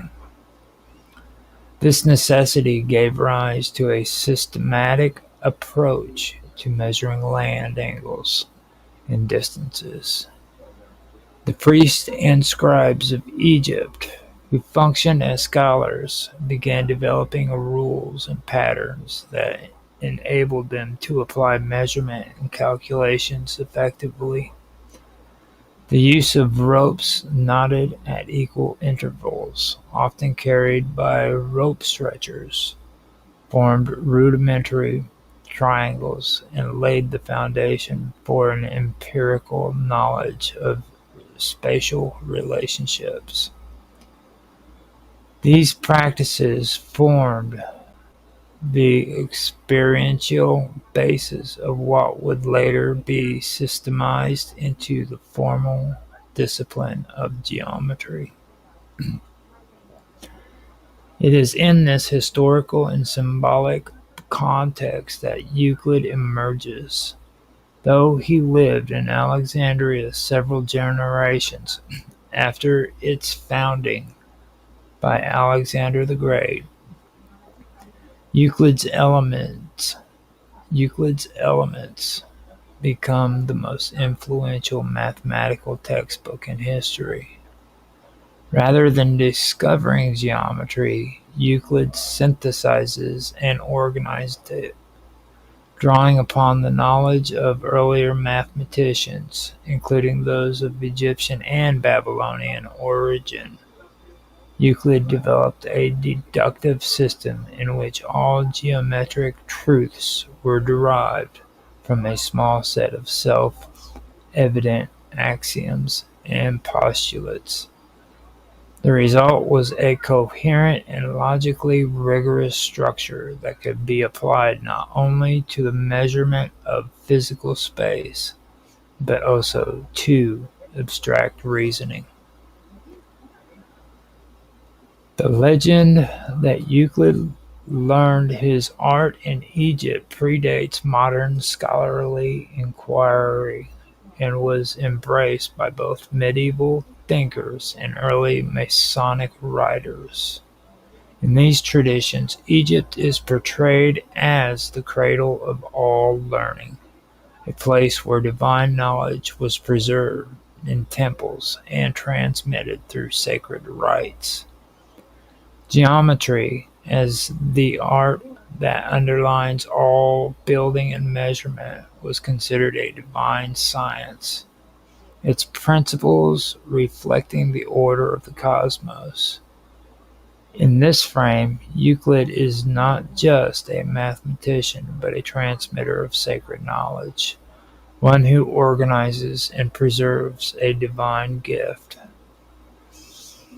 In the Regius manuscript, one of the oldest Masonic texts written in poetic form, Euclid is said to have taught geometry to the children of noblemen in Egypt and established rules of moral conduct and professional ethics alongside his technical instruction.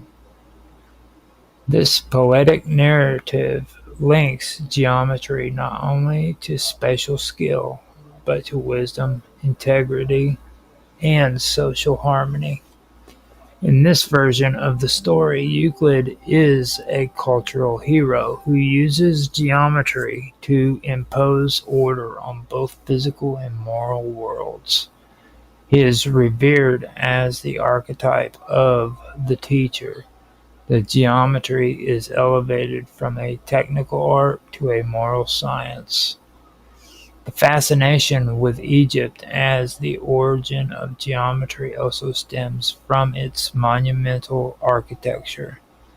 The construction of the pyramids, temples, and the obelisks would have required advanced knowledge of measurement, alignment, and engineering. The alignment of the pyramids to celestial bodies, the use of the golden ratio, and the application of square angles and precise orientation all suggest a profound understanding of geometric principles. These achievements fed the myth that Egyptian priests held the key to universal knowledge and that geometry was not merely practical but also mystical. Euclid's elements begin with the definitions, postulates, and common notations. From these he derives propositions that build upon one another in a logical sequence. The beauty of this method lies in its clarity and permanence. Once a truth is proven within the system, it remains true for all time. In this way, geometry became the model for deductive reasoning, and Euclid's text became the cornerstone of education in the liberal arts for centuries. Philosophers, scientists, and builders alike found in elements a language for understanding structure, order, and logic. Freemasonry absorbed the symbolism of geometry through allegory and ritual. The square and compass, essential tools of the Mason, became emblems of virtue and self-control. The square represented honesty and upright behavior, while the compass signified the boundary of action and desire. In this symbolic symbol, geometry is not merely a practical discipline, but a path to moral and spiritual refinement. The legacy of Euclid is thus recast through a spiritual lens where the clarity of geometric truth mirrors the clarity of moral insight. Egypt in this tradition is more than a geographical location. It is an allegoric space, a place in ancient initiation of secret knowledge hidden beneath layers of symbol and ritual. In the mystery traditions of the Mediterranean world, Egypt held the status of a sacred land where the soul journeyed through trials and purification. In Masonic tradition, to say that Euclid taught geometry in Egypt is to say that he participated in the sacred lineage of knowledge and brought forth a system that mirrored the divine order. The concept of harmony centered central to both geometry and music, was also tied to Egypt. The belief that the movement of the heavens followed geometric principles led to the idea of the music of the spheres, where celestial bodies produced a harmony inaudible to the human ear, but perceivable through reason. Geometry thus became a bridge between the material and spiritual worlds, capable of revealing the underlying unity of all things. Euclid, in organizing the truths of geometry, was seen as unveiling the hidden structure of the cosmos. In more esoteric traditions, geometry was also associated with creation itself. The act of drawing a circle with a compass or forming a square with a rule mirrored the act of divine creation. The builder became a reflection of the divine architect. In this view, the study of geometry was an act of worship, a contemplation of the divine design embedded in the world. The shapes and proportions used in sacred architecture were believed to hold symbolic power, capable of aligning human consciousness with higher realities. Euclid's influence extended beyond mathematics into philosophy and theology.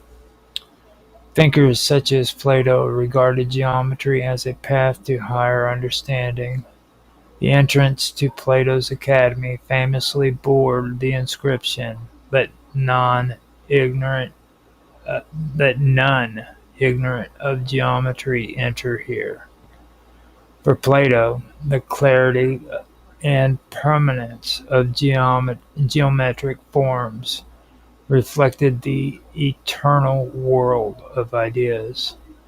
The physical world was a shadow of this ideal realm, and geometry provided a means to apprehend it. The blending of Platonic philosophy with Egyptian symbolism gave rise to a tradition in which geometry became a sacred science. This tradition was preserved and elaborated upon through various schools of thought, including the Neoplatonists, Hermeticists, and later the speculative Masons. Each group saw in geometry a means of ascent, a ladder by which the soul could rise from ignorance to illumination. The figure of Euclid therefore occupied a unique place at the intersection of rational science and sacred tradition. His Elements served both as a textbook for students and as a symbolic template for those seeking higher knowledge. Whether viewed as a historical mathematician or as a mythical sage, Euclid's legacy endures in the structures of thought and the temples of stone. In modern times, the practical use of geometry as engineering, architecture, and science continue to expand. Yet the symbolic dimensions of the disciplines remain relevant. The act of measuring, the act of measuring, of drawing straight lines and true angles still evoke ideas of justice, balance, and cosmic order. The tools of the Mason remain symbols of inner development, and the teaching of Euclid remain a foundation for both technical and moral instructions. All right. So yeah, I wanted to go through and do this. This is some of the older stuff that was um, believe. This was the older original stuff that the Freemasons used as their tenets, I guess you call them. I forgot what they're called, but it's their rights.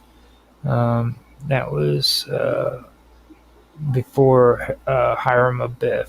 Even they used these, and in my last episode, I did the sacred tree, and that's another part of it too. There's a lot of older stories of the Freemasons that you can find that relates to the pillars, and that there's also the story I told you about the tree, or the wood, the sacred wood from the Garden of Eden.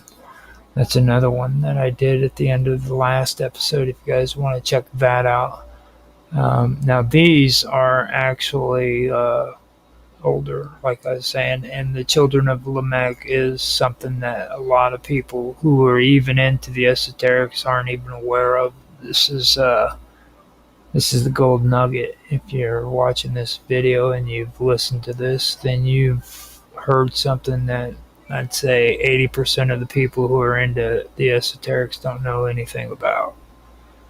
So I actually found this out because I'm really into this stuff and I do a lot of research into it. And I was lucky enough to stumble upon this. There's also a story too. I believe it's from the Scottish Rite, but it concerns the Stone of Scones and Rolling Stones. That's something that you might want to get into. That's kind of interesting because of the band, the Rolling Stones, and just the term Rolling Stone, where that came from. That's actually an old Masonic story as well, about how the Stone of Scones came to be, and the history behind that. Maybe later on I'll pull that up. But like I said, I don't want to get too much into talking about the Freemasons and things of that nature, because there's so much more that's involved with the esoterics than just talking about the Freemasons or the Rosicrucians. I believe that a lot of people really miss the boat because they get caught up in that, and there's a deeper history behind it that goes farther than that, and alchemy too, especially. Which here after this, I am going to start. This is actually the 8th episode.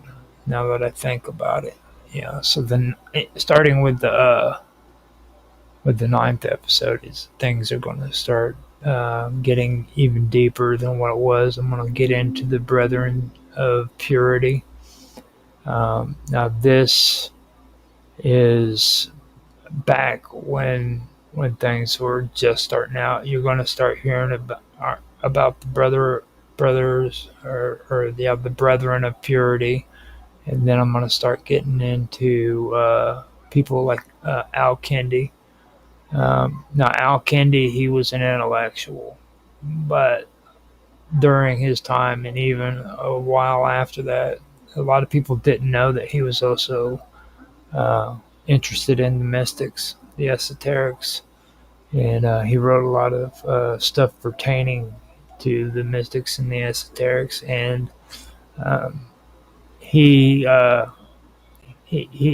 would get scolded quite a bit about his beliefs, his esoteric and mystical beliefs, because back then in the Arab world, intellectuals weren't supposed to be like that. You weren't supposed to think like an intellectual and then believe in mystical beliefs that was just uncalled for to a lot of them. So it caused him a lot of grief, but he still continued to write his writings, and a lot of the things that he wrote is what eventually inspired alchemists and mystics in the Middle Ages. Um, there's a whole story behind that that I might be able to get into. I'm not quite sure. Now, another thought too that I wanted to bring up before I ended this is a lot of people need to understand something about alchemy.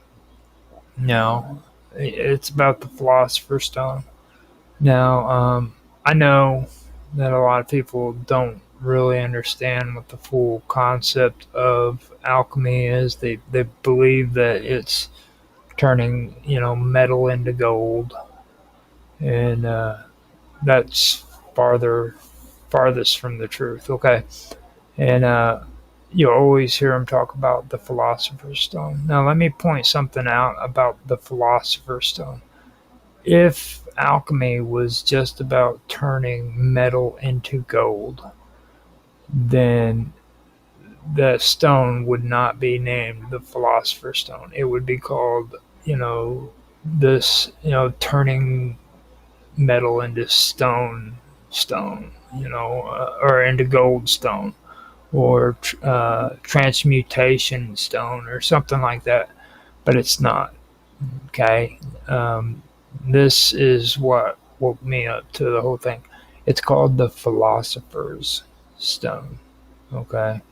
Just keep that in mind when you think of alchemy, because a lot of people have given alchemy a bad name. It's not really as bad as what people have made it out to be, because it really isn't. It's actually interesting. There's a lot of intelligent philosophers that were involved in this who came up with a lot of good ideas and a lot of philosophies. And I just wanted to put that out there so people understand that that stone is called the Philosopher's Stone for a reason, So keep that in mind if you ever decide to check this stuff out. Trust me when I tell you, you will not regret it. This is some of the best literature I've ever read in my entire life, and I love reading. Okay, I love reading. I love reading and writing. I just love it, and I can tell you right now, this is some beautiful stuff. So if you do, give it a try. Just do like I said, remember it's the Philosopher's Stone. And keyword there, philosopher. So just keep that in mind. I would check all of the channels, but it is late. It's it's 11 minutes after 1 right now where I'm at, and I would love to check and see if there's anybody on, but right now I only have Rumble and YouTube up right now, even though I am on other channels. I don't even know if they're streaming, but we do have 2 viewers on YouTube, and I would like to thank them for being here this late at night. There's 4 people on Rumble. Thank you guys for showing up. Nobody made any comments, which is cool, because that means I don't have to answer any questions or talk to anybody in chat, and I love that. There's 3 people on X. Thank you guys for stopping in and watching. And Twitch never has anybody. It says 1, but I'm pretty sure they're talking about me. And on Kick, we have no viewers, and the reason why is because all the little children had to go to bed. It's a school day tomorrow, so they can't play their video games right now. So you guys have a good night and sleep. Sleep well, little boys and girls. Sleep well. And I believe that covers everything. So, with that, all I can say is, again, thank you guys for stopping in and watching. If you liked what you heard, please like, subscribe, and share. Give a comment in the comment section. That would be greatly appreciated. I would ask you for your money, but I'm not going to pander, okay? But I do like money. If you guys have money, please just give it all to me if you want to. I love money, but I'll be okay with a comment in the comment section if you guys just want to do that. You know what I mean? I'm not picky. So, with that being said, happy 4th of July tomorrow, early ahead of time, and I hope you guys have fun. Just remember to be safe, and if you're drinking, have somebody drive for you. Okay, don't drive alone, or don't drive drunk. You know, if you guys go out, just remember to be responsible, and yeah, have a good time. I will talk to you later. You guys have a good night.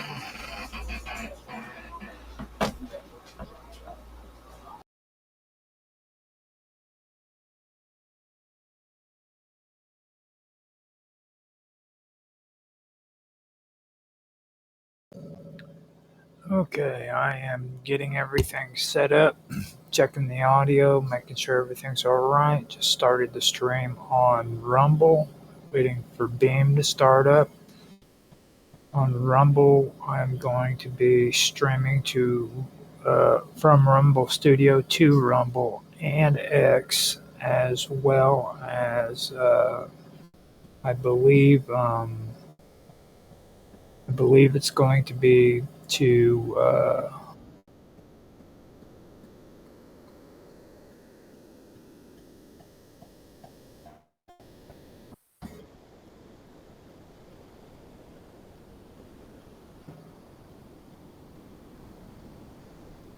okay, so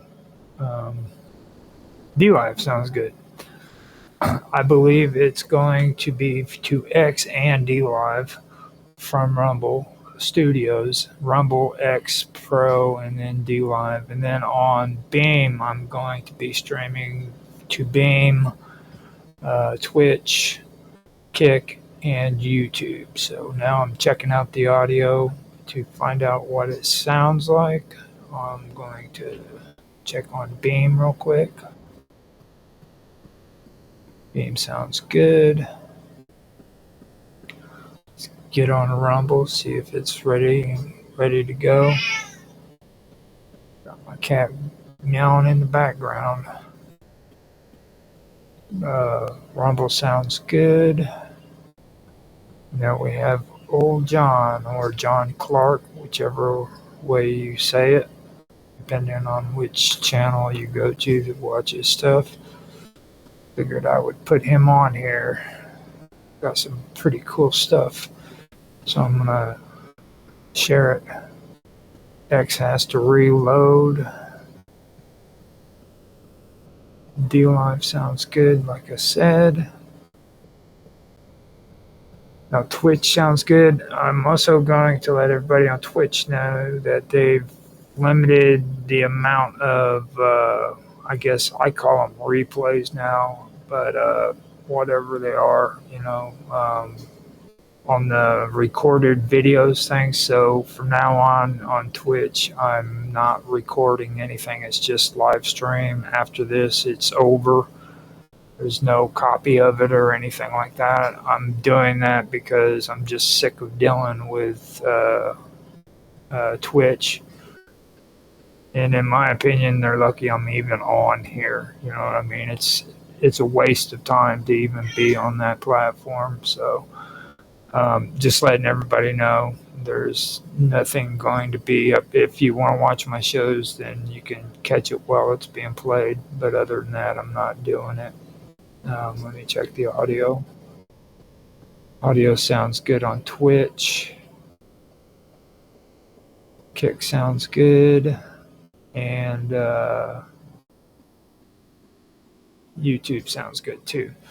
Yeah, the reason why I'm saying that is like now they only want to store like 100 millibytes or so of video or some shit when it comes to that. I'm like, man, you know, that's not even, I mean, it's just getting ridiculous. Like, what the hell are they freaking actually doing? You know what I mean? Like, it's like they make they're making their platform worse and then saying that people are freaking liking it a different way. I mean, how is it that people don't watch freaking the replays or the freaking video? Or, you know, it's just retarded. Like we're supposed to believe that shit. You know what I mean?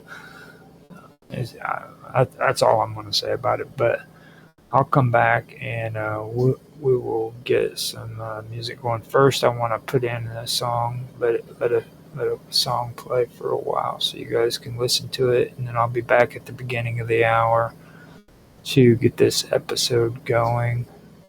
And this episode is going to be about Dr. Serge Voronov. It's going to be a part of my Weird Science. It's going to be one of my Weird Science parts of Strange Stories. So let me go ahead and put something on for you guys to listen to while I go over here and beat this cat severely. Yeah, I said it.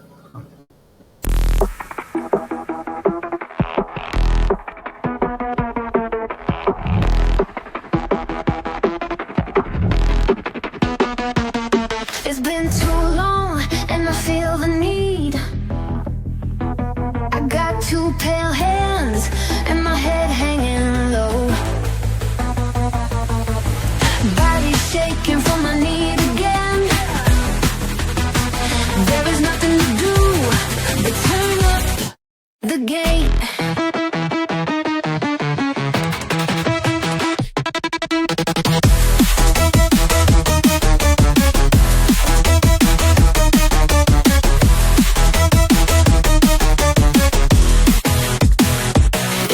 From my feet and buzzes to my brain. I look up at the stage, getting ready for the show. Around me a crowd, we all in the know. We all hunger for the beast below. Listen to the speakers, I feel I'm in my place. You can just tell by looking at my face. Dancing with no disgrace. I'm totally addicted to bass. Whoa, the bass line shooting up my spine.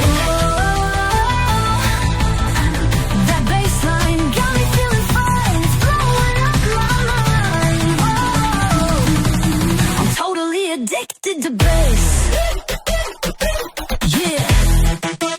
Totally addicted to bass.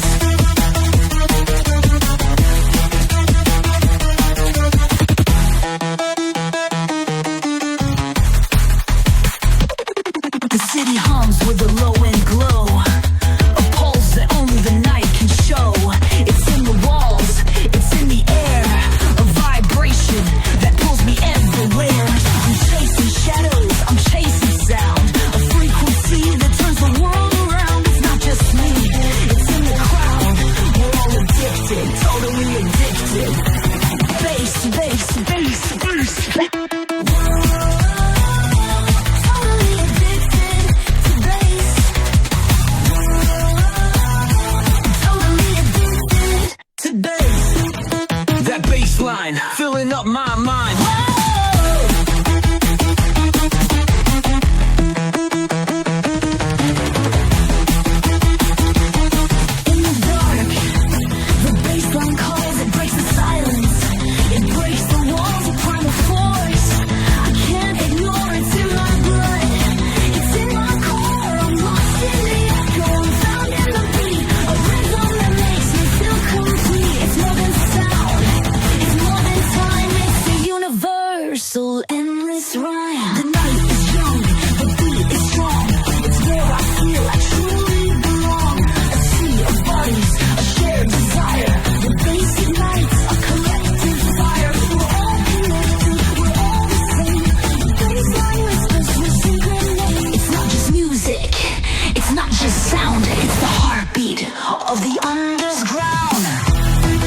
mind is shooting up my spine.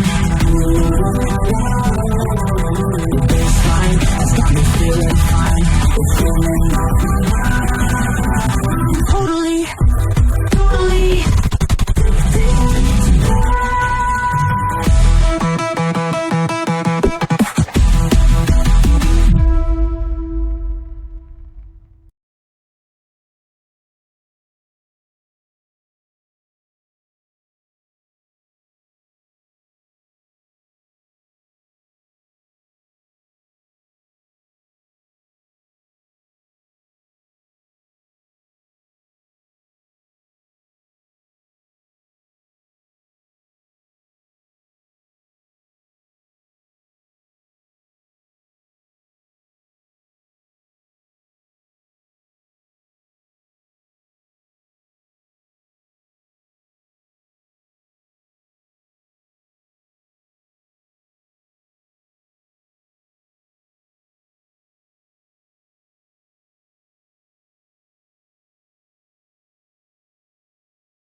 Oops, I guess I forgot to hit loop on the song, huh? Well, sorry about that, guys. Let me see here.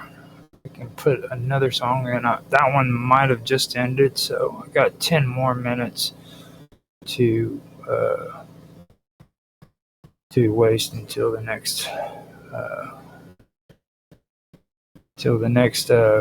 or the top of the hour. So let's. I'm going to do another one. I put them on different channels, or a different channel for the new ones that I just got from Mr. Robot. So I can do that on this one too. That way you guys can listen to them. These are from Mr. Robot too, by the way. He goes by Columinati on Rumble if you guys want to check his channel out and subscribe to him. So he's got some pretty cool mix and everything. But check him out there and listen to some of his stuff. So here we go.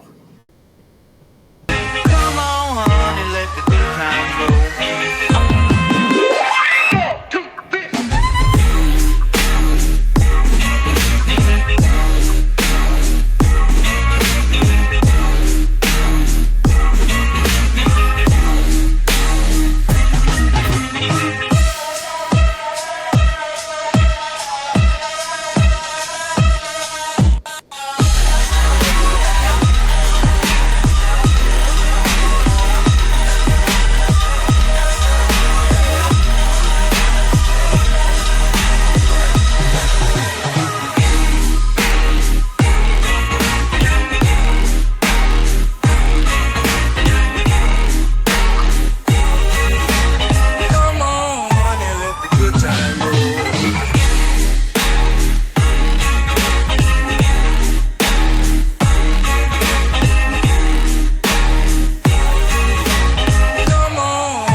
time roll.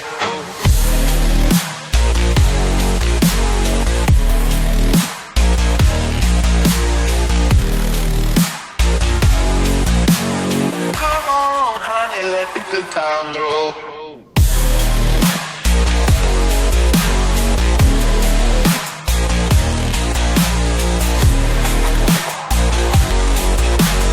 Come on, honey, let the good time roll.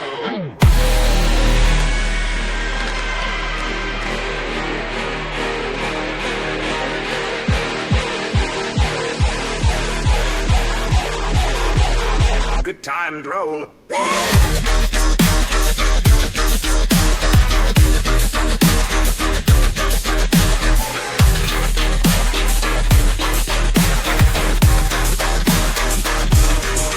Harder.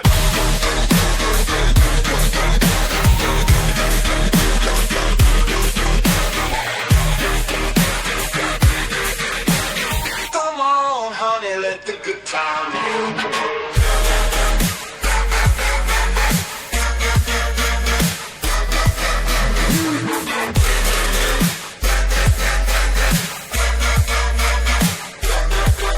Let's roll.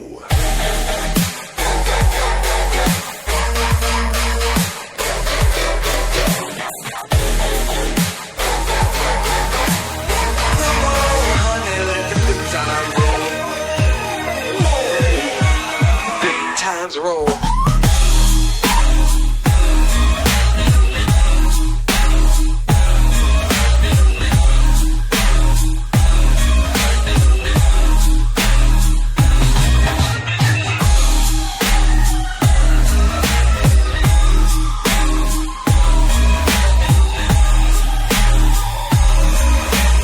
Come on, honey, let the good time roll. Come on, honey, let the good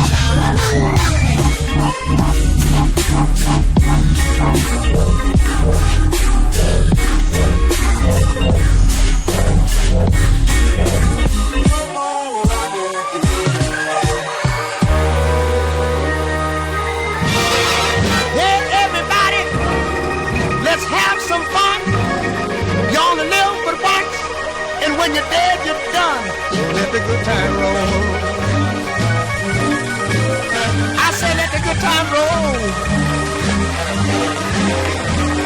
I don't care if you're young or old. You ought to get together and let the good time roll.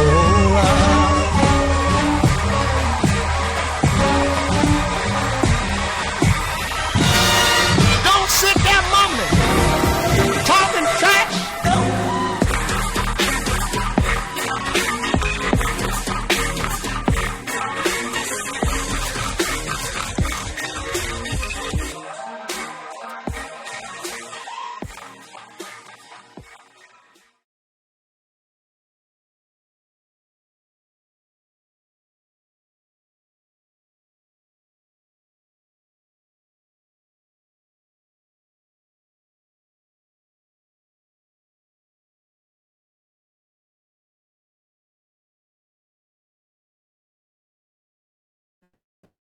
Okay, so it looks like we are almost ready. Now I've got to take John off the screen. Nice having you there, John. But it's time for you to go. So get this straightened out. I have everything up and running. I already did the audio check. Now tonight, like I said, is going to be another episode of Strange Stories. And I will be talking about Dr. Serge Voronov. Now, if nobody knows about him, he was a French surgeon, and he was known for conducting experiments involving transplantations of animal organs into humans, particularly in their genital areas. So this is it's kind of like a continuation of the ape army that I had just previously done. You can't do one without the other because a lot of the stories between the two of them gets mixed up. Like they mix, a lot of people mix the two into one story. Like like this took place. I've been known to do it too, so but that's generally what happens. So I did one episode for one doctor and then another episode for the other doctor, so that you know that we aren't always mixed up on this show, just some of the time. Well, most of the time, but not this time, kind of. So, before I do start, I do want to mention again that I am not keeping a recorded episode on Twitch. So, I'm doing this live on Twitch, and after that, it's done. But on the rest of them, there will be a copy for a while. At least I think Kick stops or doesn't save it after a certain amount of videos. So, it kind of goes bye-bye. So we're coming to the top of the hour. So let me go ahead and get quiet for a second, and then I'll start the episode. Hello, everybody, and welcome back to another episode of Strange Stories here on the wonderful world of weirdness. Today, I am going to do another part of my weird science area for Strange Stories, and today I am going to be discussing Dr. Serge Voronoff. Now, it's just like I said before I started doing the actual show on the stream.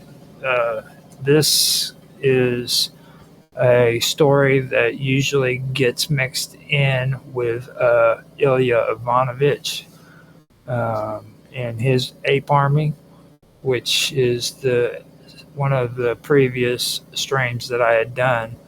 And a lot of his story and Dr. Voronoff's story gets mixed up because they're both from Russia. They both did some really weird shit. So they kind of get mixed in with one another, even though they're two separate people.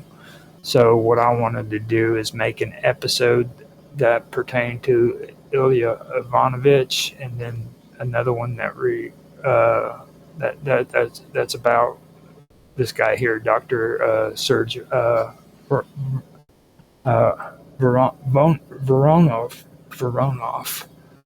Voronoff. Yeah. So, Serge Voronoff.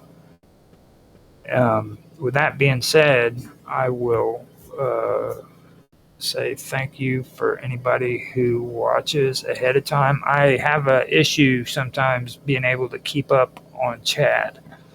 So, if you do say something in chat and I don't respond to you, I apologize, because usually I'm concentrating on my notes. That way I try to keep the story that I'm telling as accurate as I can at the time. So with that being said, I'll let you guys know ahead of time. I will be checking the chats to see if anybody says anything and try to respond to you as I go. So with that, let me get to Dr. Sergey.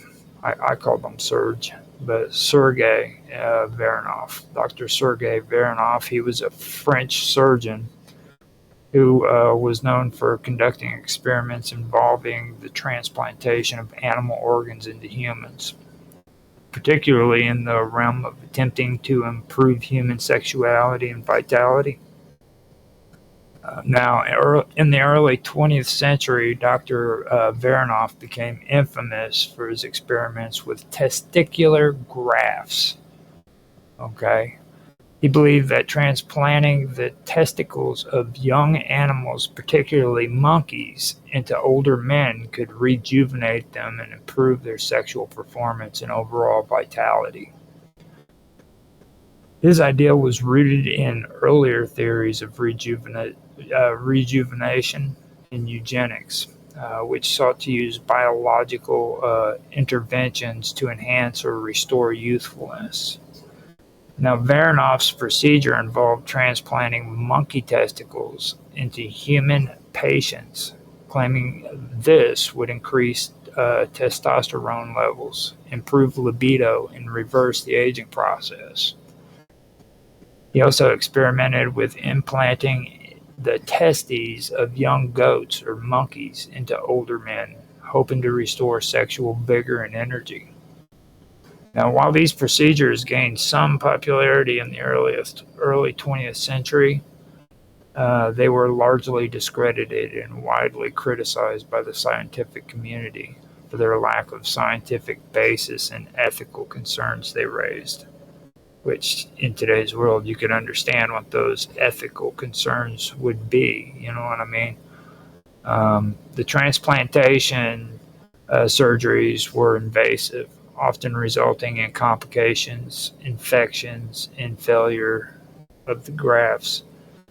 Now, Dr. Voronoff's theories were eventually dismissed, and he became the subject of ridicule, with his rejuvenation procedures considered like pseudo-scientific and ethically questionable. His work is now largely seen as an early example of unethical experimentation in the realm of human enhancement, and he is often cited as an example of the dangers of pseudoscience in the field of medicine and biology. Now, while not exactly related to penis extensions, his experiments were part of a broader movement of attempting to enhance human sexuality and vitality through the use of animal organs, transplants, and other unproven medical techniques. Now, Dr. Varanoff, he lived between 1866 and to 1951. Okay, and he was a French-Russian surgeon. He was a scientist known for his controversial experiments, like I said, of rejuvenation through gland transplantation.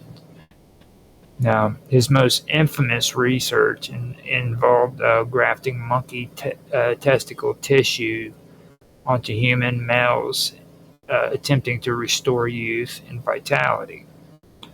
Now, though he was initially celebrated for his work at the time, he later fell into obscurity as his theories were discredited by the scientific community. Okay, now like I said, he was born in Russia in 1866, and he studied medicine in France at College de France under the prominent physiologist Claude Bernard. Now, he specialized in endocrinology and transplantation, particularly focusing on the role of the testes in aging and vitality. After working as a surgeon in Egypt, where he observed castrated eunuchs and noted the effects of hormone loss, he developed an interest in glandular rejuvenation. Now, Varnoff believed that aging was caused by a decline in hormonal secretion, particularly testosterone. He theorized that glandular transplants, specifically from young, healthy animals, could restore vitality, sexual performance, and cognitive functions in aging men. His work built upon earlier research in hormonal therapy, particularly experiments involving gland transplantation in animals. Now, in the 1920s and the 1930s, Varanoff became famous for his xenotransplantation experiments, where he grafted thin slices of monkey testicle tissue onto elderly men's testicles. He claimed that these procedures resulted in increased energy and virility, enhanced sexual performance, and slowed aging. His ideas attracted wealth. Wealthy clients, including aristocrats and politicians who sought the fountain of youth through his operations. Now, Varanoff attempted similar gland transplants on women too, using ovarian tissues from animals, though that had limited success. He also experimented with sheep and goats, attempting to crossbreed species using gland transplants. He proposed even more extreme procedures, including full testicular transplants from animals to humans. So he wanted to transplant the whole thing from one to the other. His procedures became widely popular in the 1920s and the early 1930s, leading to clinics opening worldwide. All right. Now, the elite and wealthy sought out his operations, believing they could reverse aging. His work inspired books, films, and even comical references. Like, he was mentioned by comedians even, including H.G. Wells. He came out with Island of Dr. Moreau, which was inspired by this guy right here, Varanoff. And he also inspired early sci-fi depictions of like human-animal hybrids and stuff like that. Now, by the late 1930s, as hormonal science advanced, Varanoff's theories were increasingly debunked. Scientists realized that testicular grafts from animals did not integrate into the human body or restore youth. With the rise of synthetic hormones such as testosterone treatments, his surgical procedures became obsolete. He was dismissed as a fraud or pseudoscientist, and his reputation eventually collapsed.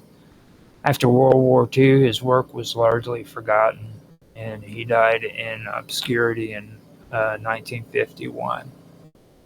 Though his methods were discredited, Varanoff played a role in the early history of hormonal replacement therapy, which is HRT. Now, his research contributed to the development of modern endocrinology and testosterone treatments. Now, today, his name is mostly associated with scientific quackery, but he remains a historical figure in early organ transplantation research. Now, just to set things clear, his mentor, Claude Bernard, he lived between 1813 to 1878. He did not show any known interest in gland transplantation or rejuvenization experiments like those that Sergei Varanoff did. So Bernard was one of the most influential physiologists of the 19th century. Okay, but his work focused primarily on homeostasis, experimental medicine, and the scientific method rather than endocrine transplantation or rejuvenation theories. He was best known for pioneering the concept of homeostasis, the body's ability to regulate its internal environment. He also conducted groundbreaking research in the role of the liver in glucose metabolism and the function of the nervous system in digestive and circulation. Now, Bernard emphasized rigorous experimental methods, laying the foundation for like modern biomedical research. His approach to physiology was systematic and mechanistic, focusing on internal bodily functions rather than speculative anti-aging treatments. Now, Varanov studied under Bernard at the College de France, where Bernard died long before Varanov began his controversial work in xenotransplantation. There is no evidence that Bernard had any interest in testicular transplants, rejuvenation theories, or hormonal anti-aging treatments. Now, Varanov's ideas were largely based on early 20th century endocrine research, which postdated Bernard's lifetime. Now, endocrinology is a field that emerged in the late 19th and early 20th century, with many scientists investigating the role of hormones in bodily functions, including aging and vitality.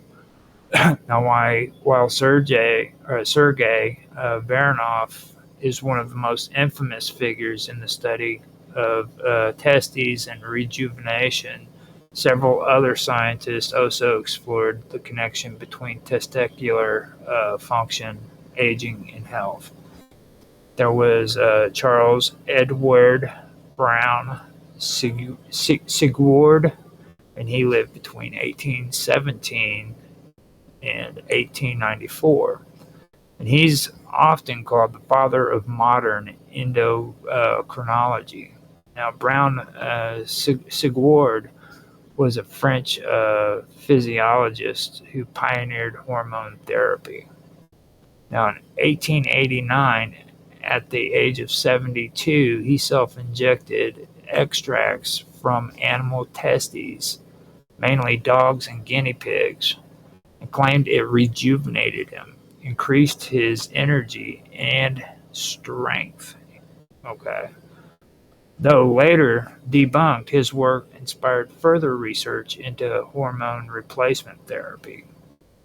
His testicular extract experiments laid the groundwork for the later discovery of testosterone.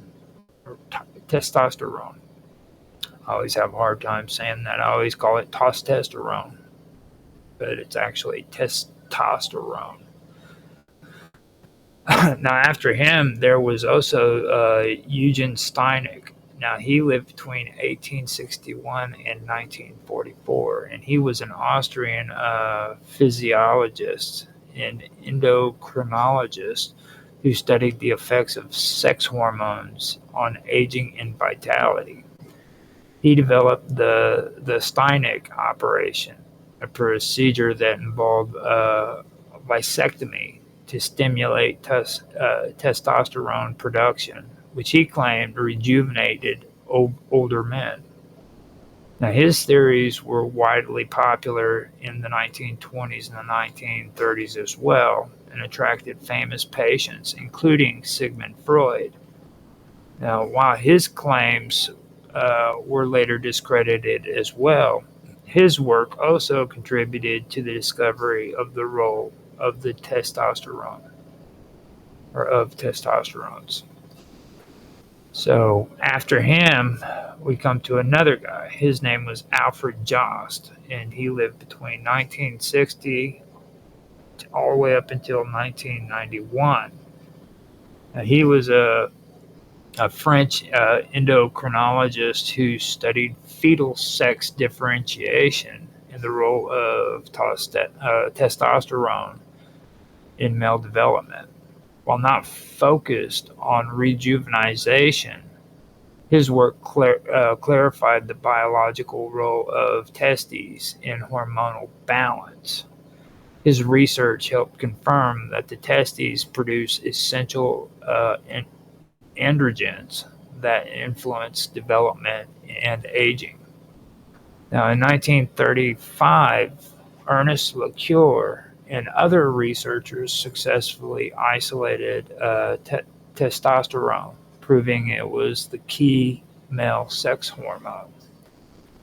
This discovery led to the development of testosterone replacement therapy, which is commonly called TRT, which became widely used in medicine for aging men with hormone deficiencies.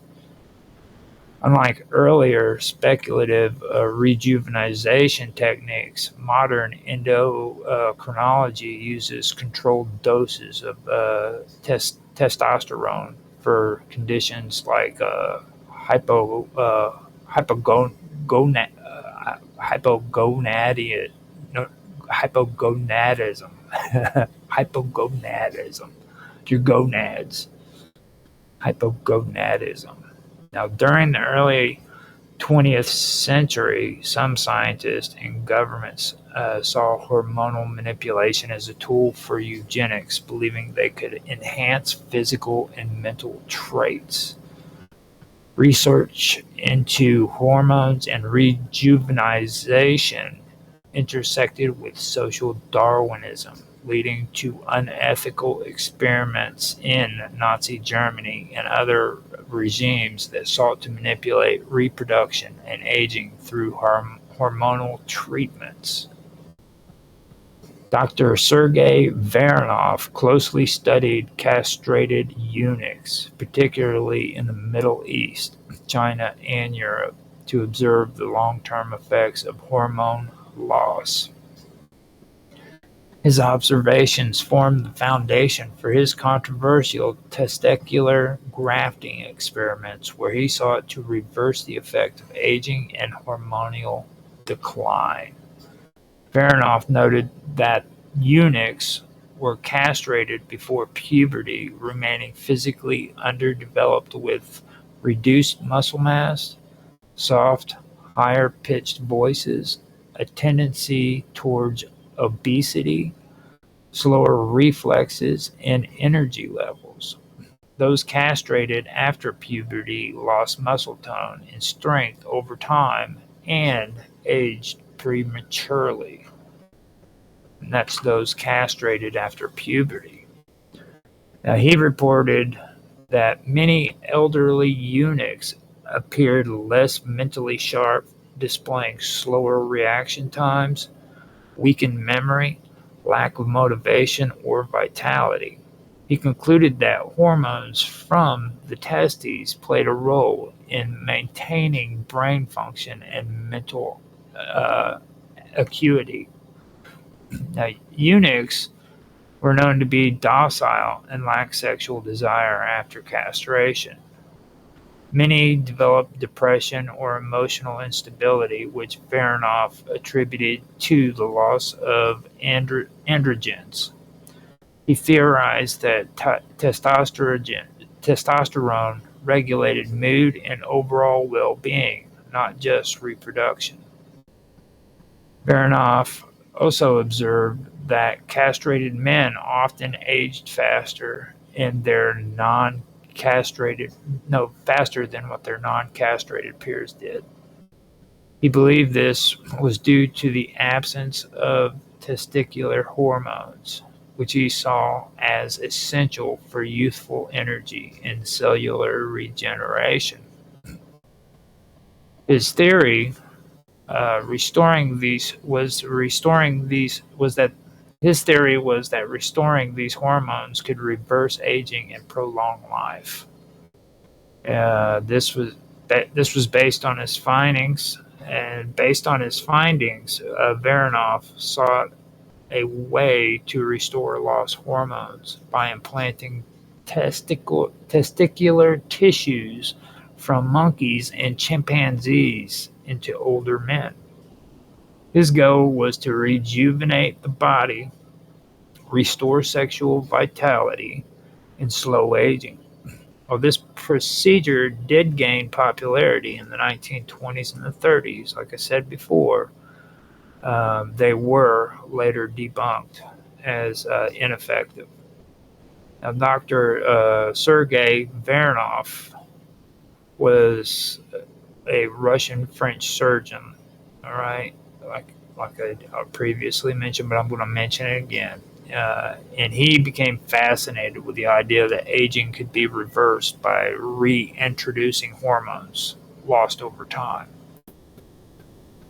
Now, while studying in France under Alexis Carrel, he observed advancements in tissue grafting and organ transplantation, which inspired his work.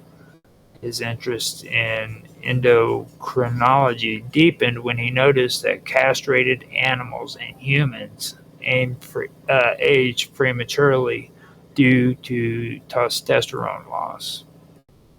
He believed that replacing or rejuvenating hormone producing glands could restore youth, energy, and sexual vitality.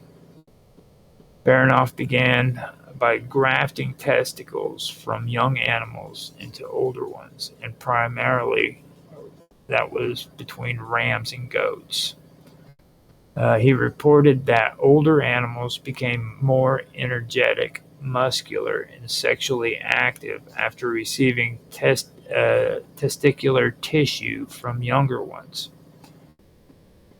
Now, encouraged by these results, he moved to human experimentation. Baronoff implanted thin slices of monkey and chimpanzee testicular tissue into elderly men's testicles.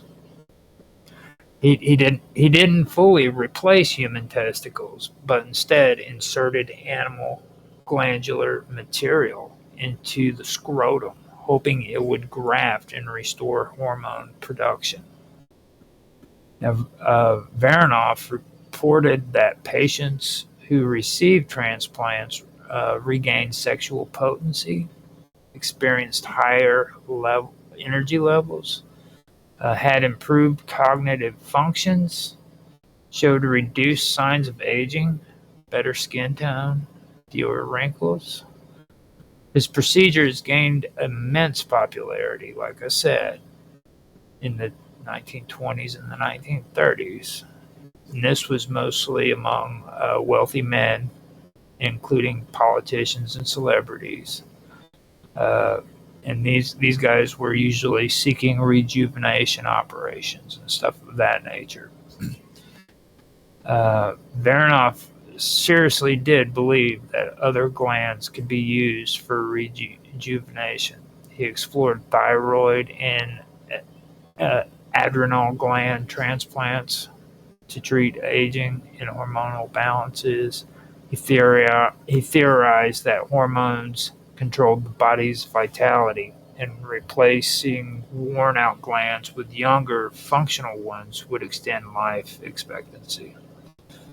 Now, by the 1930s, as endocrinology advanced, scientists realized Baronoff's grafts didn't function as he claimed that they did. The body actually rejected the foreign tissues, and no actual hormonal benefits were proven. Now, the rise of synthetic hormone therapy like testosterone injections in the 1940s and the 1950s rendered his surgical procedures obsolete. By the time he died in 1951, his work was largely discredited as a pseudoscience. Now, while his methods were ultimately flawed, Baronoff's ideas did contribute to early research in hormone replacement therapy, which is HRT, studies of testosterone's role in aging, the eventual development of synthetic testosterone for treating hormonal deficiencies, things of that nature. Now, glandular rejuvenation is the concept of restoring youth, vitality, and function by replacing or stimulating endocrine glands, organs responsible for replacing hormones that regenerate metabolism, growth, reproduction, and aging. The idea suggests that aging is caused by hormone decline in replacing lost hormones can reverse aging effects. Now, early pioneers believed that transplanting granular tissues or using hormonal extracts could restore lost function in aging individuals. Now, like I mentioned before, there was Charles Edward Brown, Cigar, and he was one of the first scientists to suggest that hormones controlled aging and vitality.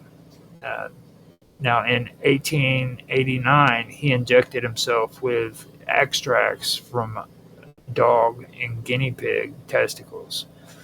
If you guys remember, I mentioned that just now. He claimed that it increased strength and libido. And this is where I would personally tell you that I personally don't care what time period it is, I will not inject anything that's from a dog or guinea pig, or especially their testicles, into me. And he did this voluntarily on his own to himself, So that kind of sticks out to me when I hear that. Now, in the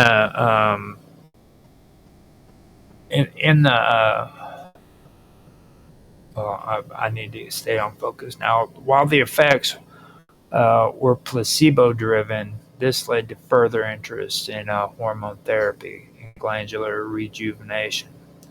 Now, in the 1920s, Sergei Varanov became famous with transplanting monkey testicle tissues into human men. And that was to restore sexual vigor in youth.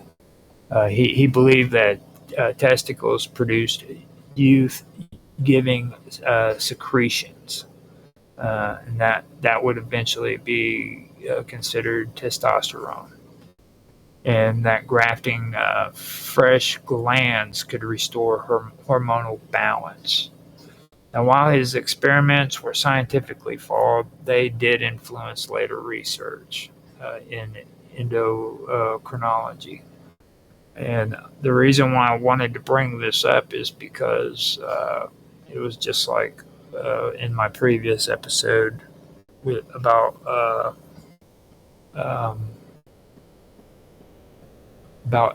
what is it, Ilya Ivanovich Ivanov. We still have people doing this kind of research today. You know what I mean? And this is their origins. This is where they came from. You know what I mean? This is research with monkeys and orangutans and their genetics and their freaking grafting their skin on our penises and things of that nature. So it's just, people think that everything's cut and clear and clean and that the world is just hunky-dory, but they don't understand why we have the life we have today. You know what I mean? This is how all that started. This is all about male enhancement. You know what I mean? All those cool commercials you see on TV. And she'll like it too, Just putting it out there. This is where all that comes from, you see. So let me see. Grafting fresh glands could restore hormonal balance. Now, Austrian scientist Eugen Steinbach proposed that blocking sperm release via vasectomy forced the testicles to produce more testosterone. Some believe that this procedure delayed aging, though later studies debunked this claim as well. The famous writer Sigmund Freud underwent a Steinach vasectomy, hoping to prolong his life. As a scientific as scientific understanding improved, researchers moved away from surgical transplants and towards synthetic hormone therapy. Now, in the 1930s and to the 1950s, they saw the discovery of synthesis of testosterone, estrogen, progesterone, and growth hormone. Now, scientists realized that direct hormone therapy was not effective. That direct hormone therapy was more effective than glandular transplants. Testosterone replacement therapy, which is TRT, became a treatment for male aging and testosterone deficiency.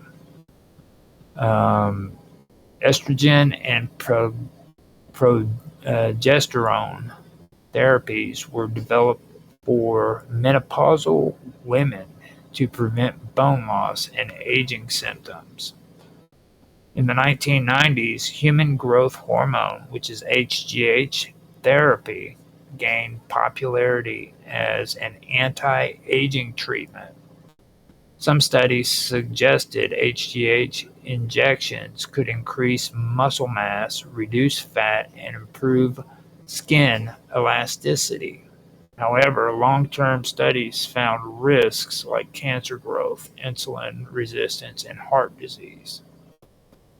Today, glandular rejuvenation is based on scientific endocrinology, using targeted therapies rather than crude surgical methods. Now, bioidentical hormone replacement therapy, which is BHRT, uses hormones chemically identical to natural human hormones. It also treats menopause, andropause, and thyroid disorders. It can be administered through creams, injections, or pills. Stem cell therapy aims to regrow or regenerate hormone-producing glands like the pancreas for diabetes or ovaries for menopause, which that's kind of scary. Just putting it out there, that is kind of scary when you think about it. Now, research in pituitary gland regeneration could one day restore natural hormone production. Certain nutrients like iodine for thyroid health and DHEA supplements for adrenal function are used to support glandular function. Exercise, diet, and stress management play critical roles in natural hormonal balance.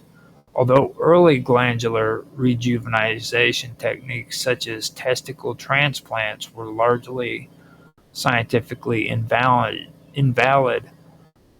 they did pave the way for hormone replacement therapy, which is HRT, as well as synthetic testosterone, estrogen, and growth hormone therapies.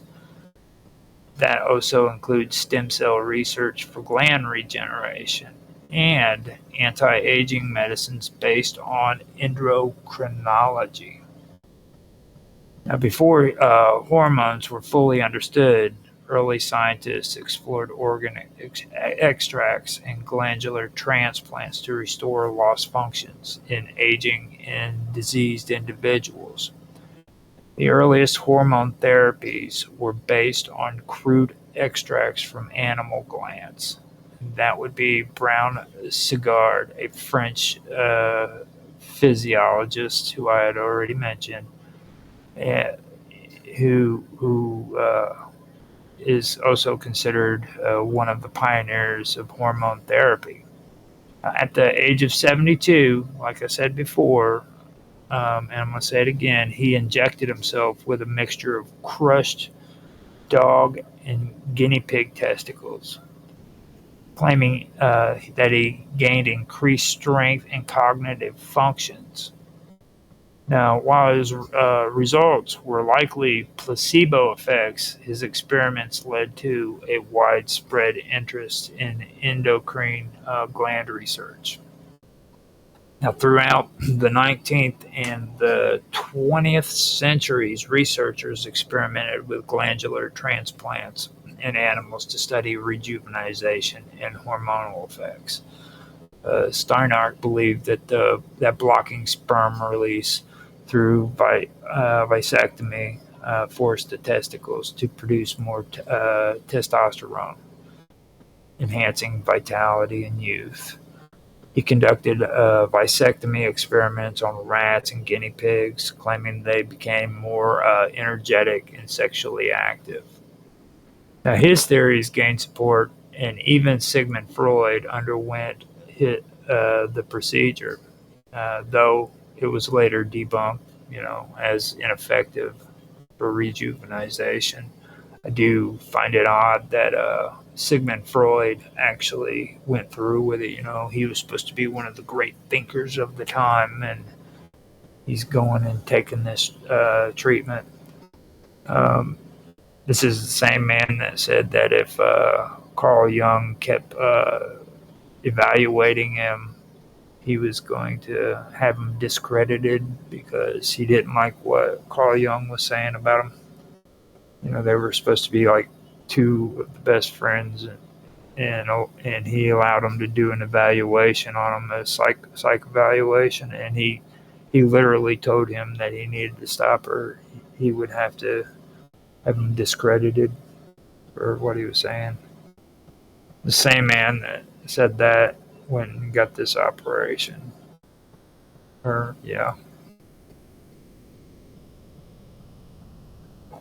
just find that pretty odd. Now, Baranoff transplanted chimpanzees and baboon testicles into aging rams, bulls, and goats. The animals appeared more active and muscular, leading him to claim success. He later moved on to human experiments, grafting monkey testicular tissue onto men, though it lacked scientific basis. Scientists tested thyroid transplants from goats and sheep into dogs to treat hypothyroidism. Okay? Pancreatic transplants from pigs to dogs were attempted to regenerate blood sugar in diabetic animals. Now, while most transplants failed due to the immune rejection, they laid the groundwork for modern hormone therapies and xenotransplantation research. Now, while gland transplants proved unreliable, scientists isolated and synthesized hormones, leading to modern endocrinology. Now, sheep thyroid extracts were successfully used to treat hypothyroidism in dogs and humans. This marked the first effective hormone replacement therapy. That's HRT. Now, Frederick Banting and Charles Bess extracted insulin from dog pancreas glands to treat diabetes in animals. This led to the first life-saving hormone therapy for humans. Scientists extracted testosterone from bull testicles, later synthesizing it for male hormone therapy. This eliminated the need for testicular transplants, which had been ineffective. Earlier gland transplants lacked scientific controls and often relied on anecdotal reports,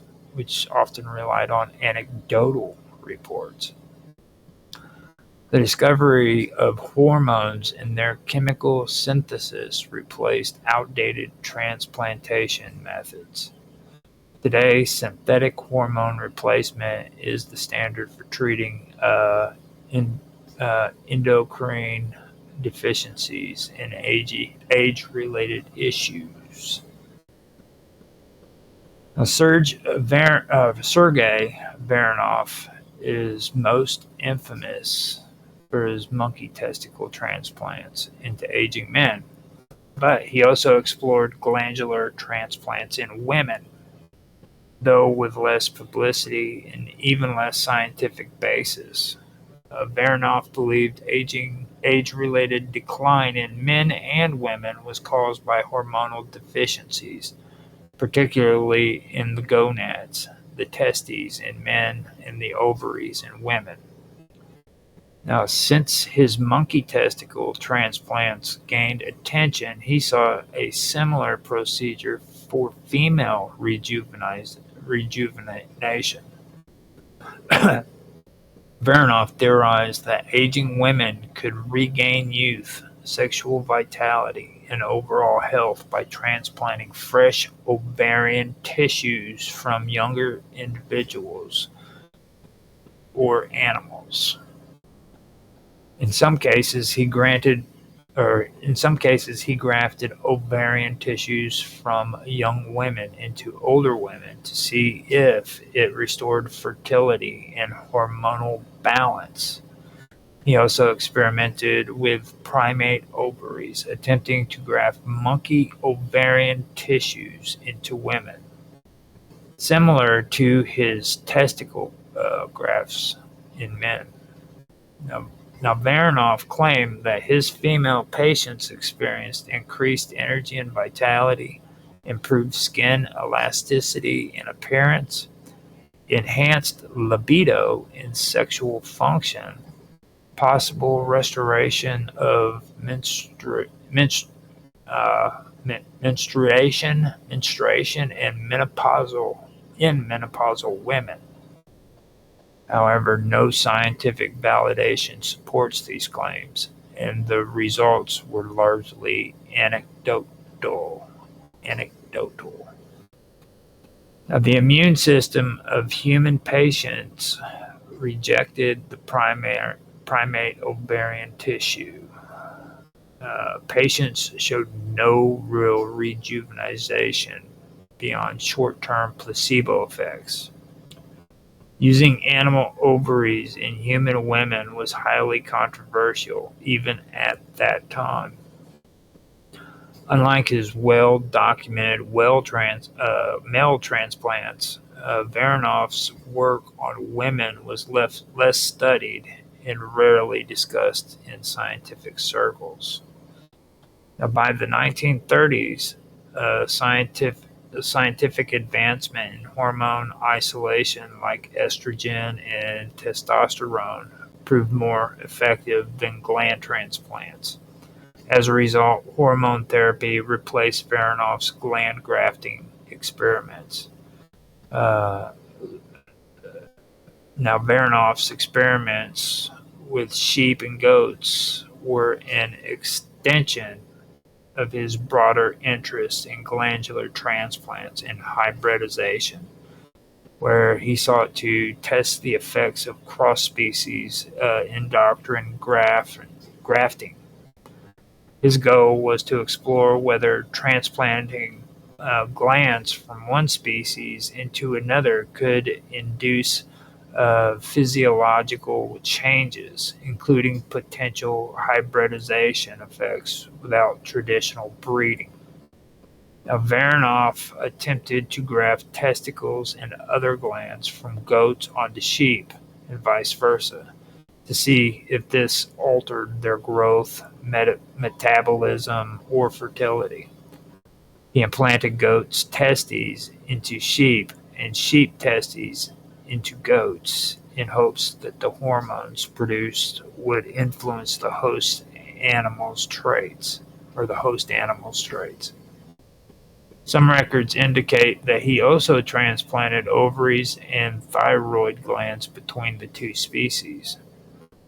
He theorized that the transplanted glands might induce hybrid characteristics in the host animals, despite them not being genetically crossbred.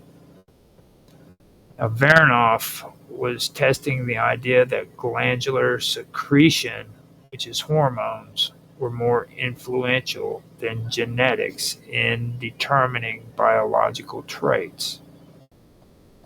Sheep with goat testicles would develop goat-like traits such as greater agility or different wool texture. Goat recipients of sheep glands might exhibit sheep-like behaviors or growth patterns. The endocrine system alone might override genetic barriers, possibly enabling interspecies traits. This concept was in line with the earlier endocrine-driven theories of heredity and development, which were later debunked in favor of modern genetics. The results of Varanoff's experiments were not well documented, but some of the animals survived with functional transplants, suggesting that hormonal activity from foreign glands could influence the host animal's physiology. However, no real hybridization occurred. The animals did not take on the traits of the donor species in any significant way.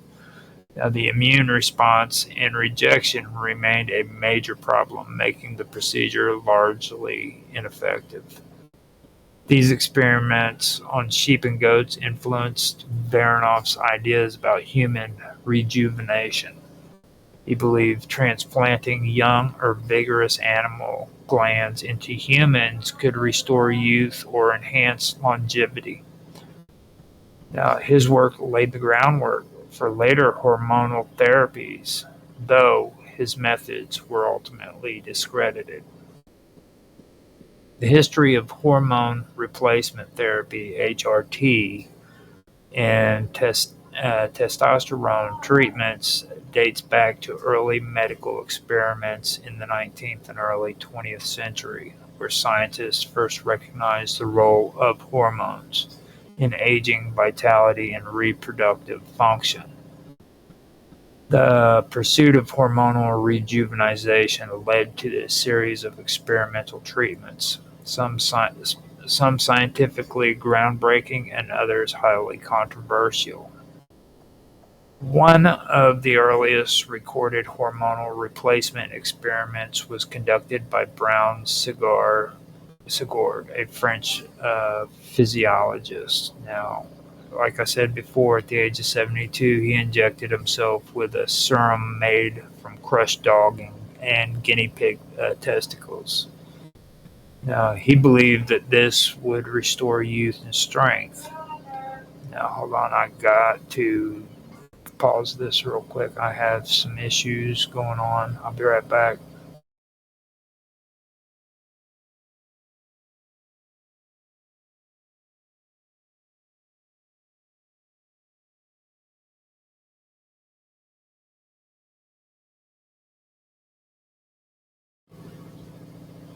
Okay, hold on. Never mind. So highly controversial. One of the earliest, I already did that. Now, at the age of 72, he injected himself with a serum made of crushed dogs and guinea pig testicles, like I said, believing it would restore youth and strength. Now, he reported an increase in energy, muscle strength, and mental clarity, which sparked a medical movement around organotherapy. The idea that extracts from animal organs could rejuvenate human health. Now, later analysis showed that his testicular extracts contained little active testosterone, and his results were largely placebo-driven. Now, inspired by Brown Segard, Varanoff took the concept further. He grafted testicle tissues from primates, particularly chimpanzees and baboons. But he grafted those testicular tissues into human men to restore their virility and reverse aging. Now, his patients reportedly experienced an increase in libido, energy, and overall well-being, but the process lacked scientific validity and fell out of favor as endocrinology advanced. Now, in 1927, scientists identified androsterone, an early form of testosterone, from urine samples. Now, in 1935, German chemists Adolf Butenandt and Leopold Ruzicka successfully synthesized pure testosterone, marking the beginning of modern androgen therapy. The ability to synthesize testosterone led to its medical application in treatment hypogonadism, which is low testosterone levels, delayed puberty, and muscle wasting conditions. Testosterone injections became available in the late 1930s, primarily for treating men with low testosterone production. Now, like I said before, when it comes to World War II, there were things that took place there. World War II soldiers were given testosterone to boost endurance and recovery. Now, some early bodybuilders and athletes experimented with testosterone for muscle growth, setting the stage for later performance-enhancing drug use. Testosterone treatments became a standard therapy for age-related testosterone decline in older men. Synthetic anabolic steroids, derivatives of testosterone, were developed, leading to their widespread use in sports, bodybuilding, and medical treatment for muscle wasting diseases. Now, we go from, Doctors Sergei Varanoff to steroids, So you kind of put the dots together on where this stuff originated and what it contributed to throughout history, I'll just leave it at that. So by the 1970s and 1980s, research began exploring testosterone replacement therapy, which is TRT, for men with age-related testosterone decline, though concerns about cardiovascular risk did emerge.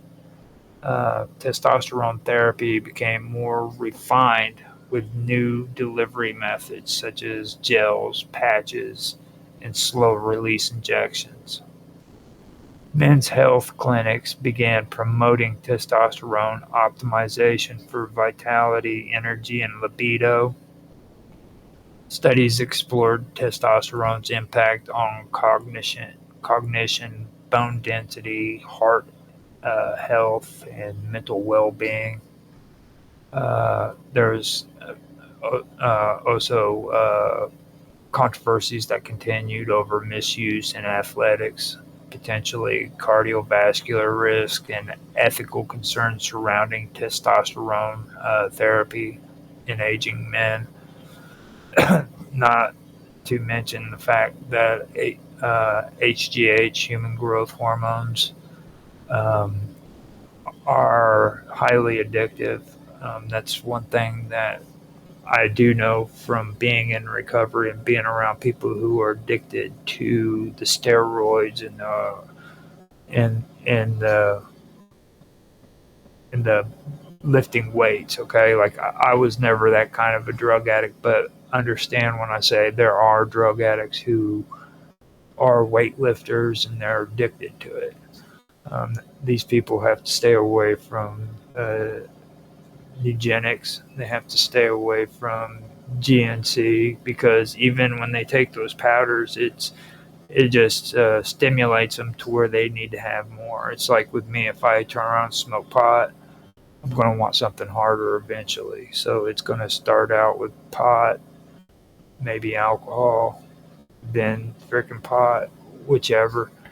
But eventually I'm going to want to go to the stronger drugs. It's not going to be enough, you know what I mean? And that's the kind of thing that happens with people who are addicted to steroids.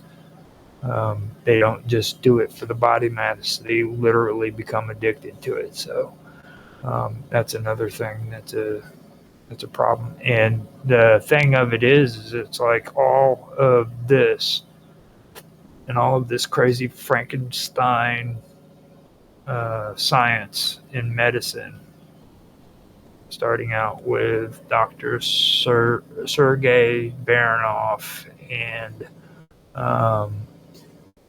Ivanov and his ape soldiers.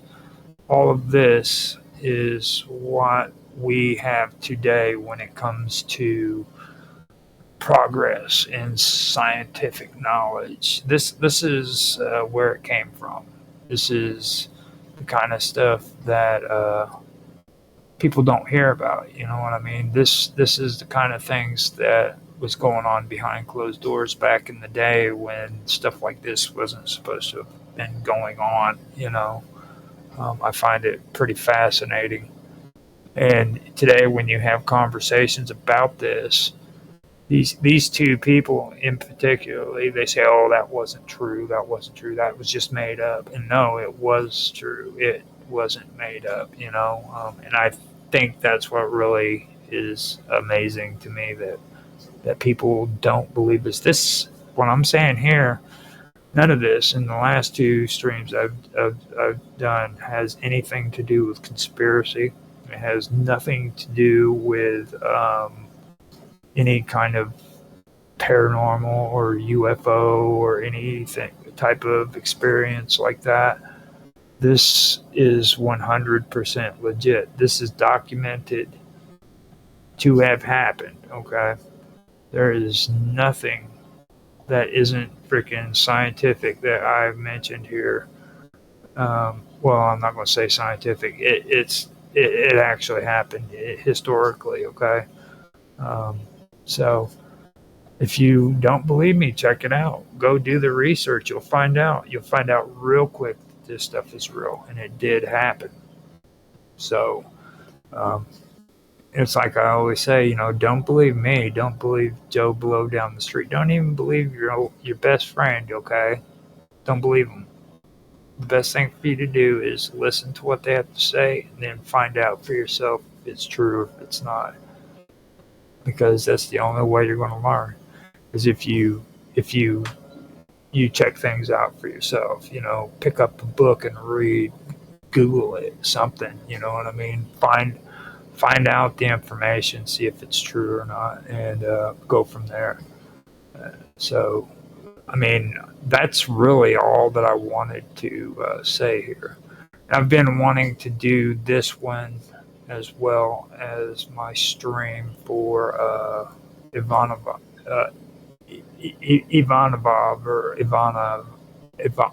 Ivanov, yeah.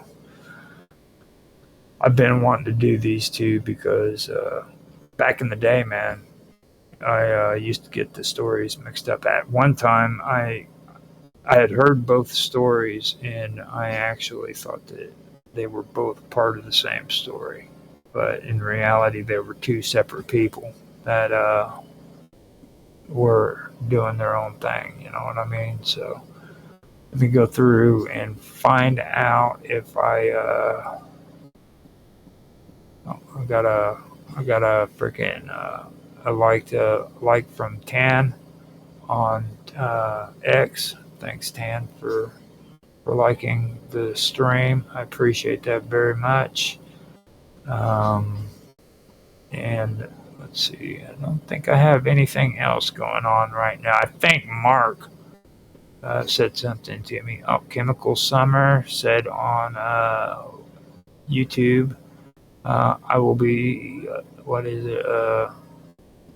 She said, wow, you're American. Yes, I'm American. She's from the UK. I've stumbled across this while stoned. And then information is put out there. Just depends on how you interpret it. Huh. Yep, you're right. That's exactly what it is. It's better for you to find it on your own because nobody's going to tell you the truth. I mean, you're the only one that's going to be able to differentiate the truth from the false yourself. You know, you may think that the stuff you're watching on TV is telling you the truth, but trust me, it's not. Some it's got something involved. You know what I mean? Some kind of propaganda hooked up to it, some motive behind why they're saying what they're saying. So the best thing for you to do is find the information yourself, and hopefully you'll be able to understand what's being said, and you'll be able to draw your own conclusions. And if you have a hard time understanding something, read it again. You know, that's just because there's a lot of stuff out there that's hard to understand, but that just means you have to read it again and take it a little bit slower so you can figure it out. Because that's the way things work when you're trying to find out the truth. You're wanting to actually look at what's being said and determining what's being said first off, and finding out the truth that way. Yep, you're right. She said the world is always lying to us through TV, man, and I agree with you.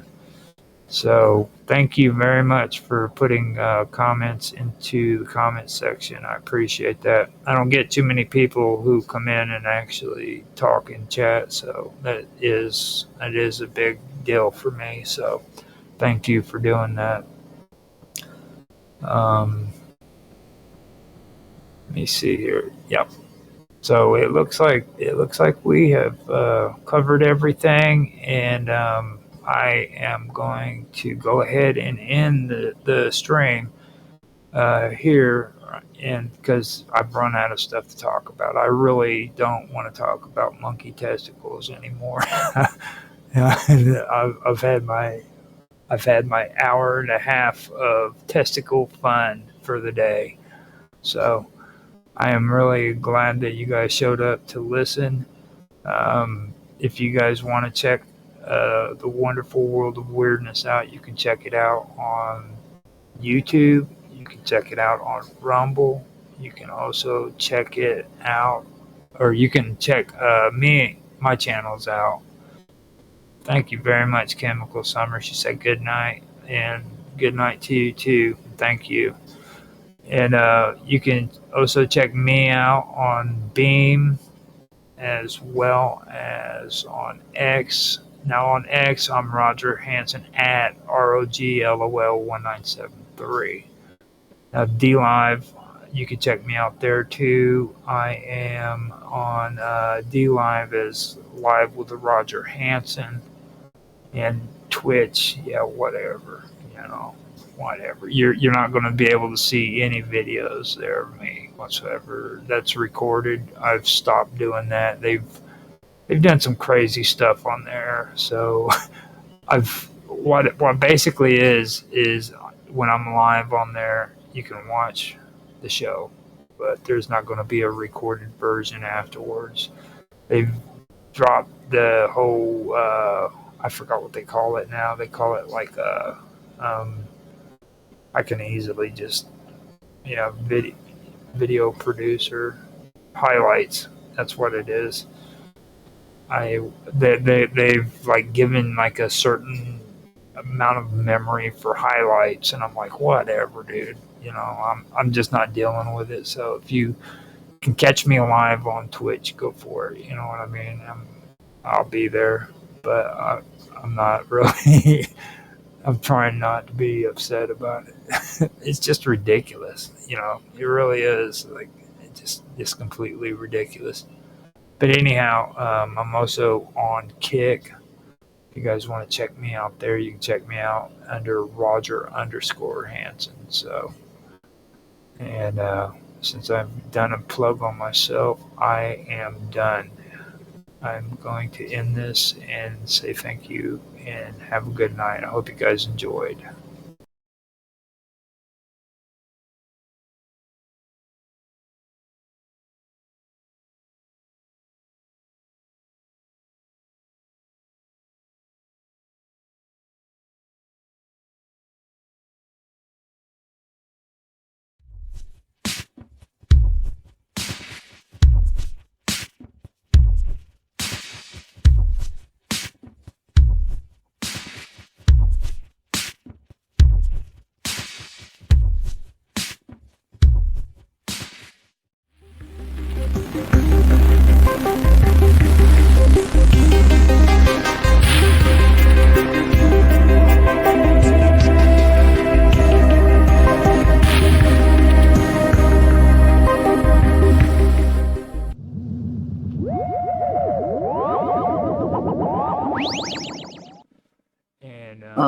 And that they had her actually be a sex slave, and she had some interesting things to say about freaking the Beatles as well. Not only that, but Mick Jagger. And like I really don't buy into all of that 100%, but there are things that you have to really think about. Like, have you ever seen the original video for "Sympathy of the Devil" for the Devil with Mick Jagger? I don't know if I never saw the original video. Well, I don't think so. He was performing live, and in the audience it had what's his name, John Lennon and his wife. What is her name again? Yoko Ono. They were in the video, and it's just when you watch this video, it's really, really creepy. Okay, I mean, really, really creepy the way he did it. And I've also had some things that makes me think about the Georgia Guidestones too. I honestly believe that maybe Yoko Ono was the one who was behind all that, who created those stones. And now, did you see there's a video out there, I don't know if I sent it to you, Austin, about Sasha Fierce and Beyonce.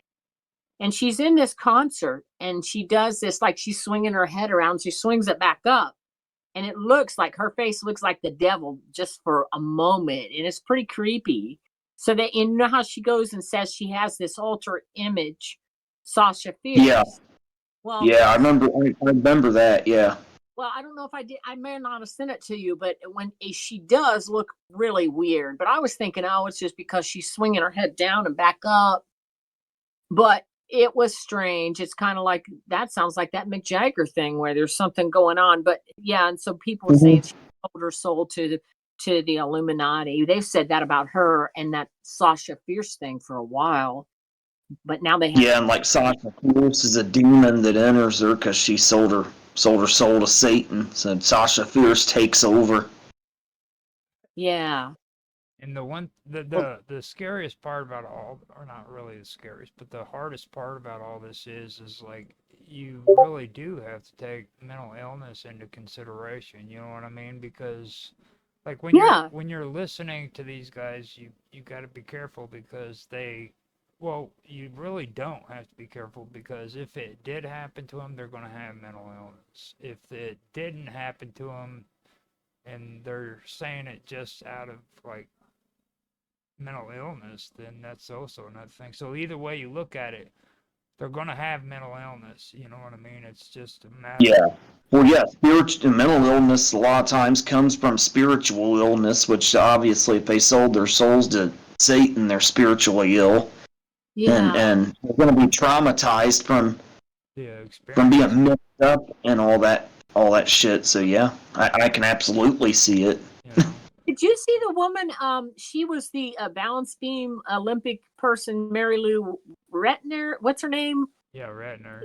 Isn't she the one that took it to the leg, or was she the one that had her boyfriend do it with the pole? No, skater. This was like she was a balance beam person back in, I think I would have to say maybe even the 70s. But she Now you were thinking of the ice skaters, Roger. That was Tanya Harding and Nancy Kerrigan fiasco. Yeah, this was Mary Lou Retner I forget. I don't know how to pronounce her name, but she just this last week was picked up for DUI, or maybe a couple weeks ago, and now they're saying she's missing. They said that I guess she lives by herself. I don't know if it's Arizona or someplace, but the neighbor was saying, well, something's going on. Her meal's not been picked up. The paper's not been picked up. So according to the story I read, she's missing, and her family's not from around where she's at. They're not very close with her, and they hadn't heard from her. They just knew that she got picked up for DUI, but nobody seems to know where she went. So unless the story's not true, but it was supposed to be. That was weird too. She's an old Olympic. She had a little short hair. She was real cute. I remember the name. I do remember the name. I just got it mixed up. It was a long time ago. Yeah, but and she got sick a few years ago with something, and then I don't know what's been going on with her, but it's strange. I mean, how did she just disappear? And they said her house, like a hoarder's house, it was a mess, and they don't know what's happened. But you know what's weird? You don't hear, like, some of these stories you think would be on the mainstream news. This was an Olympic person. I mean, it was on the news that she got picked up for DUI, but now that she's missing, you're really not seeing a whole lot about it. So it's strange how, the news just kind of picks and chooses what they want to put out there. Absolutely. There's a narrative. They're trying to shape the world with their narrative, so they got to cherry pick what they put out, and they got to cherry pick what they tell us about what they've cherry picked. And well, yeah, and like that Denver airport lady, I hadn't heard anything about that at all, but I saw it yesterday. I hadn't been on TikTok in a while, and I got on there, and I was like, well, how come nobody? I've never seen this even on the news. No, and that should be huge. Did you see it, Roger, where this Denver airport lady was saying they threw her, I think I don't know if they arrested her, I guess, but she was in the Denver, it was a Denver airport, Austin? Yeah. Yeah.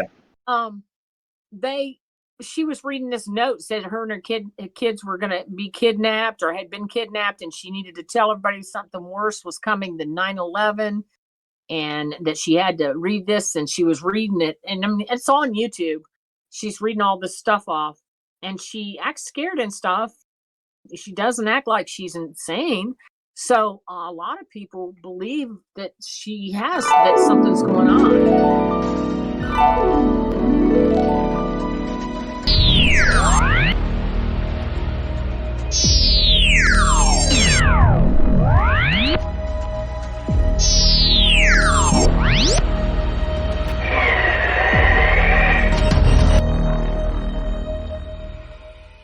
And they said Denver airport's kind of a weird place anyhow.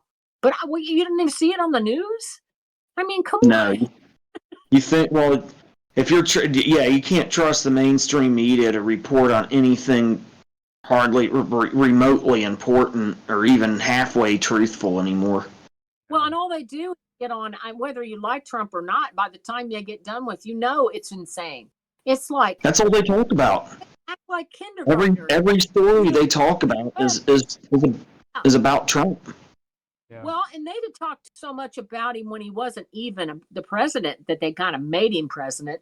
But he's just, it's like, they act like they're 2 years old. Well, President Trump's nice to speaking to Elon today, and it's just the way, he is, or, like, it's so stupid.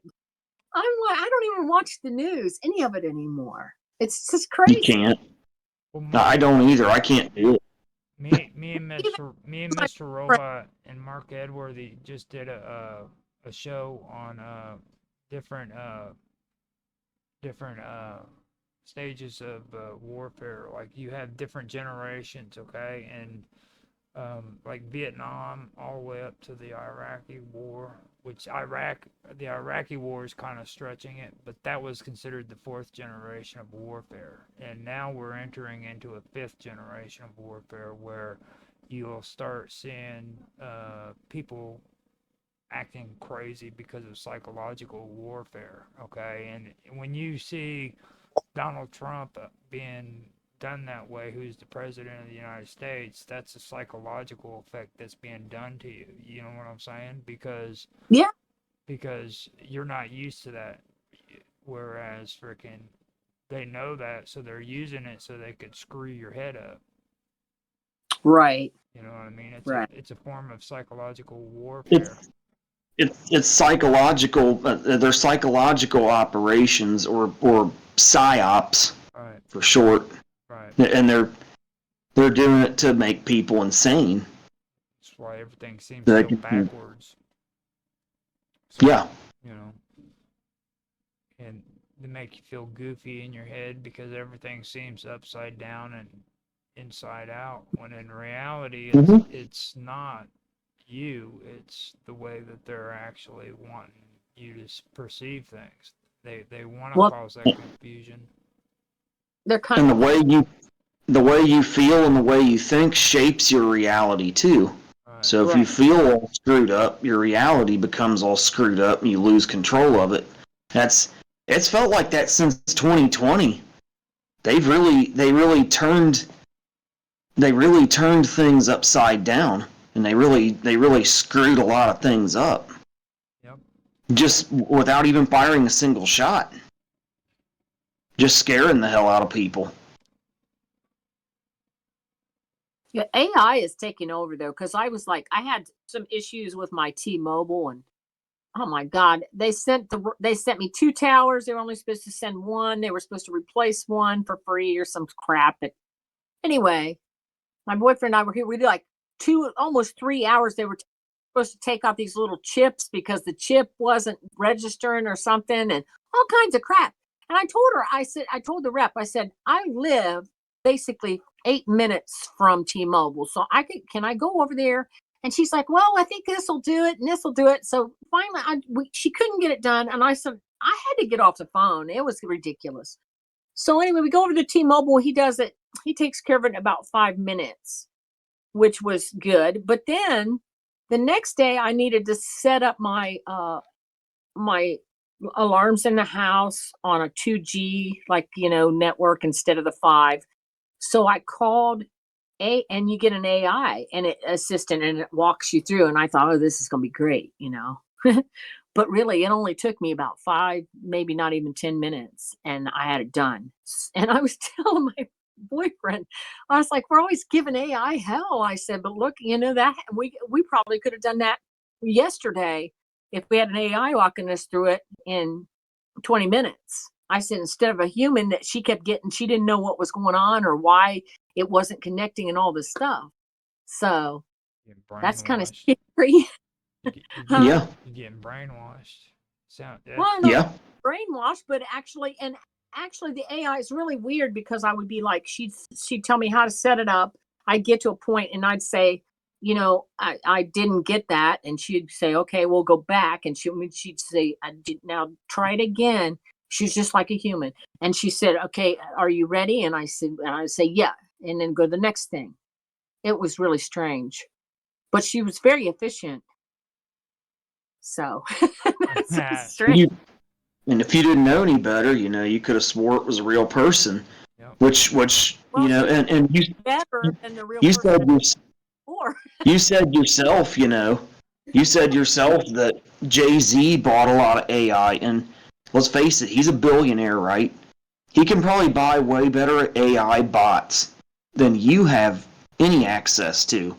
Well, so who's to say world leaders and celebrities that our media can't replace these people with AI bots, and we wouldn't know the difference? How sophisticated has it gotten at their level? Yeah, that Katy Perry thing is so strange. I don't know if Roger's seen it, but I've seen that video a couple times you sent to me. Like she's glitching out on stage like she's a robot. What the hell's up with her? Now, maybe that's what's wrong with her. She's doing that because of all the jokes people are making towards her about freaking going to outer space. Like, she didn't go to outer space. She went into outer space on a shuttle that looks like a penis, dude.